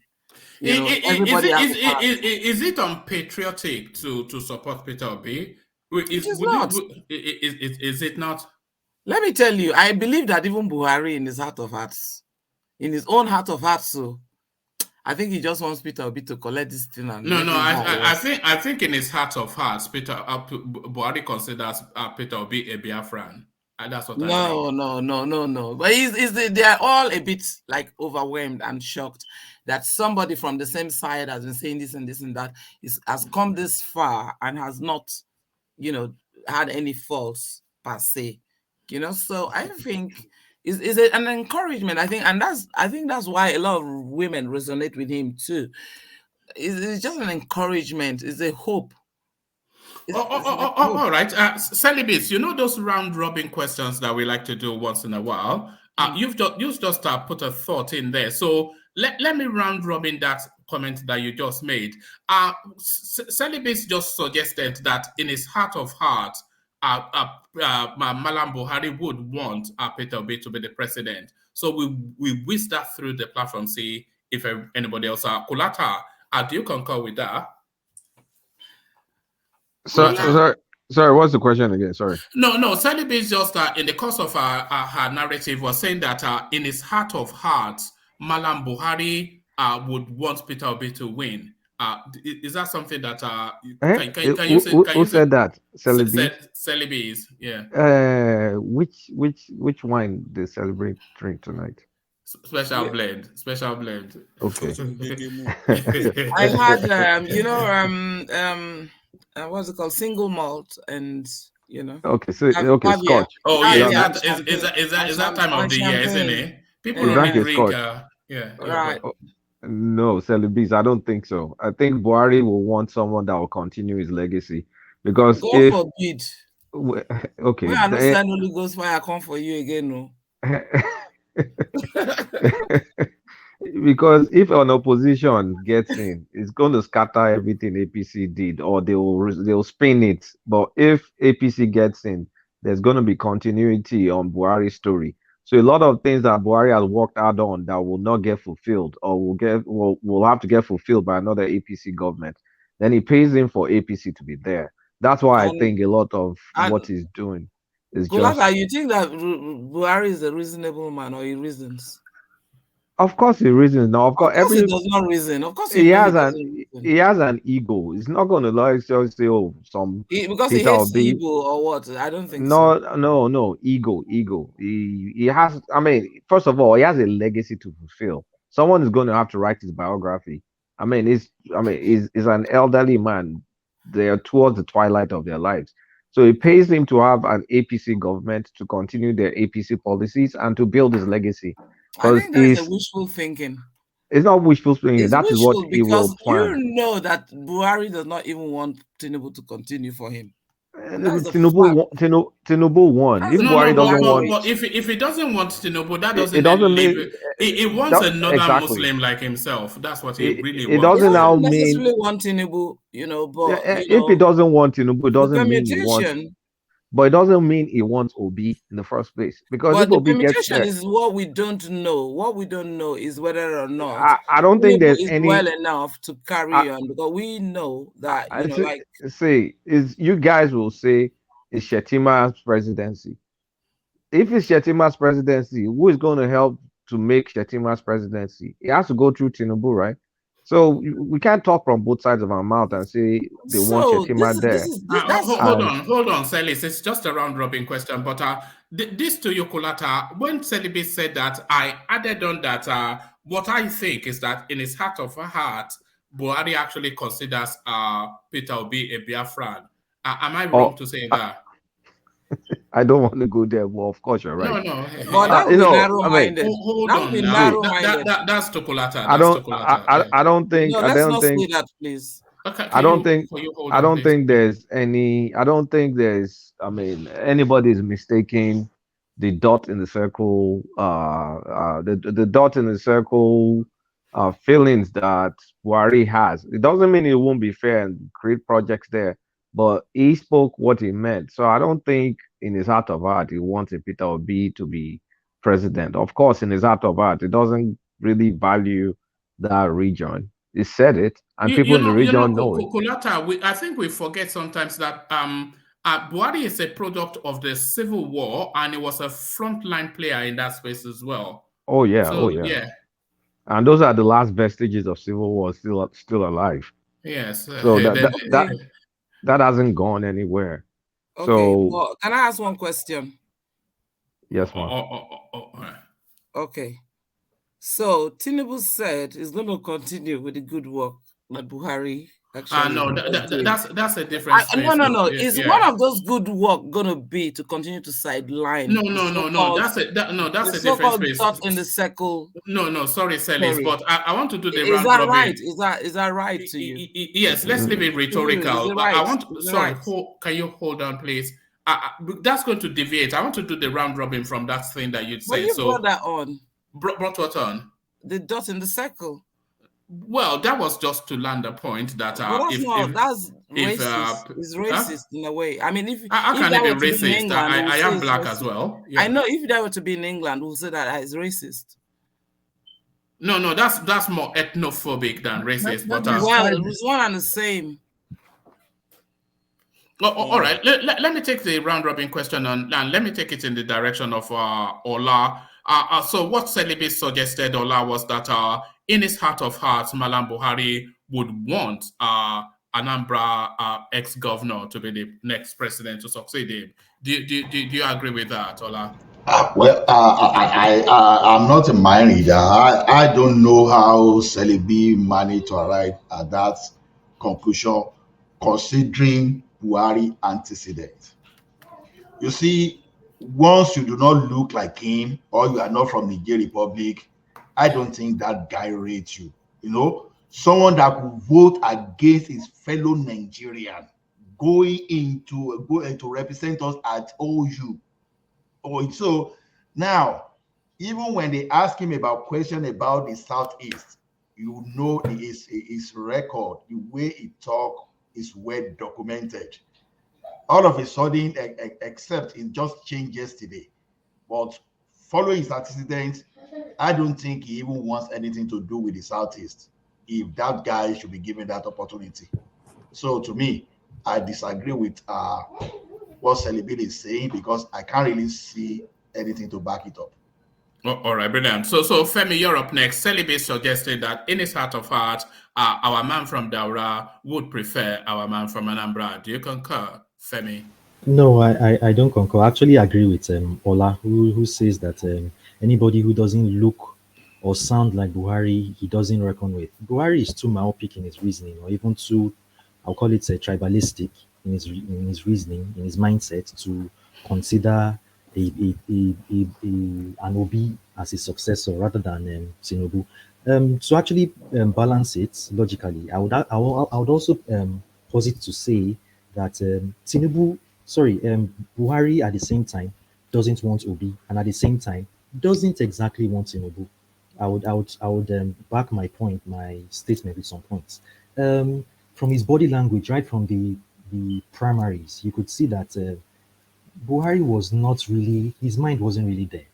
And also, as they have started the campaign run now, during Obasanjo's time, in the build up to 2007 elections, we could see Obasanjo following Yaradua and JJ from stop to stop. He was always with them. He was practically fronting the campaigns. But I don't think I've seen Buhari in any of the campaigns or even saying anything in support of.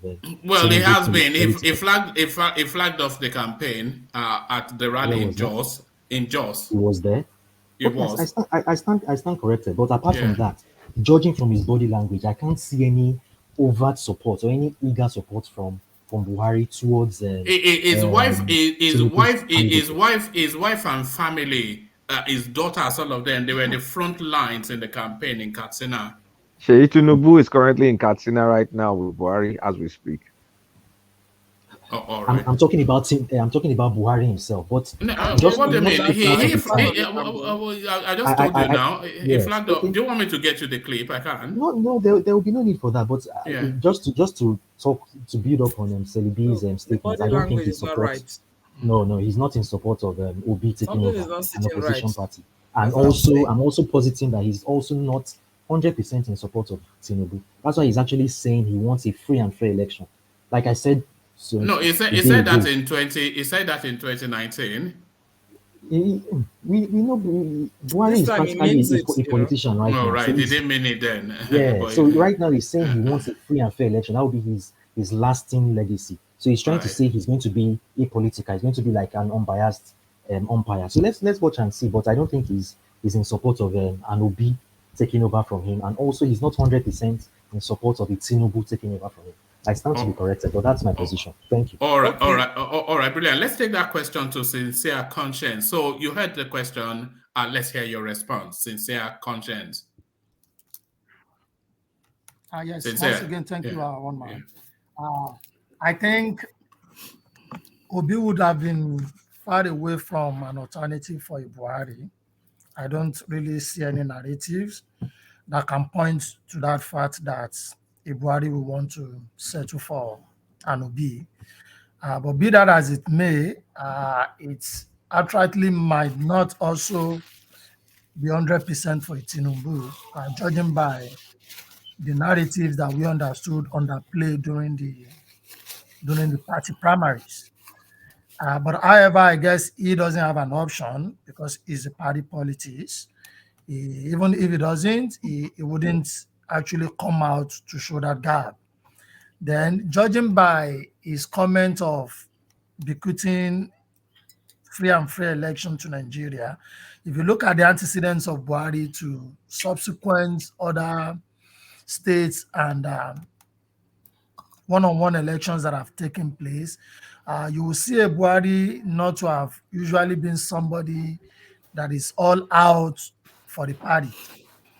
Most of those campaigns for those states elections is either and Oshibajo is representing or leading, it really does not involve a Buhari. And I could understand possibly he's trying to create a picture of neutrality as the president of the nation rather than the president of APC. But all said and done, I don't think a Peter Obi will ever be an option for Buhari. Yes. So thank you. So let's take that question and move it in the direction of His Grace. So His Grace, the question, your response. I could not have imagined that Buhari would think Obi would be a better alternative compared to Tinubu. I can't imagine that. Even though we all know that he doesn't like Tinubu either. His body language already shows that, but he has no choice this time around. But would they have chosen Obi? See, the comment Buhari made while he was granting that interview to channels, I said they're just a dot in the circle. He meant it. It wasn't a slip of tongue. He knew what he said. He meant it. Like he hates Nigerian youths as well, isn't it? Because he said Nigerian youths are lazy. There is no way Buhari would have been thinking that Obi will be, he would like to hand over to Obi. Now, in this regard of the election is going to be free and fair, I think like Ola said initially, Buhari is only concerned about himself. He doesn't care whether Tinubu wins or he doesn't win initially.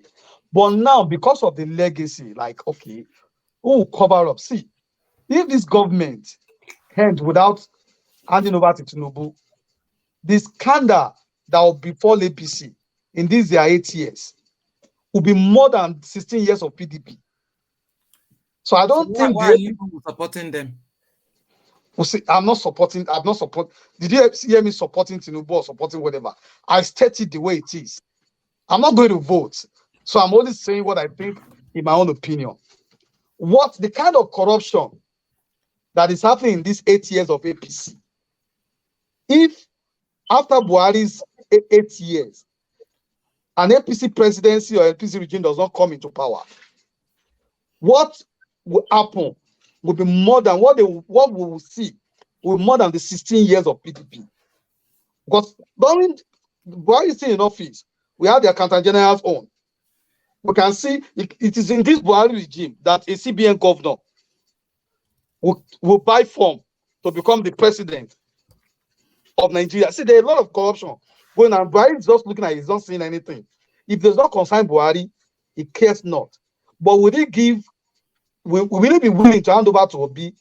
I don't think so. And not because Obi is not a good person, it's just because he still have this agenda that Obi is carrying this Biafra. He has this mind that Obi is carrying this Biafra agenda. Now, that's my opinion. But let me just quickly make a point on this issue of Obi campaigning in churches. See, if we support Tinubu, that Tinubu's strategy, whatever he's doing, I think we should adopt that as Obi's strategy too. If he goes to church, Obi will not go to mosque. He's not a Muslim. You only go to where you think you'll be accepted and where you can canvass more vote. So if he's not going to church, who do you think will be sympathetic towards Obi? So you have to go to where you think, at least if I get a little more vote from here with my Southeast vote, then maybe I will stand a better chance. So if everybody says, okay, Tinubu is not talking, it's a strategy, I don't think we should crucify Obi for going to churches. That's a strategy. If it works for him, fine. If it doesn't, that's my opinion. All right, thank you. So what piece here up next? So Celebi just she mused on the thought that secretly Malam Buhari would prefer Peter Obi to succeed him. As per corruption, you know, Mr. Corruption. Okay. All right. Yeah. Konnichiwa, everybody. Konnichiwa, everybody. Konnichiwa.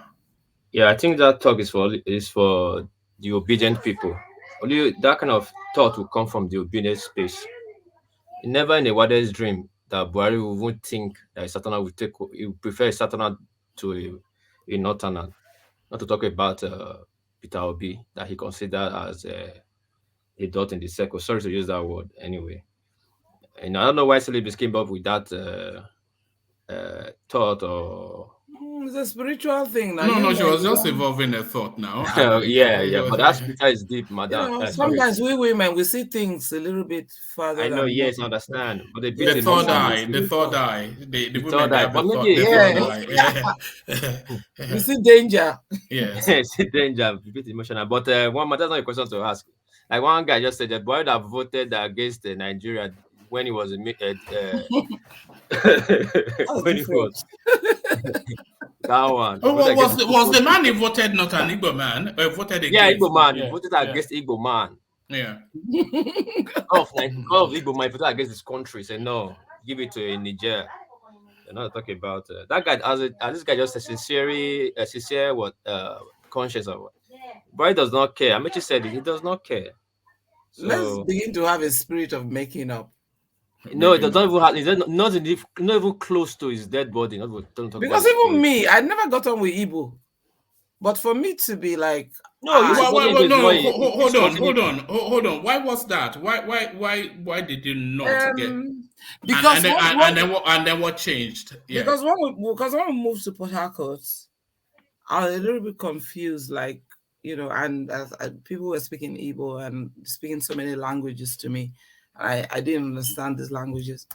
I just could not even want to know. And then things that were being said at the time. So there was some kind of like this thing that the Igbos feel is real. Because there were certain things that were being said, like Igbo man, don't ever give me your money. You will run away with it, all the kind of things, you know, and they were closer. Like the Yorubas were a little bit farther. You know, you see them in certain places, but not everywhere. So, you know, that kind of trying to mix with the community there. There was always that ostracization of Igbos in that Rivers community.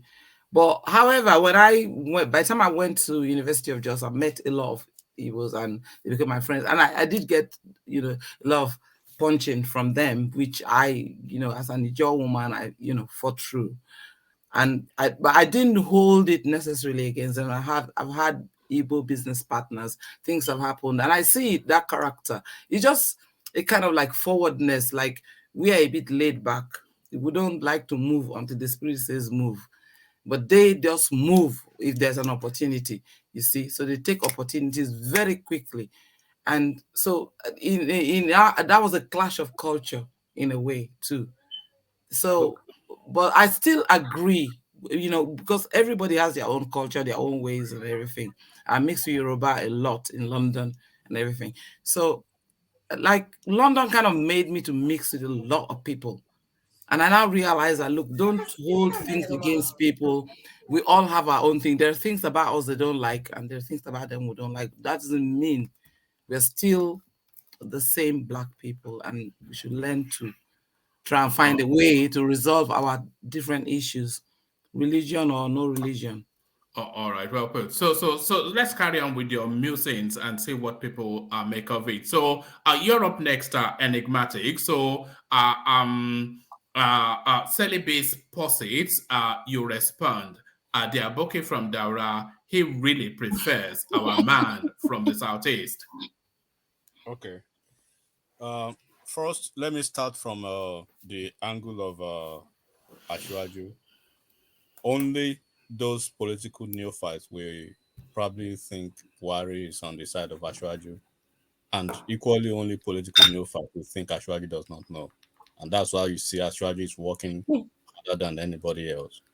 We can see it very well if you will probably play back your memory to the primaries, APC primaries. It was very clear, very clear as day that Buhari actually had a candidate, but other than Ashwaju or even Oshibanjo. So, and then we understand that he wanted somebody from the north.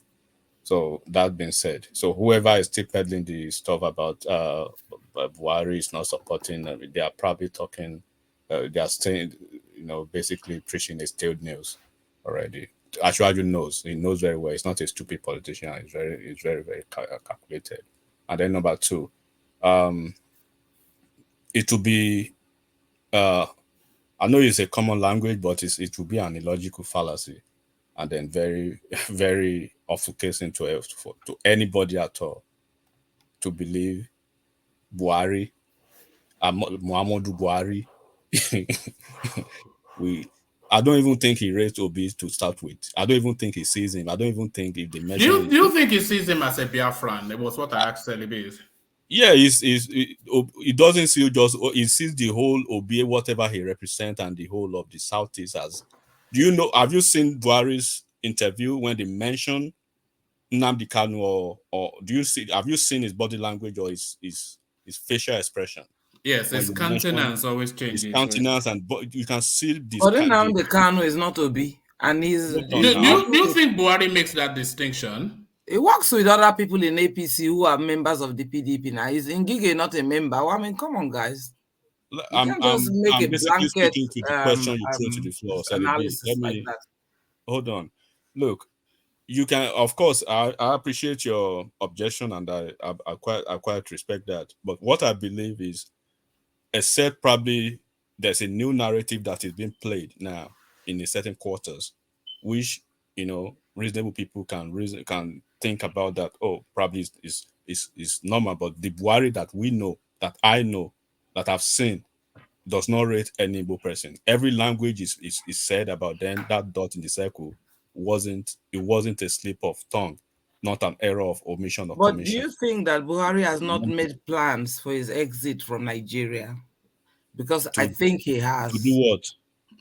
Of course, because he has built is building a this thing that will be. Forget all this. But he has sent bullion vans. Buhari is going to stay in Daura. No, sorry. That's a different conversational space. No, I'm just saying that Buhari has a plan, an exit plan. So he's not. That's what I'm telling you. Forget all these childish theories. They are childish. What's up? Conscripted theory. Forget about that. What do you mean is childish? I can prove it academically.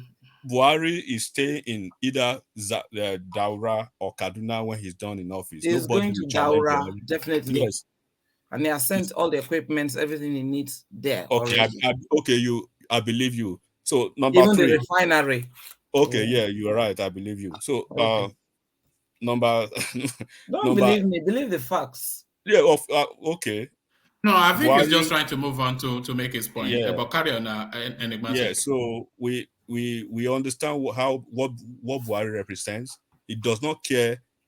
I don't even think. Look at the way they're even tossing his wife here and there. It's kitchen cabals, right? They have to send. His wife basically had to exit Nigeria for them. So that would tell you Buhari thinks about Buhari, and then if it's either you work for yourself or you perish in the political landscape of Buhari's mind, right? And that's why you see most of Oshibanjo people believing that he's gonna come out to anoint a consensus candidate. That's why you see them sprawling. I mean, where they were at the end of the day. So everybody understands his position about the Southeast. Does he even like anybody coming from Niger Republic or a Fulani man? Look at the appointments. What is the reason for the nepotism?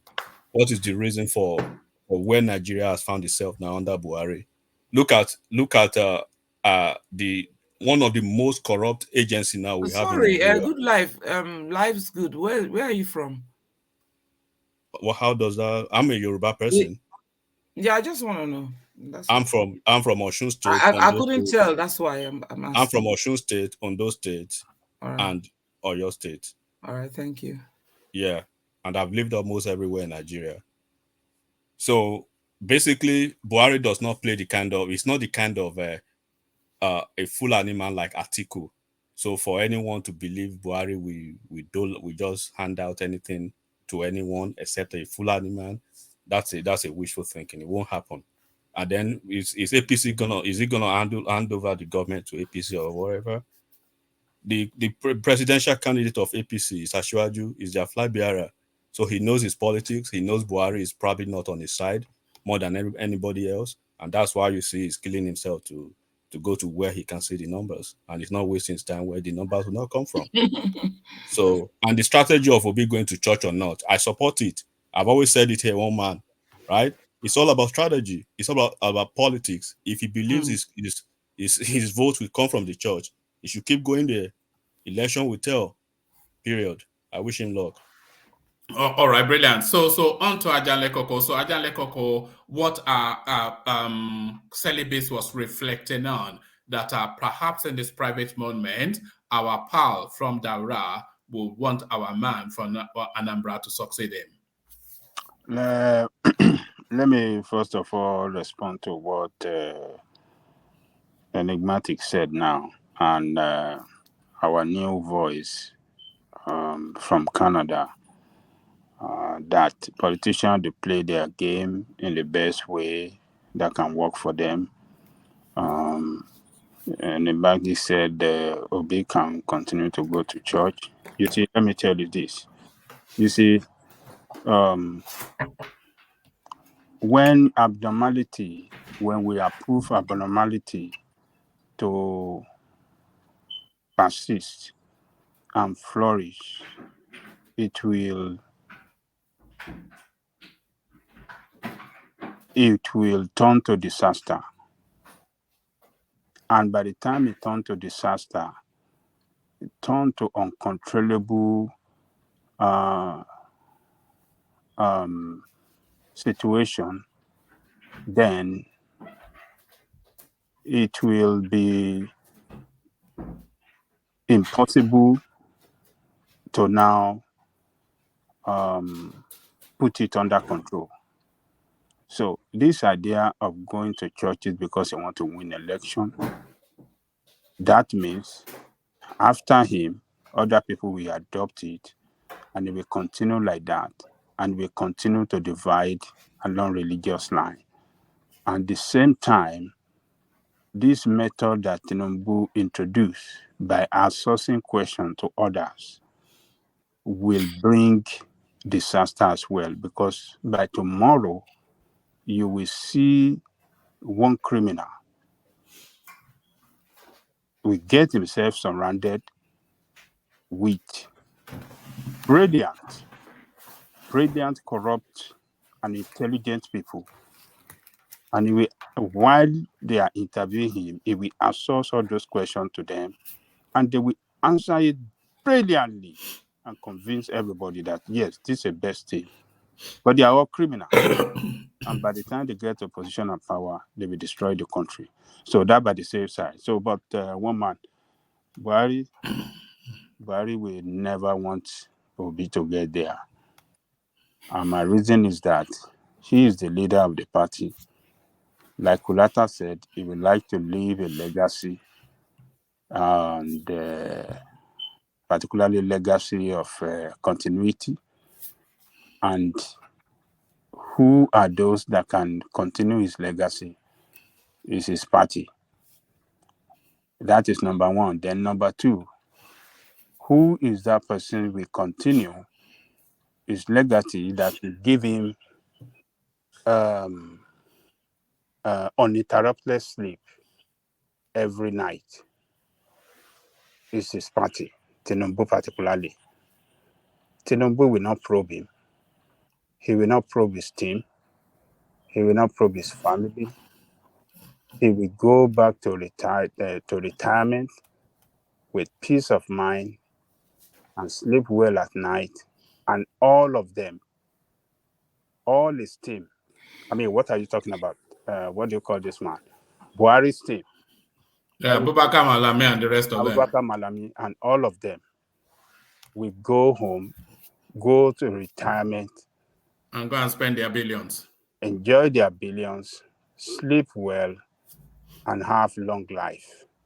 So are you happy with that? I don't agree with it, but what I'm saying is that it's just to counter your position that in his mind, he will want Obi to be president. How would Obi presidency, how would it serve him and his team well when under their, during their administration, they perpetrated corruption to the highest that we have never seen before. We have seen Attorney General, Accountant General stole 120 billion at a go, and the man, was granted bail, is in his house. So all these things, and we have cases at International Criminal Court of Justice, filed by IPOB, filed by Yoruba Nation against his administration and him particularly, that he murdered a lot of people, Yoruba people and Igbo people. He cannot sleep well after living. Look, when you are in power, you enjoy the best of the best and you use that power and you direct people. The moment you are out of power, you become ordinary person that cannot be protected, that anything can happen to you. You could be taken to court, you could be jailed, anything can happen. So he won't want that. So he will want somebody like Tinubu to continue his legacy and to protect him and his team. So, Sally B, they work like that, I beg. But in one aspect as well, I remember that Peter Obi said that he's not going to go about chasing people for stuff. Yeah, but he can't trust that more than he will trust his own party.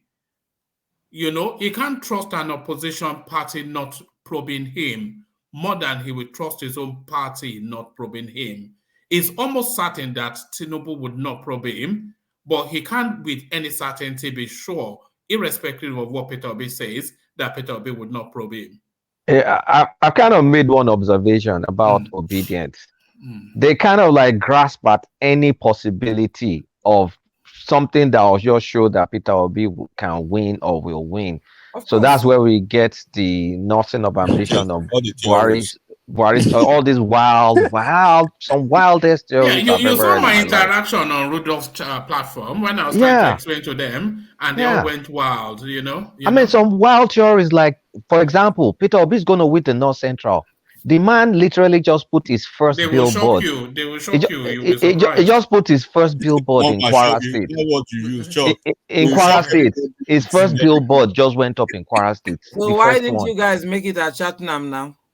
What does Chattanam have to do with what we're talking about? It has something to do with what we're talking about, because you're always trying to glorify the wrong sides. And this one allowed to the opposite state. You don't really have the substance. Most of the arguments are not substantiated by real facts. I've just been wondering, everything in heaven, must any theory that will just make anything that will just miraculously work. Heaven must align. Heaven must align. Anything that will work against, Exactly. So don't blame our anecdotal analysis, because you see, Celis, what is induced by what we hear. You see, Celis, the concern around that space, an optimism, of course, it's it's a mass euphoria that you're seeing in that space, mass euphoria. And for understandable reasons, a possibility that was not even. Do you understand it? Do you understand why? I understand why. Do you understand why people are so excited? No, I understand why, but it's not for the reasons that you may think they're excited. The reason I think they are excited is because the prospects of the possibility was not even a probability until it became something that we could actually see. The Southeast was never a consideration at the upper echelons of Nigerian politics ever. So in this moment now, they are a consideration. And then there's a rush of blood to the head in that space, which has led to some sort of a mass euphoria, which is now turning into a mass hysteria. And that is what is going on. And there's a dangerous turn. Let me just interject there, one man. So if you are running a race, if you're an athlete and you're running a race, and even when you didn't expect, maybe one person has even fallen behind, and then you're just on the right path, and at that minute where you're getting to the cutoff, are you going to now, start slowing down? Come on, man. It's a human nature. The excitement is about change, and people No, are sick and tired of this. That's the wrong analogy. So you're running, let's say you're running a 400-meter race. You're a 21-year-old person, and then the person that you're competing against is a 30-something-year-old who used to be a champion, but he's gone through several surgeries, and then as you see him running ahead of you, is a champion, no, but you are a young prospect. You see him running ahead of you, and in your mind, they are saying he will falter, his knees will give up, he will never make it to the finishing point, and there he is, about a yard from the finishing point, and you are still saying, no, he will falter, he will stumble over. So this is what is going on. You know, Bula Balu and Buluba. No, but in a way, right? Your premise of rating this guy is just it's based on antecedents and an understanding of what do you mean it's unfounded? Because do you want to revert? Do you want to invert that statement? Well, it's unfounded because you have the one you're being looking unfounded. at it from the point of view that because he did Lagos and all that kind of thing, and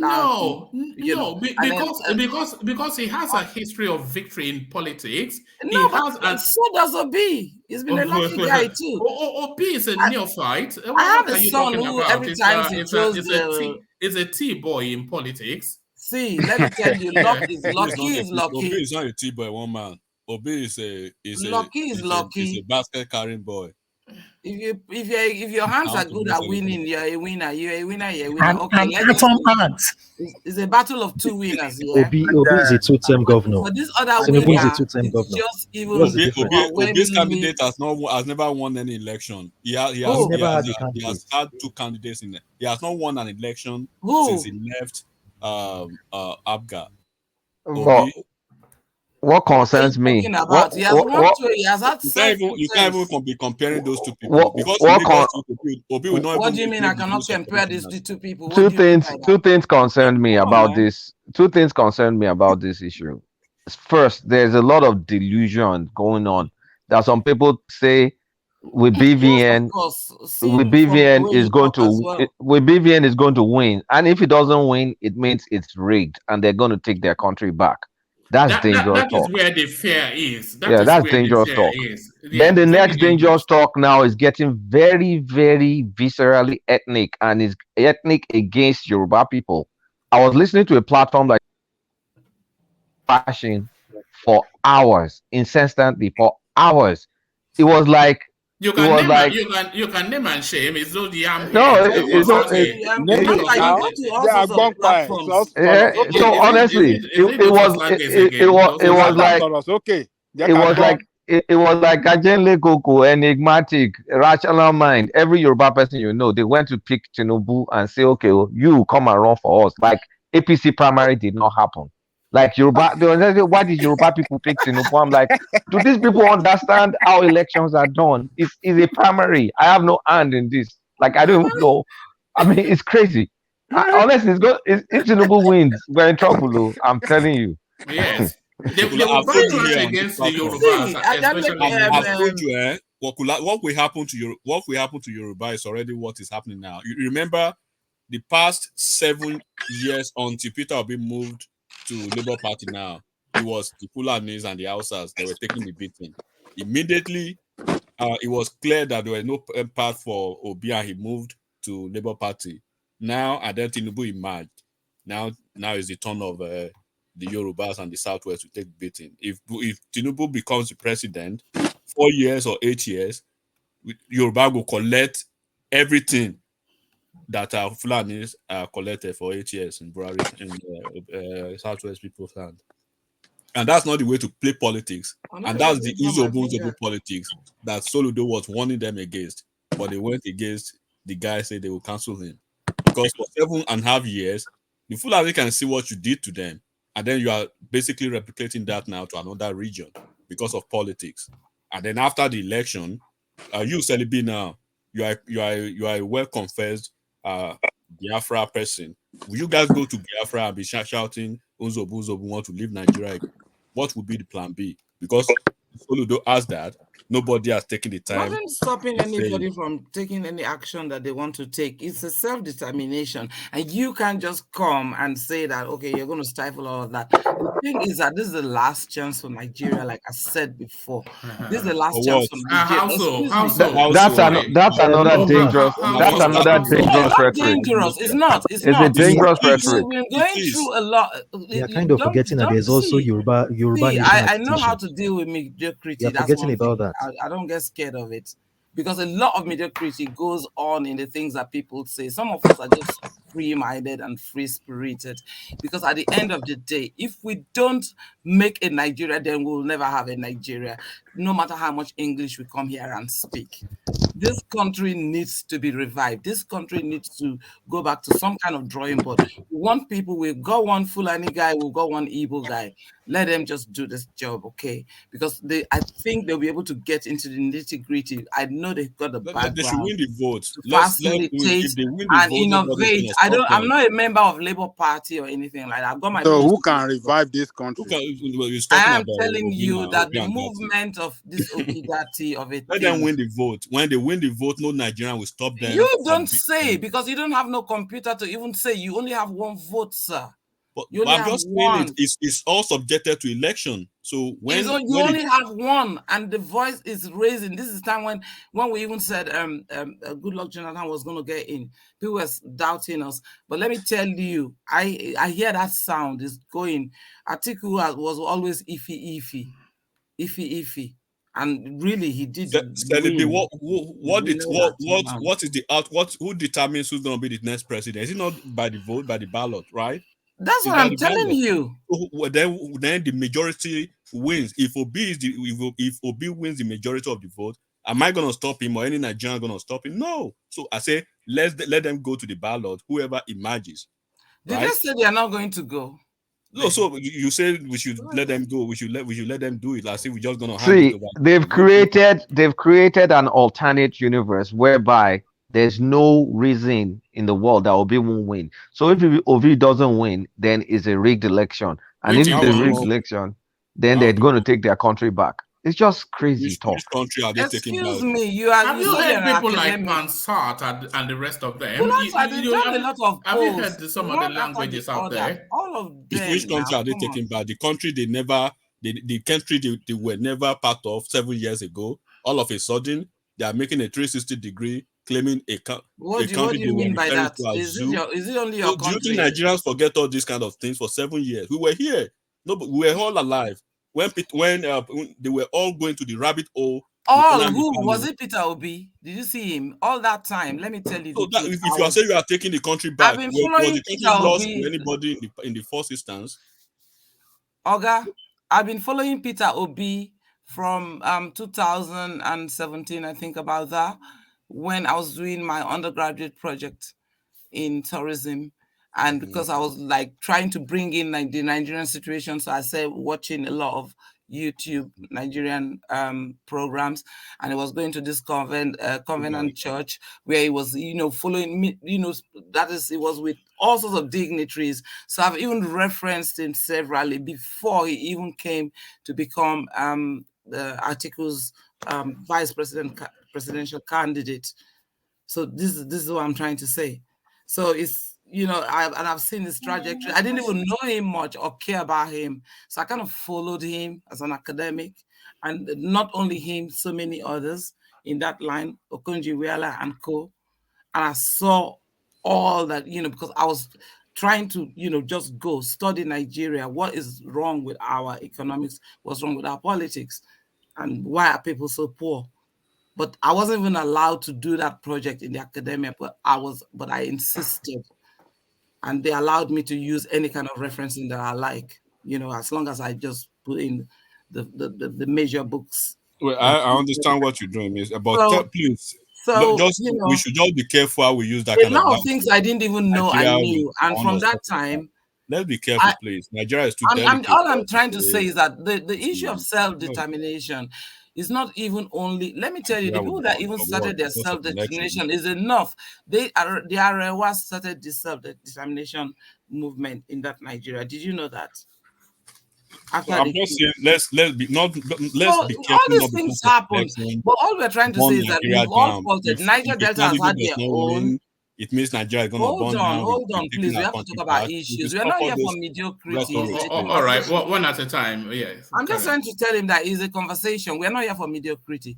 We're not here Nobody to is here for as mediocrity long as either. we're not I'm saying actually anything telling against the you, law. I'm talking to the security of Nigeria. If you actually care for No, that hold too. on, But the fact that the please. candidate wouldn't win an election doesn't mean we should be All saying I'm that trying we to have to take say is Nigeria that back. there is I a think Nigeria risk. was lost to There is somebody a risk or stuff that like because that. of the excitement, the adrenaline that's actually gone into the movement, which A rush everybody, of blood to the head. A rush of yes, blood. A so I'm collective. saying that at that hype, at that temperature, there will be a lot of,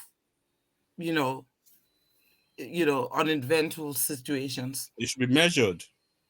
You are saying it should be measured, but who will measure it now? Do you have any psychologists, anybody that will help Nigerians? You are part of the system. You can Well, tell I'm part them, of the look, system, you but don't need I'm to just make trying to analyze you can't what make all may this kind of happen. rhetoric.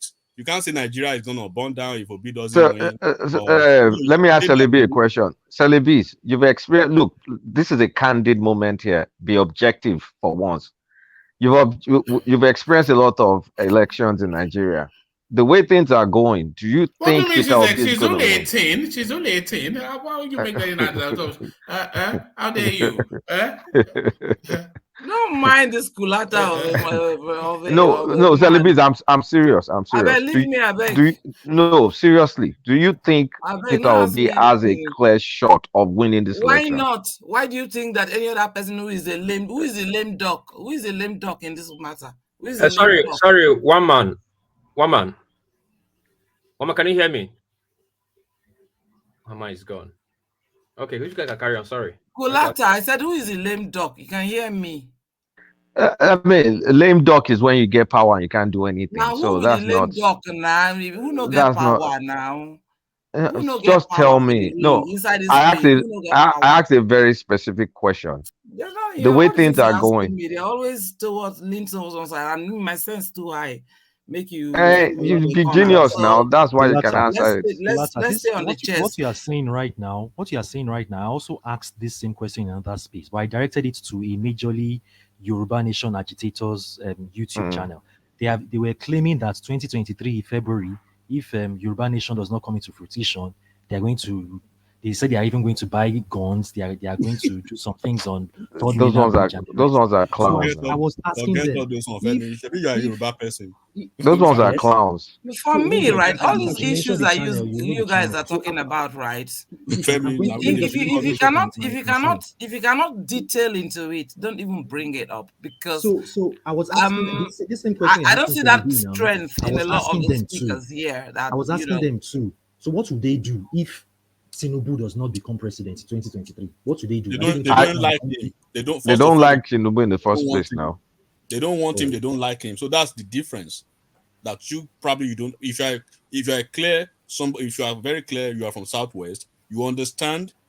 If they don't even want him at all. What they want is their Yoruba Nation agitators don't want him, but it's kind of like a compensation to them, because I can see the tempo of that movement has really died down, because allegations of fraud. So why did Afenifere say that they want Tinubu? They want Peter Obi? But that doesn't follow with what we're talking about. It follows. It's all part of what the Yoruba Nation intends. And they're all part and parcel of the Yoruba Nation. I can't answer it. It requires PhD degree. I don't get them. No, you have to analyze things properly. You just can't just take one premise and then just make the judgment. You have to go around the sword and the pestle, baby. Celebi, you know the reason why Afenifere is supporting Obi is for justice, equity, and fairness. That Yoruba man have had it before from the South. South have had it before by Jonathan. And now that another opportunity is open for the South, why not support Igbo man? So that is just the simple reason why they are supporting him. Not supporting. So is that good or bad? It's good. Hmm. So they are supporting him on the basis of justice, fairness, and equity. That look, all of us in the South should be fair to each other. Let us be fair to Igbo, because we Yoruba have had it before, and the South have had it. So simple. So there is not. It's not because they are not. It doesn't mean that they hate Tinubu or they don't like him to be president. But no. do you agree with that? I agree with their position. I agree with Afenifere, and I've said it here several times. But is Obi my own president or someone I will support? No, because I've seen him as one of the status quo. That is why I'm not supporting. I like him as a person.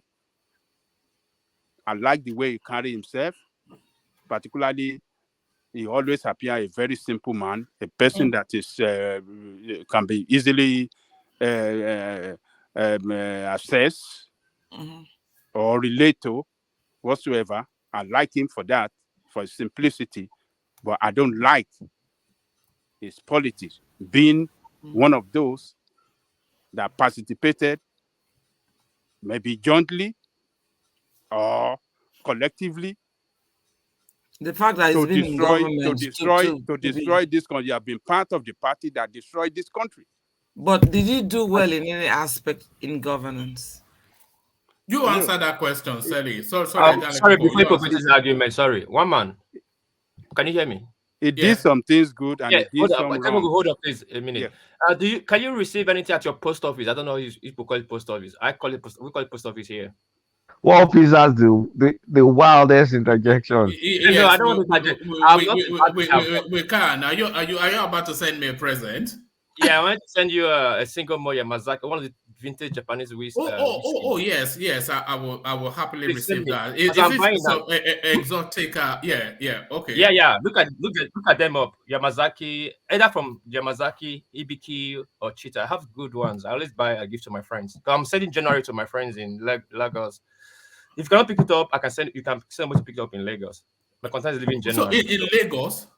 No, I'm saying if I cannot post it. No, during the COVID, they stopped a lot of courier services in Japan. I don't know if they are resuming. If I can send alcohol to UK, I don't know. But if I can, then you give me a postcode like where you can pick it up from the post office. I can get it before Christmas. Oh no, you can be delivered to my house. I'll do that privately. Thank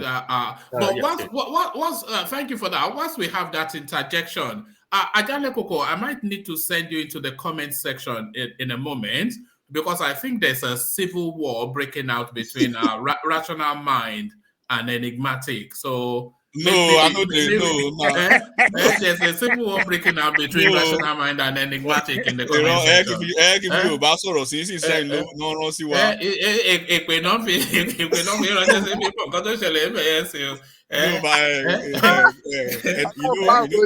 A civil war breaking out. Rational mind.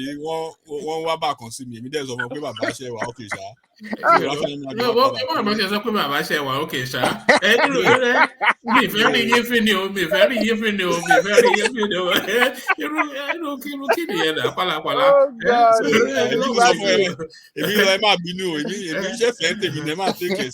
There's a civil war breaking out. But that's not why we deal with you. Me, I don't say you be big bro. So I don't say I'm far from you when it comes to age. All right.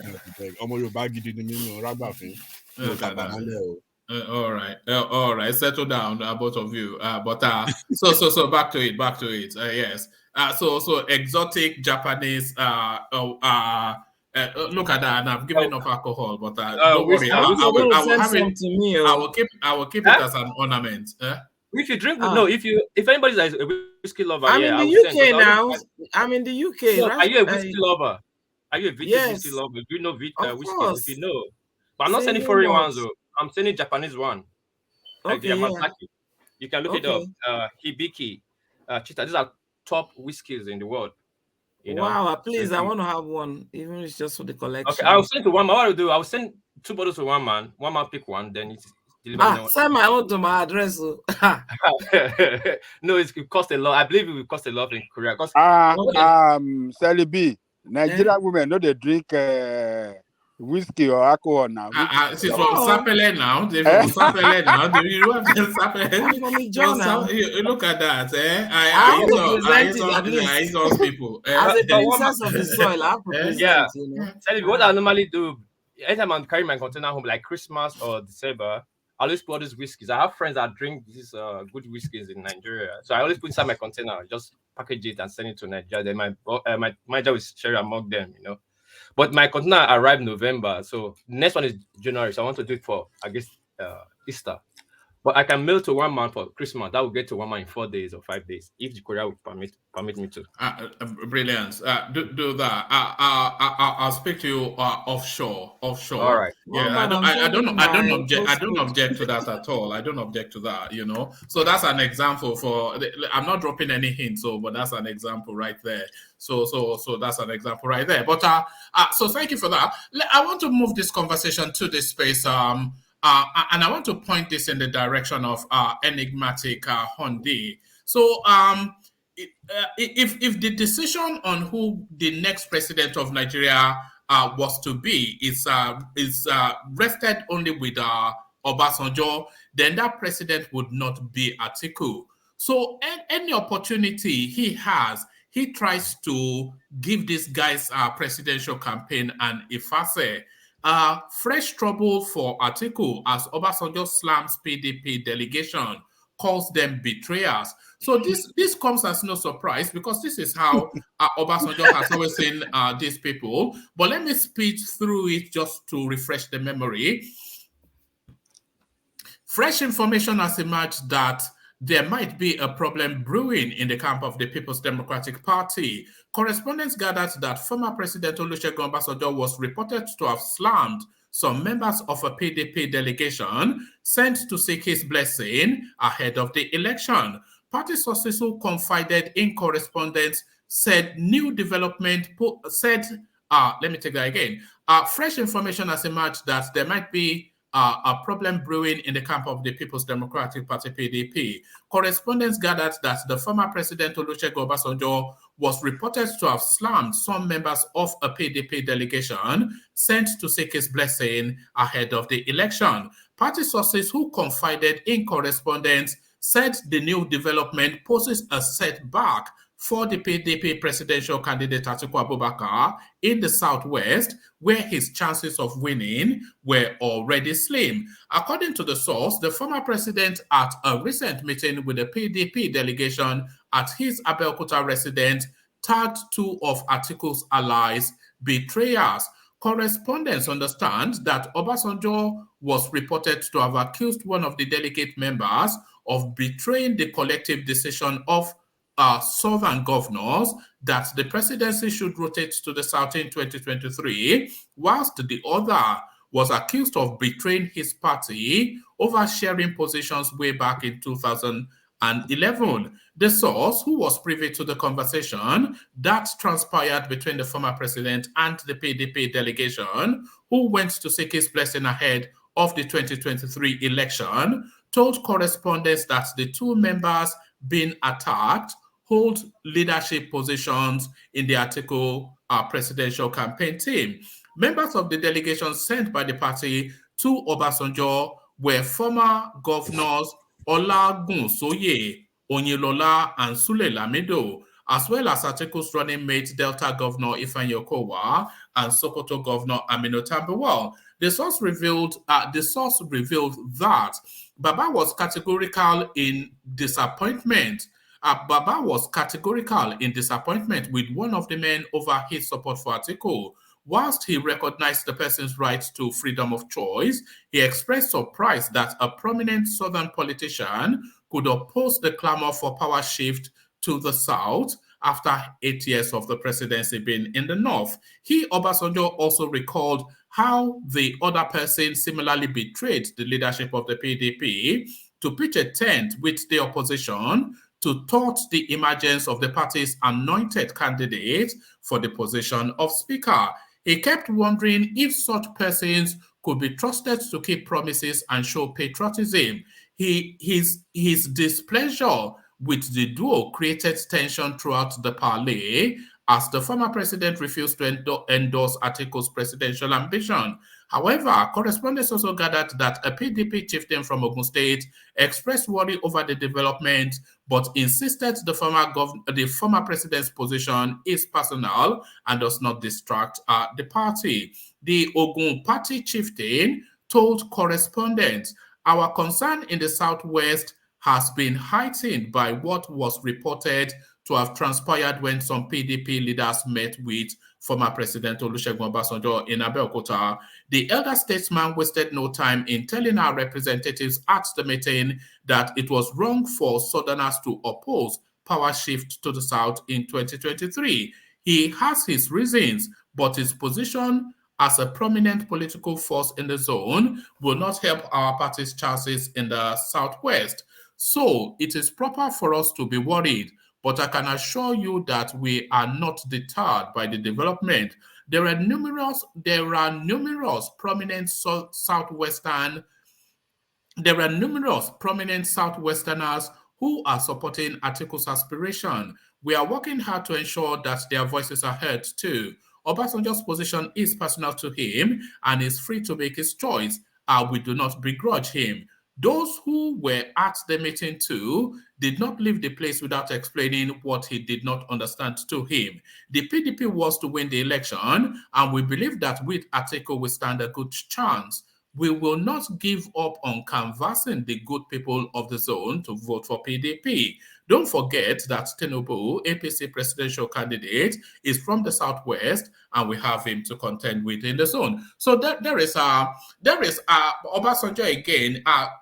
Every opportunity he has is stabs at the Atiku candidature, but in this instance, it's a bit more specific. So he was talking about power transiting to the South, which was abandoned by the PDP space. So if Obasanjo is of that thought that was a space that should have been upheld and honored by the PDP, then we can extrapolate from that and project to the conclusion that Obasanjo's desire is for a Southern candidate. So if Obasanjo's desire is for a Southern candidate, then that automatically hemorrhages Atiku, who he never liked anyway. But then what are we left with? We have Peter Obi, who we saw him nurse-maid to a meeting in London. But then we've also seen clips of Tinubu's visits to Obasanjo when the camaraderie of the conviviality of the meeting was so authentic that it could not have been faked. So what are you then making then of Obasanjo's positioning in this political dynamic, enigmatic on day? Yeah, man. You know, OBJ is a man that suffers no fool gladly. And then, at the risk of sounding almost immodest, you understand the persona of Obasanjo himself. You know, it's not the man that will pretend when he needs to be realistic or be factual. It's very clear. It's very clear that there's no love between him and Atiku, and he has never taken any opportunity to hide it. He's never hidden it even for a second. You know, unlike other politicians that, like for instance, Jonathan is from this is very, very confidential. Jonathan has a score to settle with with Atiku as well. So Atiku is going through, you know, a lot, and I don't really envy Atiku for now, because from the grapevine it was actually revealed that Madam Patience, Jonathan's wife, has sworn that if his husband even you know think about the idea of throwing his support behind an Atiku's presidential bid, she wouldn't mind to curse him. You know, that's how deep it is, because that Wike's statement recently doesn't really pay well for him too, because I think Wike stated clearly how And then from what I even know personally too, how Gage tried several times to speak and then to appeal to Atiku to support him. The only condition he was given, just one condition, that you must step down. He already had the ticket. He's sitting president. He had to like forget about the ticket, sacrifice the ticket, and step down, and then let it not go. So, and that's one of the reasons you see Wike being stronger on his own stuff. Then talking about OBJ now, just speaking about several issues that this guy is actually having to deal with now. He's dealing with the issue of the G5. He's dealing with the issue of Jonathan one head, and then OBJ is not hiding at all to let everybody understand the fact that but boy, he said my attack money, so that kind of stuff. That this guy right here, I'm gonna end this is political presidential dream. You know, OBJ probably said in one time that there's no way he will be alive and Atiku will be a president. I think he has made such a statement before.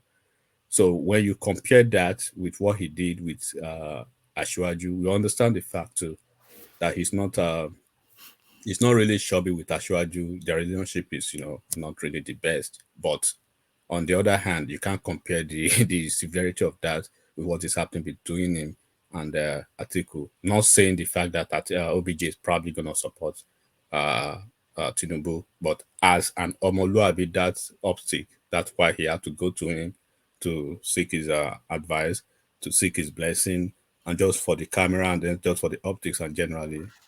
I don't think Tinubu will be counting on him or counting on his effort to support him. And I can say categorically that it looks more like OBJ will be tilting or probably supporting Peter Obi, because I can see a couple of OBJ's men in Peter Obi's camp already.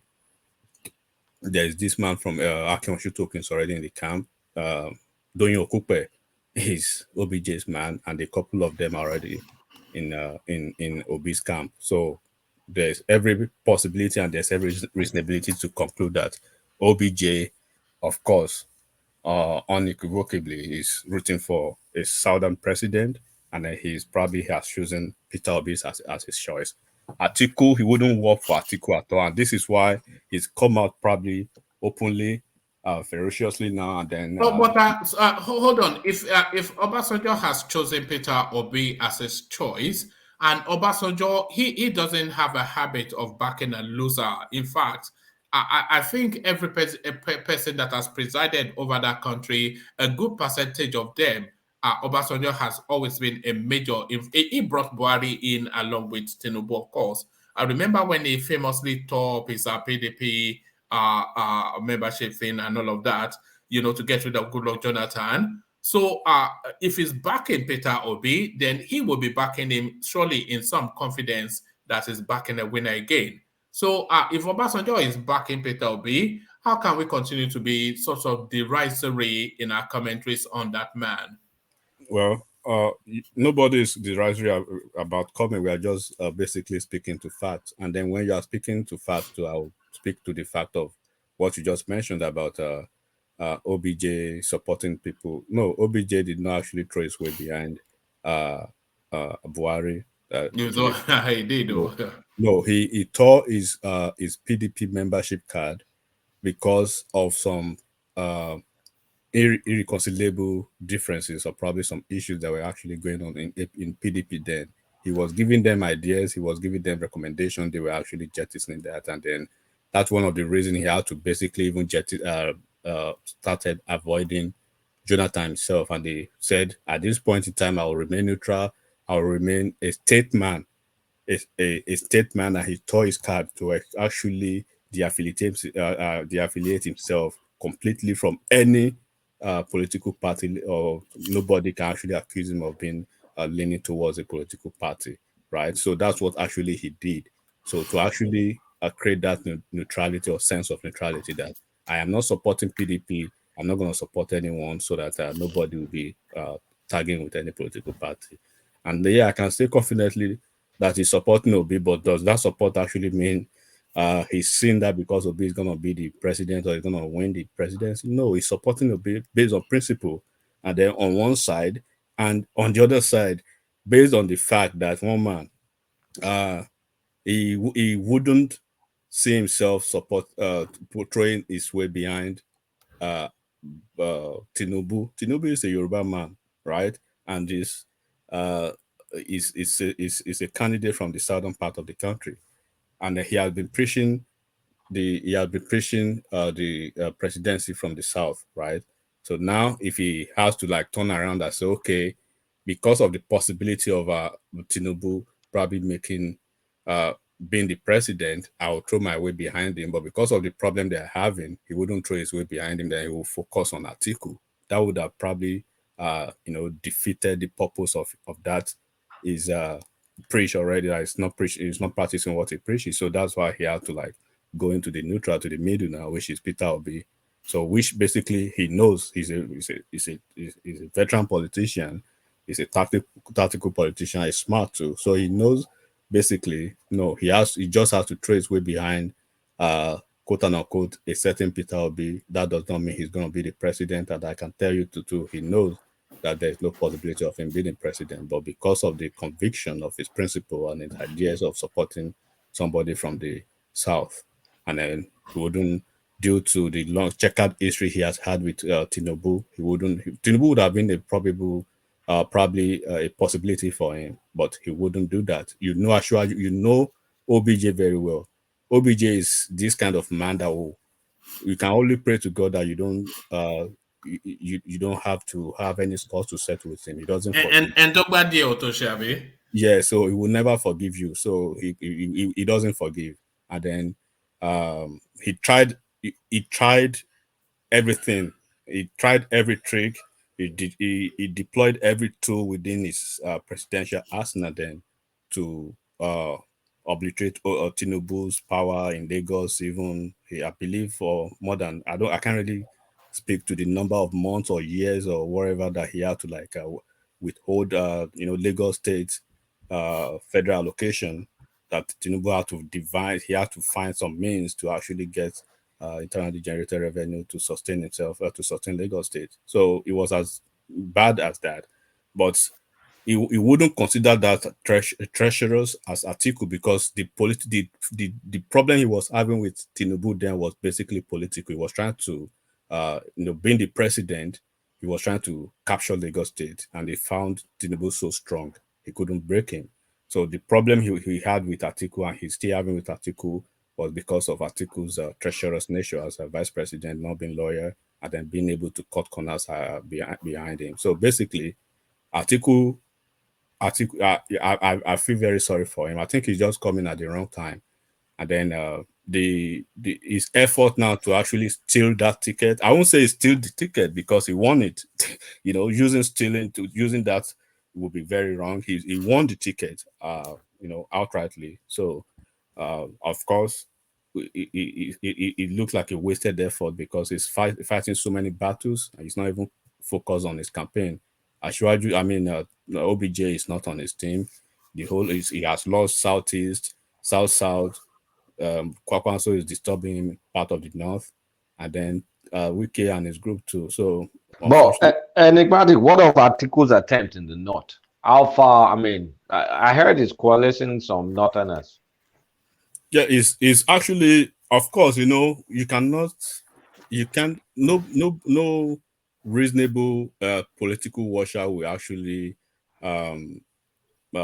write article of when in the north, and you can take that political sophistication away from him. But it is how far he can go. That's the question now.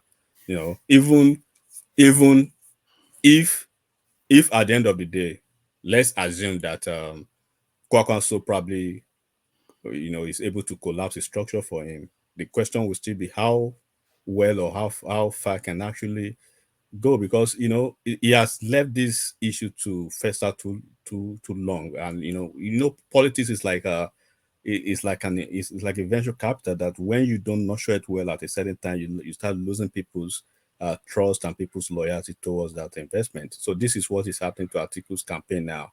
I've not seen his video in some days, but I saw his rally in Lagos State. I felt so bad for Atiku. You know, I really felt. I said, is this Atiku? Look at what he was doing look at on those states. But they gave him TBS now. There's no way you can feel. I saw it was a scanty rally, but when they give you TBS, that means they want to show you Pepe. Because you cannot fill up TBS now. but that's but hold on, gentlemen. Yeah, there was reason for that low turnout. They said Tinubu and his boys. I mean, sorry, don't let me say Tinubu. Let's say all those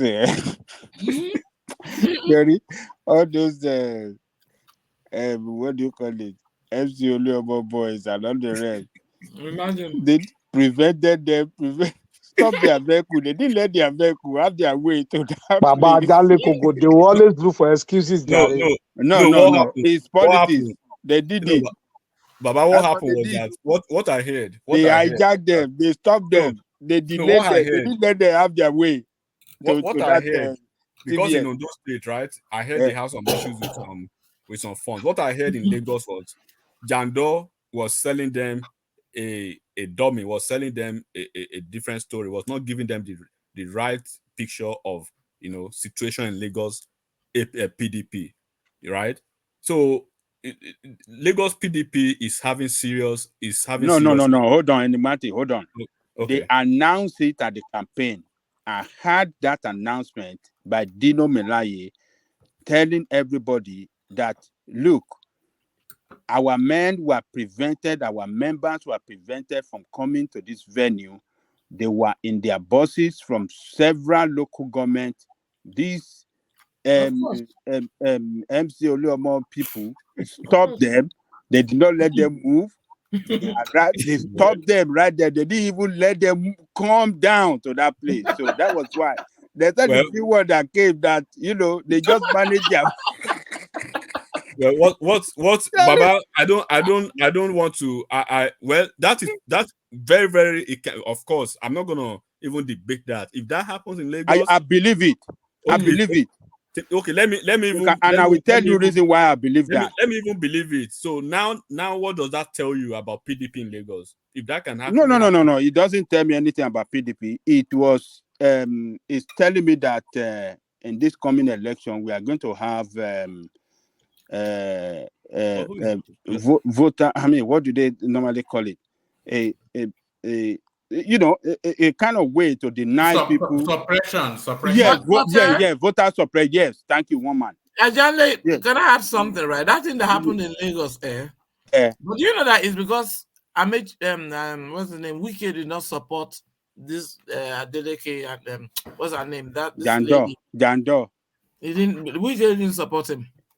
Yeah, we that's what I'm trying to say to Baba that you're not even inviting anybody to the Suya. What does that tell you about PDP in Lagos? Because when Agbaje, right? I have a lot here. I wish you guys were here. I've got a feast. What are you having? What are you having? I'm just coming from the Christmas market. My friend, she had a big display, Oh, right. What is that, Chelsea? Look at that. So it's only the rich that will make heaven know. But I'm reading something here, woman. Somebody sent. I'm reading what you posted. Yeah, no. Let me read it because it's a super chat. It says, enigmatic. Articles still have upper hand than Tinubu. Where is Tinubu getting votes after the Southwest? Borno, Yobe, Zamfara, and Kwara. So I'm not quite sure if Borno, Yobe, Zamfara, and Kwara is under question, or if it's saying it's going to get vote in all of the Southwest, Borno, Yobe, and Zamfara. But I think he may well get votes in Kaduna and that too. But then enigmatic, in Lagos now, APC does not allow other party to have their poster pasted anywhere. Baba, I told you one thing last week. Wọ́n fẹ́ dìbò ẹmọ ìbò agboilé tó bá ní wọ́n fẹ́ dìbò agboilé ẹmọ tó mean. Àmọ́ So now, I told you this election is like a referendum on true Lagosians now. It's a referendum on the whole Nigeria. Everybody ready for this.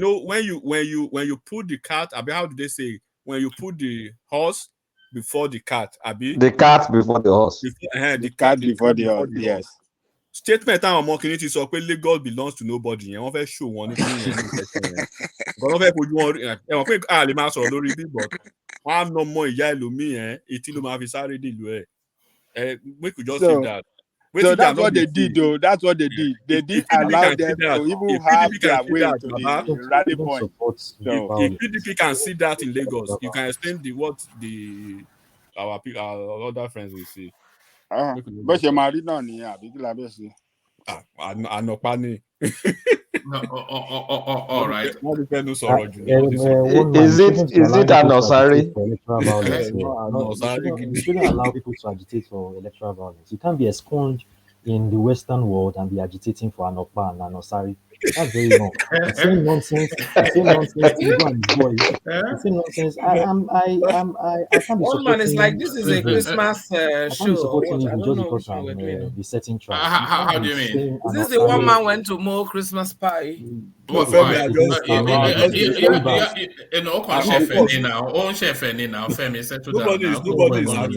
it's not right. People might actually take it. All right. Consider yourself told off, enigmatic. Consider yourself told off. Okay.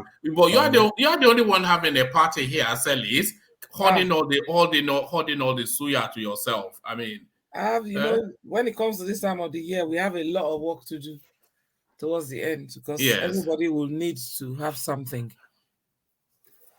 All right, mulled wine and all that. The only time you ever hear mulled wine what about presents for the children, grandchildren, all of them? Yes, but the only time you ever hear mulled wine is in December. I've had some. I had some today at the Christmas market. Yeah, we had some at the Christmas market. That was nice. Is it an open market in the middle of winter? The English are like that anyway. Was it an open market? Yeah. It's just something that they practice in that particular broccoli. So they practice that every year. And they do, it's kind of a charitable thing anyway.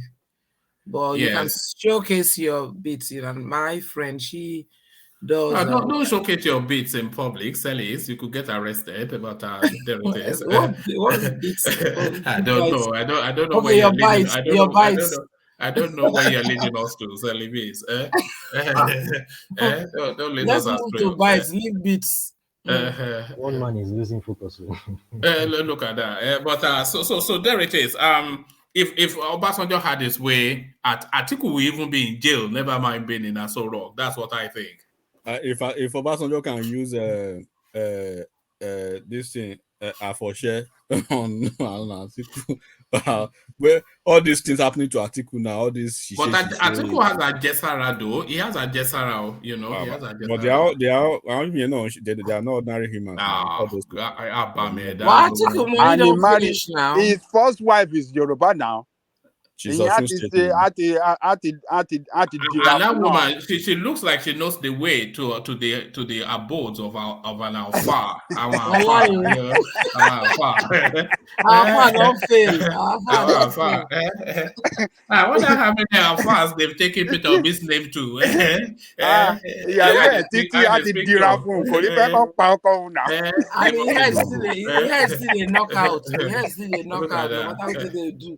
The man they even they vex. You don't know how to vex. But what that thing that the only person that guy Nadino Minaye. That was one of the things that Bokno Akere that she accused Tinubu of that is too fetish. That is too fetish? Yes, that was just in the interview. They're all fetish. Yeah, all of them are all fetish. All these people, one man, just forget that woman. You tell me one politician that you think it's easy to do. Don't play with all these, even all these ones talking. Do you know how much they have budget? They have budget for their. Yes. So for the spiritualists. Agbárí èèyàn ló fi ń mu omi nínú ilé wọn. These people are not. They are not. Don't joke with them. So What about the woman in Kaduna? All those special rooms that they call daddy's room. Don't go in there. What about the woman in Kaduna that told him that he should go home? He should go to he should go to Borno State and sleep for 3 days. After that, he should go back to where in that's his own village, and he should stay there. It's not easy to. Nigeria is crazy, you know. It makes me laugh. Says she did not take any phone calls. He should just stay with his family and just be with them. And then what next? And then this woman was so adamant. She kept on coming. Can you win a political position of note in Nigeria without spilling blood? Yes, so you think so? You cannot get without spilling blood. You cannot. So that's what I'm saying. That let's say a governor, you can't become a governor without spilling blood in Nigeria. All of them, they just go. Maybe even a local government chairman. You can't. Even local government chairman, you spill blood. We can't talk about that here because it will no, you can't. All this. That's why we laugh most of the time when we say they are cultish. I mean, the local government chairman are the worst.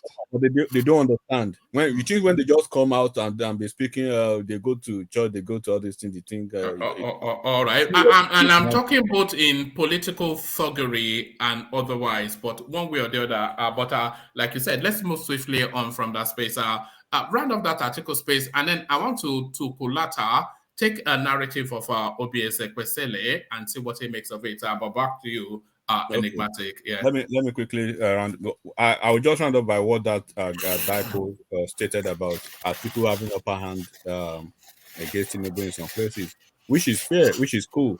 And that's the essence of politics. That's the essence of democracy. And then, of course, we all know that Atiku, if not for probably the situation Atiku has found himself, it would have been a very dicey situation for Asiwaju now. We know that for a fact. Atiku would probably would be coasting home to victory, but because of the situation, he's battling, bedeviling his campaign. That's why we're actually speaking to the being cynical about his presidential run now.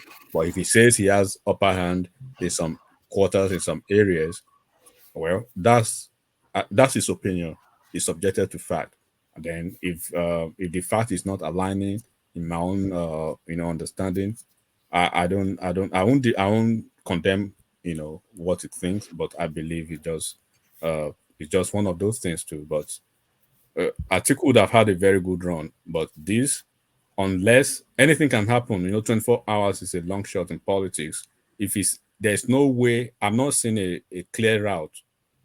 I'm not seeing a clear route for Atiku without the G5 governors, without Wike in that camp, because you can see Wike not being a part of that campaign. It's not just affecting Atiku's logistics and then other, campaign preparedness or whatever. That is even affecting the finance, the funds. Of course.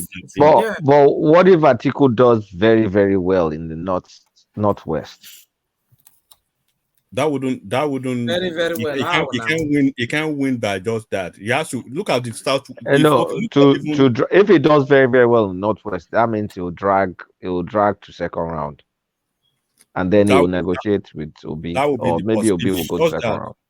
If he does that, then of course you and I know if this election goes to second round between Atiku and Tinubu is out of the race. Atiku will be the president because the Igbos will vote en masse. That's exactly what I think. Is that not where Pa Adebanjo's position will now play in?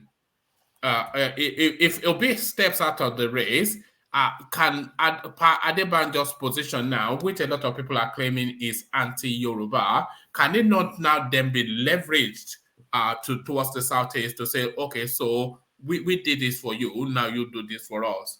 No, Igbos don't do think this like for that. who now? Normally, first of all, apart, the political division among between Southwest and the South is historical. One, then that personality of Ashwaju himself, they hate him, they loathe him. It's like he's hereditary, right? That one, just seeing him in the second round with Atiku and Obi is still a factor. One man forget it. They will kill behind Atiku. Naturally, they vote for PDP.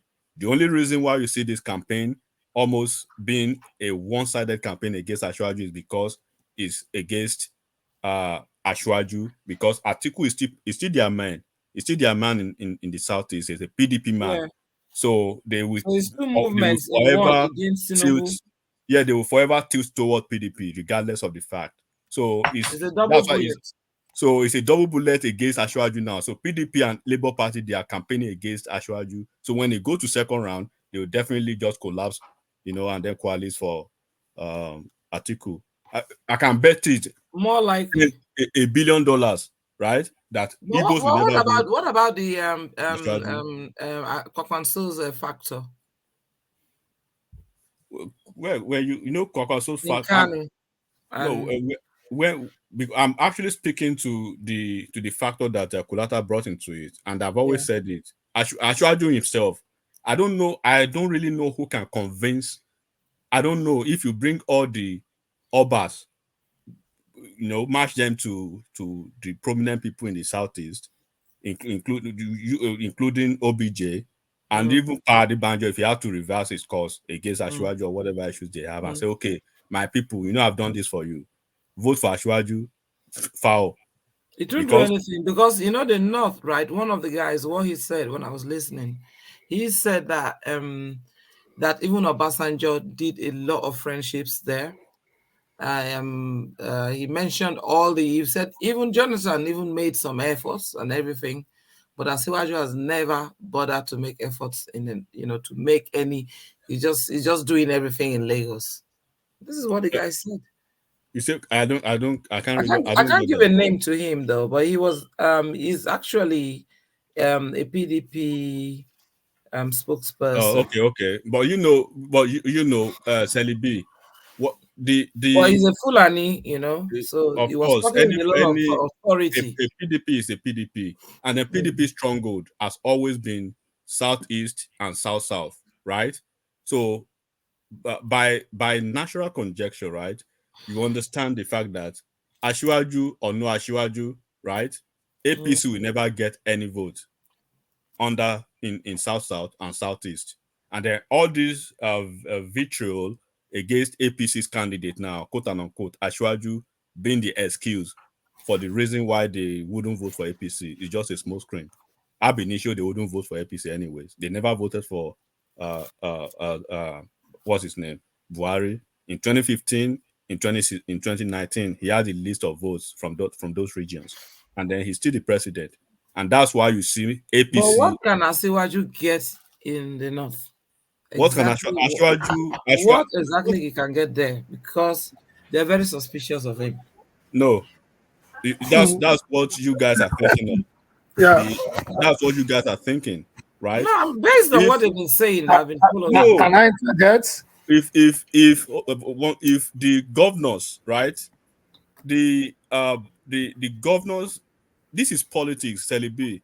All these governors, I know it's politics, but still, they are it still has a human face to it. It's not a do or die. No. Let's Sincere come in. Sincere, you wanted to come in. Yes, if we really want to know, like according to Sally B, what is in the north for Tinubu? If you look at Tinubu antecedents, right from after he left as a governor, he has built bridges along that corridor. Then this dates back to the fact that traditional Nigeria, not the West and the East, are never politically in the same group at no time. Now, every of those two regions always want to go across the Niger to pick their best options. Now, over times, Ashwaju have been playing into the northern hegemony to build up structures within that space. That is what he has done. That is what he has done in these 23 years. And culminating to him going to Borno, getting Jagaban of Bogu, getting all these titles. These are planned. Then you see that over time, when Asiwaju, he held his grip on Southwest, and he always moved the politics of Southwest to negotiate and collaborate with any other sections of the country. And that is what paid off for a Buhari in 2019 and 2015 and 2019. Okay, let me just ask you one simple question, very quick one. You know, his recent visit to Chatham House, how many people from the north did he bring along with him, apart from Rufai? Many of them are there. The governor of Jigawa is there. A lot of them are there. Quite a few. We saw Damba Zhao. Yeah, we saw a lot of people. Do you see the dinner they held? Most of these governors are there. Governor of Kano was there. Many northern governors were there. How many of them spoke for him on his behalf, apart from Rufai? Well, no, there were 6 questions now. What are you talking about? All of them have Even if all of them have spoken, it will have generated more noise than it is now. Yes.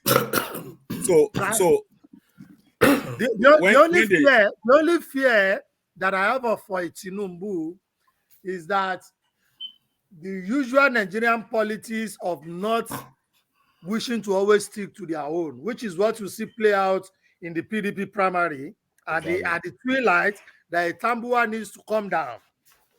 That is just the fear I had for Tinubu. The North, in their usual balance, could draw the curtain against him at any particular time. So that you don't have fears about his state of mind and his health? You don't? Nothing is wrong with him. But to me, I don't see that.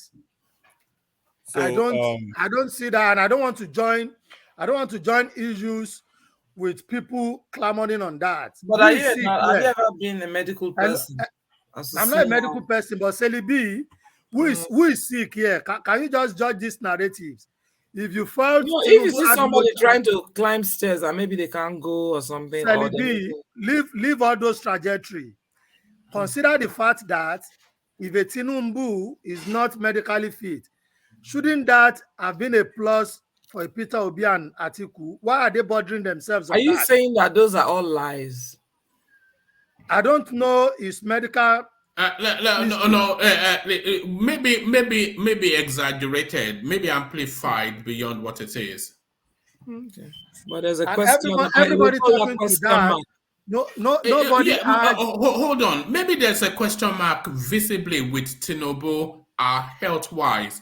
But does that discount that there might well be question? I think there are question marks around Atiku's health too. It doesn't strike me as somebody that is but then is the question also applicable or not to Peter Obi? So because he's not physically presenting, does that then no. Because if he's not physically presenting and Atiku is not their headache. Atiku is in the same never their headache.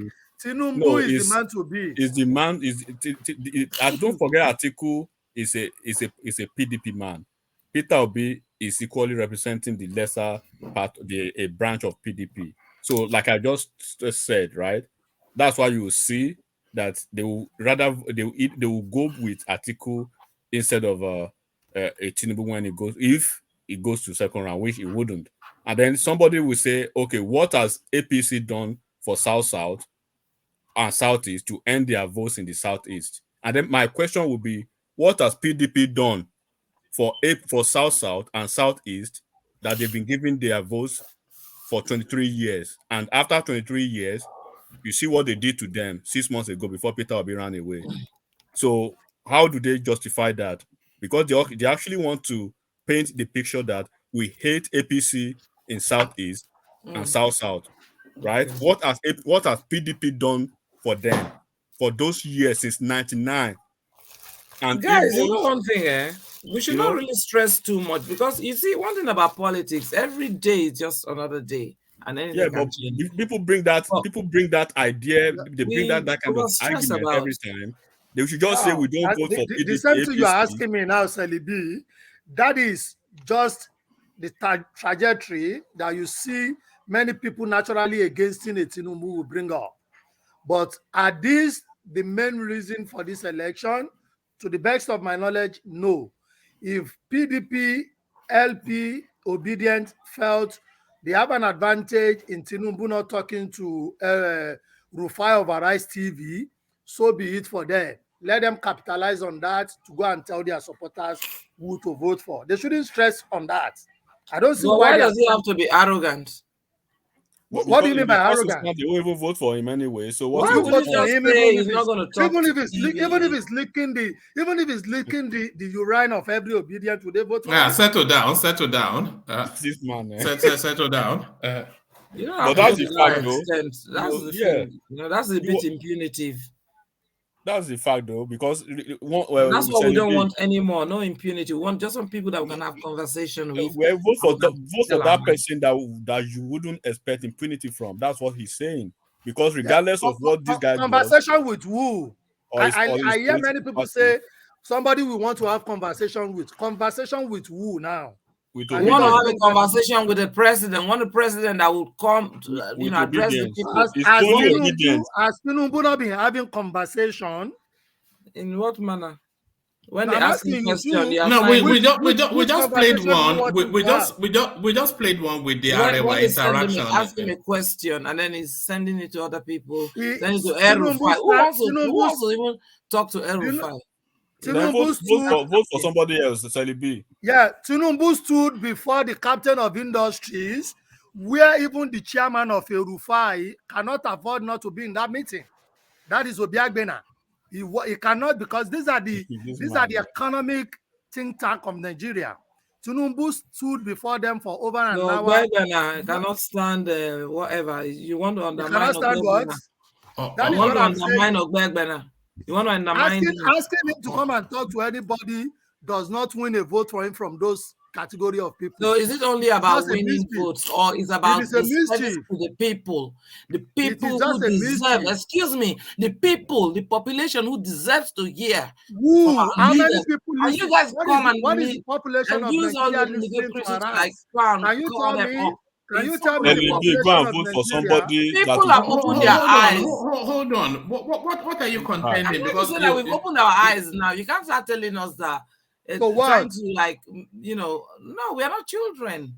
Yeah, but you as a person, did you see Tinubu's one-on-one with channels in Chatham House or not?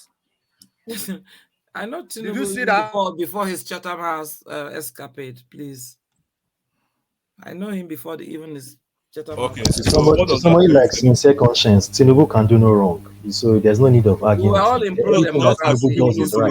So Tinubu does is right. Just like Obi wouldn't do no wrong, right? So he just that's why you guys understand. I'm not an Obi apologist. I saw it, and like people said in the all right. Hold on, everybody. Hold on. Hold on. Femi, who are you apologizing for? Because now you've told us you are not an apologist for X. Who is your? You are not obliged to tell us. But who are you batting for in this election? Who are you batting for? One man. I said this thing yesterday. You asked me the same question yesterday. I told you I have no dog in this fight. I have nobody I'm backing. How can you not have a dog in the fight in something that impacts on your life? My interest is the betterment of this country. And yes, and how is that served? How is that served? No, forget all of that. How is that served? How can you be non-aligned in politics? When I see anything wrong being done by any candidate, I point it out. I can't say Tinubu is the best thing since sliced bread or Obi is the best. So, no, if you can check your charts, you see me, I was criticizing Obi. No, forget it. About green energy, and can you hold on? Okay. This election that is coming is going to impact on my life, your life, all of our lives. So you cannot be non-aligned because you are not detached from it. It will affect you personally, as we have seen with Buhari, who has affected us all personally in our individual lives. So you cannot be non-aligned. You cannot. So, I mean, I don't... Well, there's still plenty of time to make the decision. Yeah, but I think ask you this question. Although I know you are not voting on that day, would you be plain enough to answer me? Although I already know you're leaning, but will you be open enough to tell me, okay, this is who we are backing? I can postulate who you are backing. But no, you can't. Of course, now one man. Let's not go there. You won't be open enough to tell me, okay, I'm backing so and so person. So you shouldn't be expecting me to also tell you that this is the person I'm going to vote for. But I'm telling you right now that I'm apathetic. I have no dog in this fight. How can you be apathetic to politics? Come on, man. What does that even mean? Just like on the day. No, that's an unfair question, by the way, and I withdraw it because I cannot press you to declare your hand. But you should have a hand, though. And by the way, nobody is obliged to disclose who their preference is because your religion, your politics, something very personal to everybody. But anybody that is willing to declare their hand, then you're welcome to do that. But mine is Showore. I would like to see Showore. I would like to see Showore. Look I would like to see Showore in that seat. Showore is serious. He should go to the House of Rep. Hold on now. Hold on, people. Nothing is wrong with that. Hold on, people. Can I say my own? Somebody is afraid to say his own. Let me say my own. Showore, I would like to see Showore as our president in 2023 because I believe he will take us in a new direction that will give us better Nigeria and better future for the coming generation. So, who is on this stage that cannot tell us the person that you would like to see in that position in 2023? Why? Why are you hiding?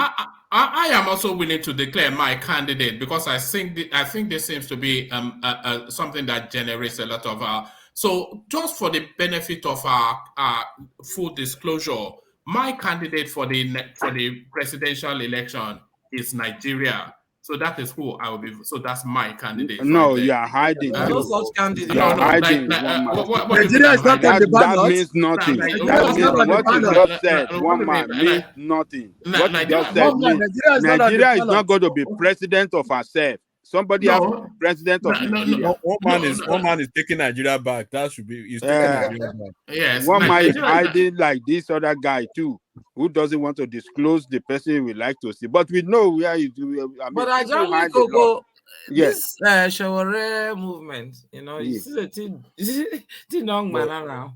No, wait. Forget about Showore. Making a line. Hold on. Align with who? Align with who? Align with criminal Obi, Abi? Align with criminal Obi? A whole Showore we align with a criminal. Why do you think he's a criminal? Because he's not. Oh, there are a lot of fights against him. A lot of fights. How this guy looted the resources of the state. You will always defend one of your own, your best criminal. You will defend. Showore is the best candidate. Omoyele Showore, AAC is the best candidate. But he can't make it. He can make it. What are the antecedents of Showore? What are his antecedents? Let's not put that space because he has no track record. What are you saying? He has no track record. See, by running Harry Potter, do you make a primary school student? I looked at the polls today. Even today, and I found that even he was like in the 5th position or something like that. Leave him like that. No, Showore is not in the race. So, round of that space. Enigmatic. What polls are we talking about here? Can you? Oh, sorry. Round of that space enigmatic, and then I want to go. I will send it to one man. Okay. I'll send the polls to you. Poll or no poll, Showore is the man for me. I don't care if. But be reasonable. If he's gonna make just only one vote that I cast for him, that would be my bad. Nobody's forcing you. That is principle. And instead of supporting any of those thieves, any of those criminals, any of those candidates of the oligarchs, any of those establishment candidates, I would rather stay neutral. But instead of saying neutral, I would rather stay with the person that. You might as well ask Buhari to come for a 3rd term. To vote for Omoyele Showore. And then to conclude what I'm saying about Atiku it's quite unfortunate that Atiku is having, plethora of issues now in his political party, like these 4 different camps now. Atiku, Obi's camp used to be an Atiku, used to be a PDP. Kwakwaso's camp used to be PDP. Wike's camp is a PDP inside PDP, fighting against PDP and the G5. Unfortunately, things are not aligning for him. And then at the end of the day, February 25th, and then please, there should be no threat to Nigeria that if a candidate does not win an election, Nigeria will burn, we will take Nigeria back, all those kind of things. Please, let's be careful. Nigeria is very sensitive now. All right, brilliant. Well put. Brilliant. Well put. It's always well put by Enigmatic, as we all know. So, acknowledging your super chat. Good job. Good conversation from you all. Thank you. So, thank you, Ayo. The acknowledgement really is really, because sometimes that feedback is needed just to see that the conversation is engaging the audience. So let's move on from Enigmatic and go in the direction of Kulata. So Kulata, the central theme of both the conversation and indeed the politics has always been wrapped around tribe and religion, and no different this next headline, Kulata. Why I will vote for Peter Obi. So this is Obi Ezekwesili, and we've been there severally on this platform when people will come and deliver that I am voting for this candidate not because that we have a cultural tribal alignment, but because it's the best person. So a lot of that embedded in this. Former Minister of Education, Dr. Obiageli Ezekwesili, has said the presidential candidate of the Labour Party, Peter Obi, scores highest in the rating amongst the top 2 candidates in the 2023 presidential race, and she will vote for him ahead of others. Ezekwesili made this statement during a Channels Television's hard copy program, adding that Obi and the presidential candidates of the APC and PDP, respectively, can easily be rated. The former vice president of the African region of the World Bank said the top 3 candidates can easily be rated with public information available, and having done her ratings, Obi is ahead of the 2 other contestants. To the specific issue of a presidential candidate, what I said, and which I repeat everywhere, that I am to the specific issue of a presidential candidate, what I said, and which I repeat everywhere that I am asked, is that I look at the other 2 candidates and I rate them immediately on the basis of what we know. And for the 3 candidates, there is publicly available information with which to do the rating. So after I have done my rating, there is absolutely no way I will leave a Peter Obi and vote for any of the other 2 candidates, Ezekwesili said. So she did not tell us the parameters of that rating, of course, but does it catch you off guard somewhat, Kulata, that Obi Ezekwesili? Honestly, I was about to tell you that you didn't have to read all that. All right. It's not news. It's really not news. And it's for obvious reason. So there's not much to say about it. She had to do what she had to do, and we understand, and I won't blame her for doing it. All right, let me take you to this space as well, because I actually thought of you when I saw this headline. Lagos calls for review of power generation distribution law. So it looks as though now Lagos State are finding some sort of legal loophole or some sort to be able to domesticate laws governing electricity generation and distribution locally within that state, and then via their assembly, they are able to bypass the embedding of the electricity in the national exclusive list to domicile it in Lagos within their state, and then through that generate electricity for Lagos. So I'm not sure if you understand that or you have any thoughts on that. How would they do that though? Like, except they're not going to generate over 1 megawatt, so they can keep it local, because anything above that, it has to go to the transmission lines. And they're also Lagos discos. Will Lagos discos not sue them because the discos are they're empowered to generate electricity, Keja and all those places. So that would be an interesting loophole. I did not read the story originally because I could have done some research on it, but yeah, I'll send it to the comment section so that you can have a look at it at your leisure, because I know that's one of the things that are yeah, somewhat I'll love to read it interest you. because Yeah. what exactly the loophole? I'll really love to find out.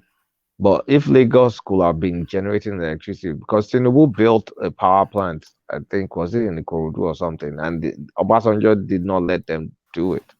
So what's the latest loophole they found that will allow them to do this? Has laws changed since Buhari or Jonathan? I don't know.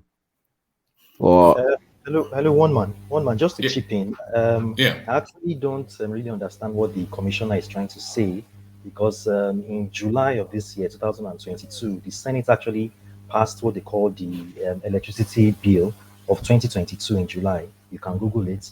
Which that bill actually tries to annul the 2005 Power Reform Act of 2005. So it annuls that. So in essence, in a quick summary, the electricity bill of 2022 that they passed in July, actually, in a simple summary, it actually gives state legislators the power to allocate power generating licenses to individuals, to companies. So any company that is big enough can actually generate their own power and also pass that power to the main grid. So that's the current situation now. So I'm surprised the learned commission. I suspect that might well be what this move by Lagos State is leveraging. So they may well be leveraging. Yeah. But they have already, just like you have learned how to drive, you have gotten your license, and you're expecting MOT to call you and say, "Oh, God, start to drive." They're already giving you the license to do it. Why are you asking for the license again? I think this new policy positioning that you're saying the federal space has opened up. I think what this article may well be saying is that Lagos State is now embedding it in a legal framework so that it can be actionable. Okay, if you say so, but from my understanding of based on what you read up is that Lagos State is trying to legislate. But I'm trying to say that the Senate has already given them the authority to do so. So it shouldn't be Yes, so difficult anyway. no. Yes, it's not. Okay. It's a progression of rather Yes, than yeah. So because if the Senate has opened up that space, it's already open. then what this new article is telling us is that Yes. Lagos State is building a framework around it so that Okay. they can action it in their Okay. own yeah. If that is it, because a company like Flour Mills of Apapa and Surulere, currently they run on gas power. They generate their own in-house power. That is their Apapa factory and their Surulere factory. So if they have excess, they can actually push it onto the grid and actually sell to the grid. That is the essence of that 2022 electricity law. So I'm surprised, but maybe I misunderstood what as you read it. But let's see how it goes. All right, I did post it in the comment section. So if you want to go and reread it, so maybe the way I presented it did not capture the I full mean, essence of it. based on what I'm reading, they'll take electricity from the center and domicile it in Lagos. Wouldn't that be contested? I guess I don't understand whatever loophole they're trying to take advantage of. No, I think what Femi is saying is that central space is being unbundled already. Yes, But no has that loophole. There's no passed though? loophole. I know It has as been Wally passed. signed that, has he It has signed been it? passed. It has been passed into law. It was done in July 2022. You can Google it also to verify. Like Peter B will say, go and verify. So you can also verify what I'm saying. I'm So sure in Peter fact, B is regretting saying that now. so Go and there's no need for verify. them to look for a loophole when they are giving them the authority to do so. Just like some estates now, they generate their own power. So the Lagos State can actually give those estates, individuals, companies, the authorization to actually push the excess power to the main grid, and it can be sold to the discos and anybody who is interested in having So it. it still needs to go to the grid.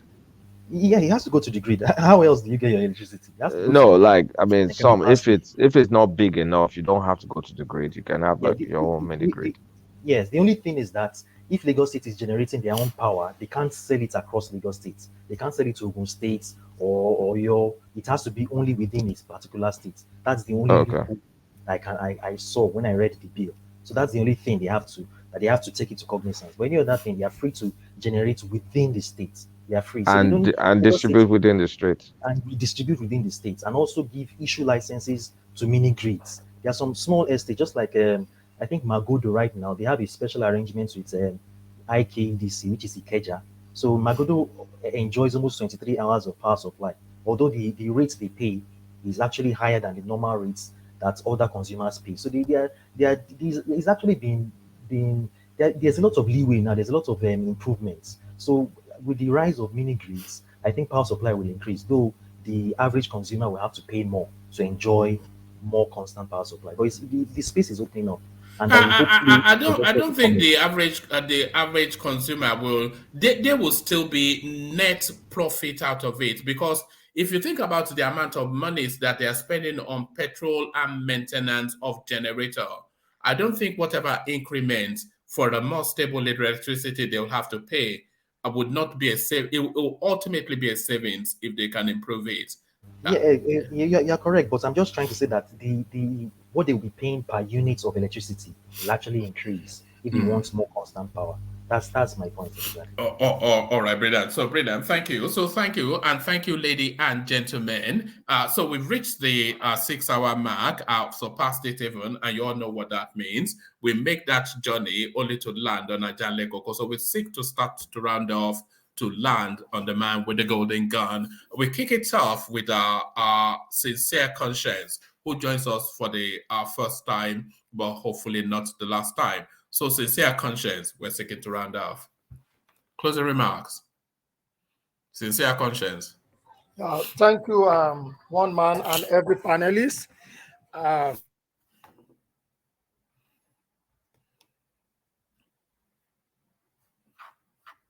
Hello?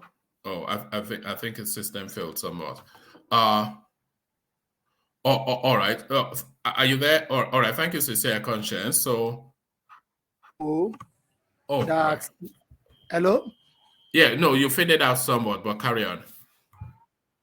Okay.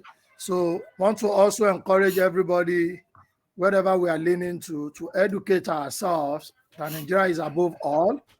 Let us be diligent. Let us have the interest of the country at our heart. Preach peace, preach justice, and do the bidding that will promote the unity of our country. Thank you. All right, brilliant. Thank you, sincere conscience. So thank you. So from sincere conscience, let's go on to Ola, who rejoins us. So Ola, closing remarks. Yeah, thank you everyone for your informed contributions. I really enjoyed myself even while I went out, and it has been good for the day. Thank you everyone in the comment section, and thank you everyone in the panel.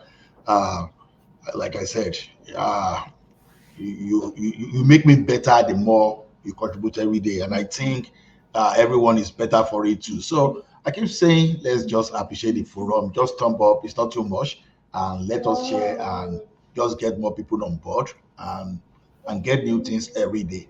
So I know we are moving forward. Nigerians may be looking as if we are not moving. No, we are moving forward. The only thing is that the way we are moving is just is below our expectation. And I think the more we keep educating people, the more people will start to be politically aware. So the political awareness will keep increasing. So thank you everyone for your contribution. Other than that, I wish to see you back here tomorrow. Good day wherever you are. All right, brilliant. Other than that, so that's all. Of course, it's fast patenting that phrase. Other than that, and it was only really World Peace that bullied him into that space. So World Peace, you're up next. World Peace, konnichiwa. World Peace.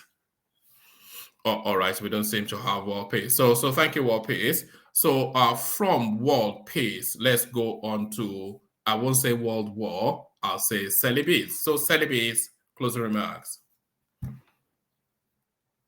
Can anyone still hear me? Yeah, she's there. Yeah. Closing remarks. Yeah. All right, guys, I'm really sleepy now. Okay, so I'm grateful to have been able to get on the show today. Because for some time I'm looking for one man. I just don't know how south he went. But anyway, so we're all back. We just continue to talk like we always do. I don't want to be extreme about anything. I just look at things objectively, and just because Nigeria needs, we have to move away from the sentiment and actually look at the people who are really on their, their knees, their toes, and are ready to work for us and are closer to the people. So I want to change this prism from this big man that was rich, that was that and that and that and that, and look at the prism, turn that, triangle the other way around and look at the people, take the whole decisions from the people growing together. It's not only about our personal riches. So let's try and forget that for one moment, because the blessings that we can actually have is when our people can grow, not when few people will be made. And then we'll continue with a series of cabal. Let's look at the new world and how far we can actually go, the global system, with technology, and every kind of new innovation. So we have to start, give it to the human capital, as opposed to all the so-called bridges that, are being built. Come on, build hearts and just build people, not undue bridges. So that's how I'm going to end it for tonight, and wish everyone well, and tell it, just urge everyone to continue to come in, and I'll be trying to come in as much as possible. All right, thank you. So there it is, the silky tones off. The silky tones off. So our World Peace rejoins us to have his closing remarks. World Peace, to you. Yeah, konnichiwa, everybody. Sorry, one man, I have a guest in my house. My daughter's schoolmate came to the house, so they are just just noisy. You must be like an octopus, just how many limbs do you have to grab hold of all of these kids? I'm sure you are hooking one with one leg, grabbing one with another. It's unbelievable. Well, it's good fun. Well done. Yeah. So first of all, I use my normal signature, but the people don't reach the final hour today. Mona click like, share, Mona thumbs up. Don't forget to buy coffee. Not do what I say, no what I do. Because today I'll do my own. Now, booyaka, it will be. One man, thanks for today's topic. I saw the topic. I think the topic was kind of maybe I didn't meet the topic at the earlier point, because I saw your headline about Tinubu abandoning the American trip, so I didn't really hear when you guys talk about it. No, we covered it. Yeah, but really. But I just hope that Tinubu is just trying to play. Normally he has a way of putting his words in people's mouths, so can remember him. I just feel he's playing something, he's playing at something. But anyway it is, man. I hope it's for the best. I don't really get much to say, one man. As I told you about those whiskey, let me know how to send it to you. I'll go check post office by tomorrow to see if it's not be too much for me to send to you. But I really want to send it to you. I want to try Japanese whiskey. One man. All right, brilliant. Yeah, I agree to Jalikoko, I agree Kulata, I agree to Salibi. I'll send to one man. He will find a way to bring to you if I can make them. And I agree to Enigmatic. I don't forget the number. I do work on them. I'll send it to you. The new panelists, I greet everybody. Peace. I'm out. Let me take off my kids. All right, brilliant. Thank you, World Peace. So thank you, World Peace. So that was World Peace. So from World Peace, we go on to Enigmatic Hondi. Conceding without whatever it is that usually says. But what Enigmatic to you? Okay, I'll just close my session by saying we should try as much as possible to eschew the politics of bitterness, and then we should understand the fact that if we are actually trying to practice what we preach about, taking Nigeria to the next level, and then use the language of our neighbors to take Nigeria back from wherever probably they kept it, we should always understand the fact that we cannot be seasonal Nigerians, and we cannot be Nigerians when it is convenient to us or to our cause. If things does not go well as you want it, continue to be Nigerians, even if probably after the election, if your candidate inevitably, eventually, loses the election, because you put more effort to be more Nigerian. And then let's understand the fact that it's all about politics. It's all about, bringing Nigeria out of the deadwood, quote unquote, as we call it. And apart from that, this is a platform of ideas, of intellectual conversation, and just opposing political ideas. And if you are not really strong enough, you saw somebody just jump out today, ran away from the platform when it was. So that's just the test of the ideas that can actually bring you to this platform almost on a daily basis. I appreciate everyone. Everyone have a lovely night, and I say God bless all of you. Thank you so much. All right, thank you. That's enigmatic, the young Turk of the platform, the young Turk of the platform. But I would not call him a sage. I would just call him a statistician. When you check my Instagram today, you'll see what happens. Something is a blessing, though. God bless me with something. Just check it. All right. I'm excited already. So I'll definitely go have a look. So that's enigmatic. Good news after good news in his household, I suspect. So a man, of course, cold as ice, but only figures. Kulata, what's the latest data? No data. I just want to tell.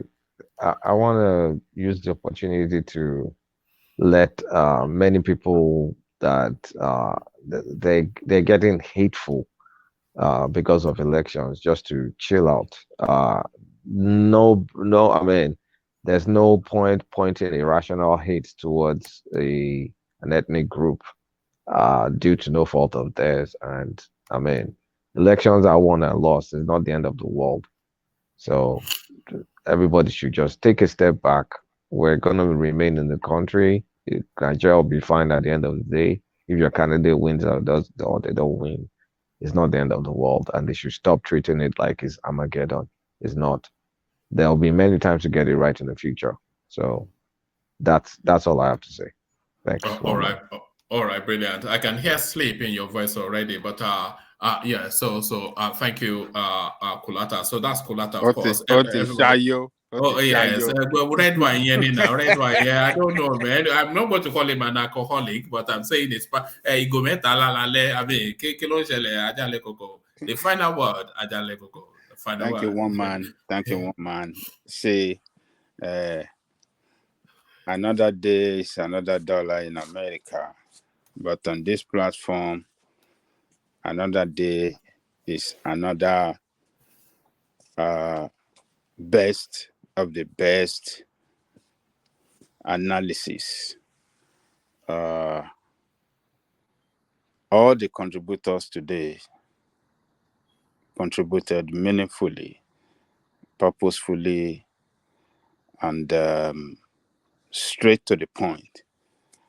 I want to thank particularly our new man, the new contributor from Canada. His contribution was very purposeful.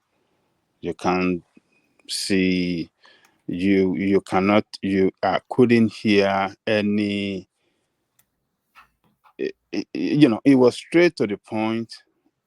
Very civil, no violent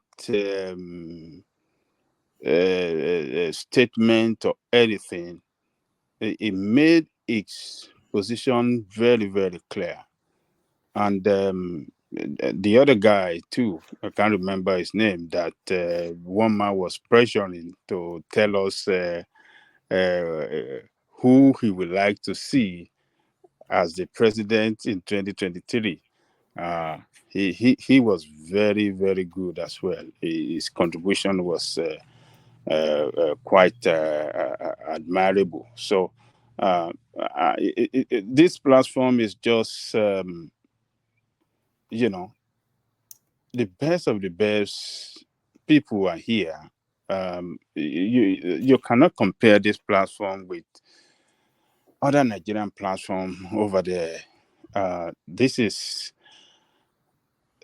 it's just the best, and it's new voices comes in every day and they just bring the best of their of their thought and express it clearly here.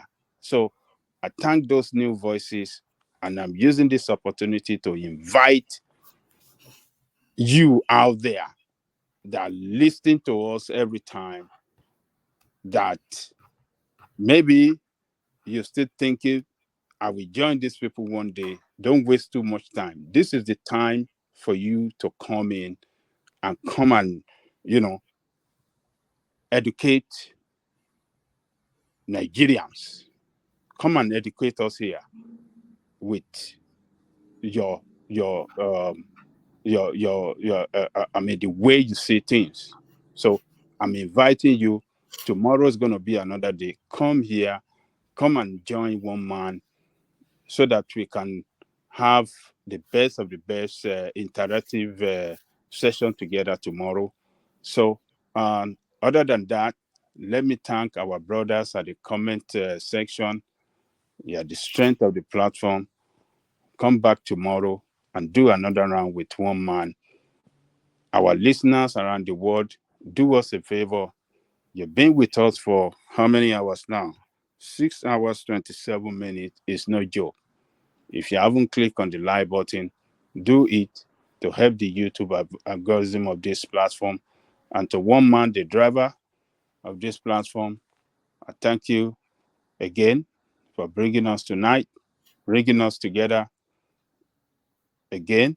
And tomorrow, bring us whatever you have for us. I guarantee you, we will not disappoint you. We shall join you and trash it out. Continue the struggle from there. Thank you, one man, the Eagle. Good morning to you over there in Great Britain, Americans and Canadians. Good night. We shall meet again tomorrow. Thank you, one man. All right, thank you, Ajale Koko. So that's Ajale Koko. Of course, you know what happens after Ajale Koko speaks. The curtain falls. So after Ajale Koko speaks, the curtain falls. I think I'm coming down with a bit of a flu. That's why I'm wearing that ludicrous hat, just to warm up my head a little bit. But yes, enigmatic. I have had a look at your Instagram, and let me congratulate you, of course, on your achievement. No surprise to me, of course. It goes on to affirm just how highly I rate you. So that's continuous affirmation of how and why I and the platform rate you so highly. So congratulations and well done. So of course, privileged information you've shared with me. It's not my place to share it with the platform, but of course, if you want to share your achievements with the platform, then of course the platform is there for you to do that. But well done and keep it up. Keep it up. You can still do more, but well done. So well done to Enigmatic Hunde, who has achieved something quite impressive in his journey. So well done. So well done to Enigmatic, and thank you one and all for joining us. If you're not already subscribed, then please do. If you are not already clicking on the like button, then please do that as well. So click on like and subscribe. So let me just thank the coffee buyers, the super chatter, or the coffee buyer is only ever really the one person that takes up that space. I think I just put it out of habit now. So let me thank the coffee buyer, and then the super chatters and the in-betweeners, everyone one and all. So thank you all. Join us again tomorrow. We'll do it all over again, 9:45 p.m. UK time. We are going all the way through to the election and further beyond. So if Tinubu or Peter Obi becomes the president, it doesn't then stop there, because then we have to hold their feet to the coal and sweat them hard. So never stop. I'm certainly having no intentions of stopping, and I hope we go on the journey together. So I'll leave it here. Carry the conversation on within the comment section, but here I say peace.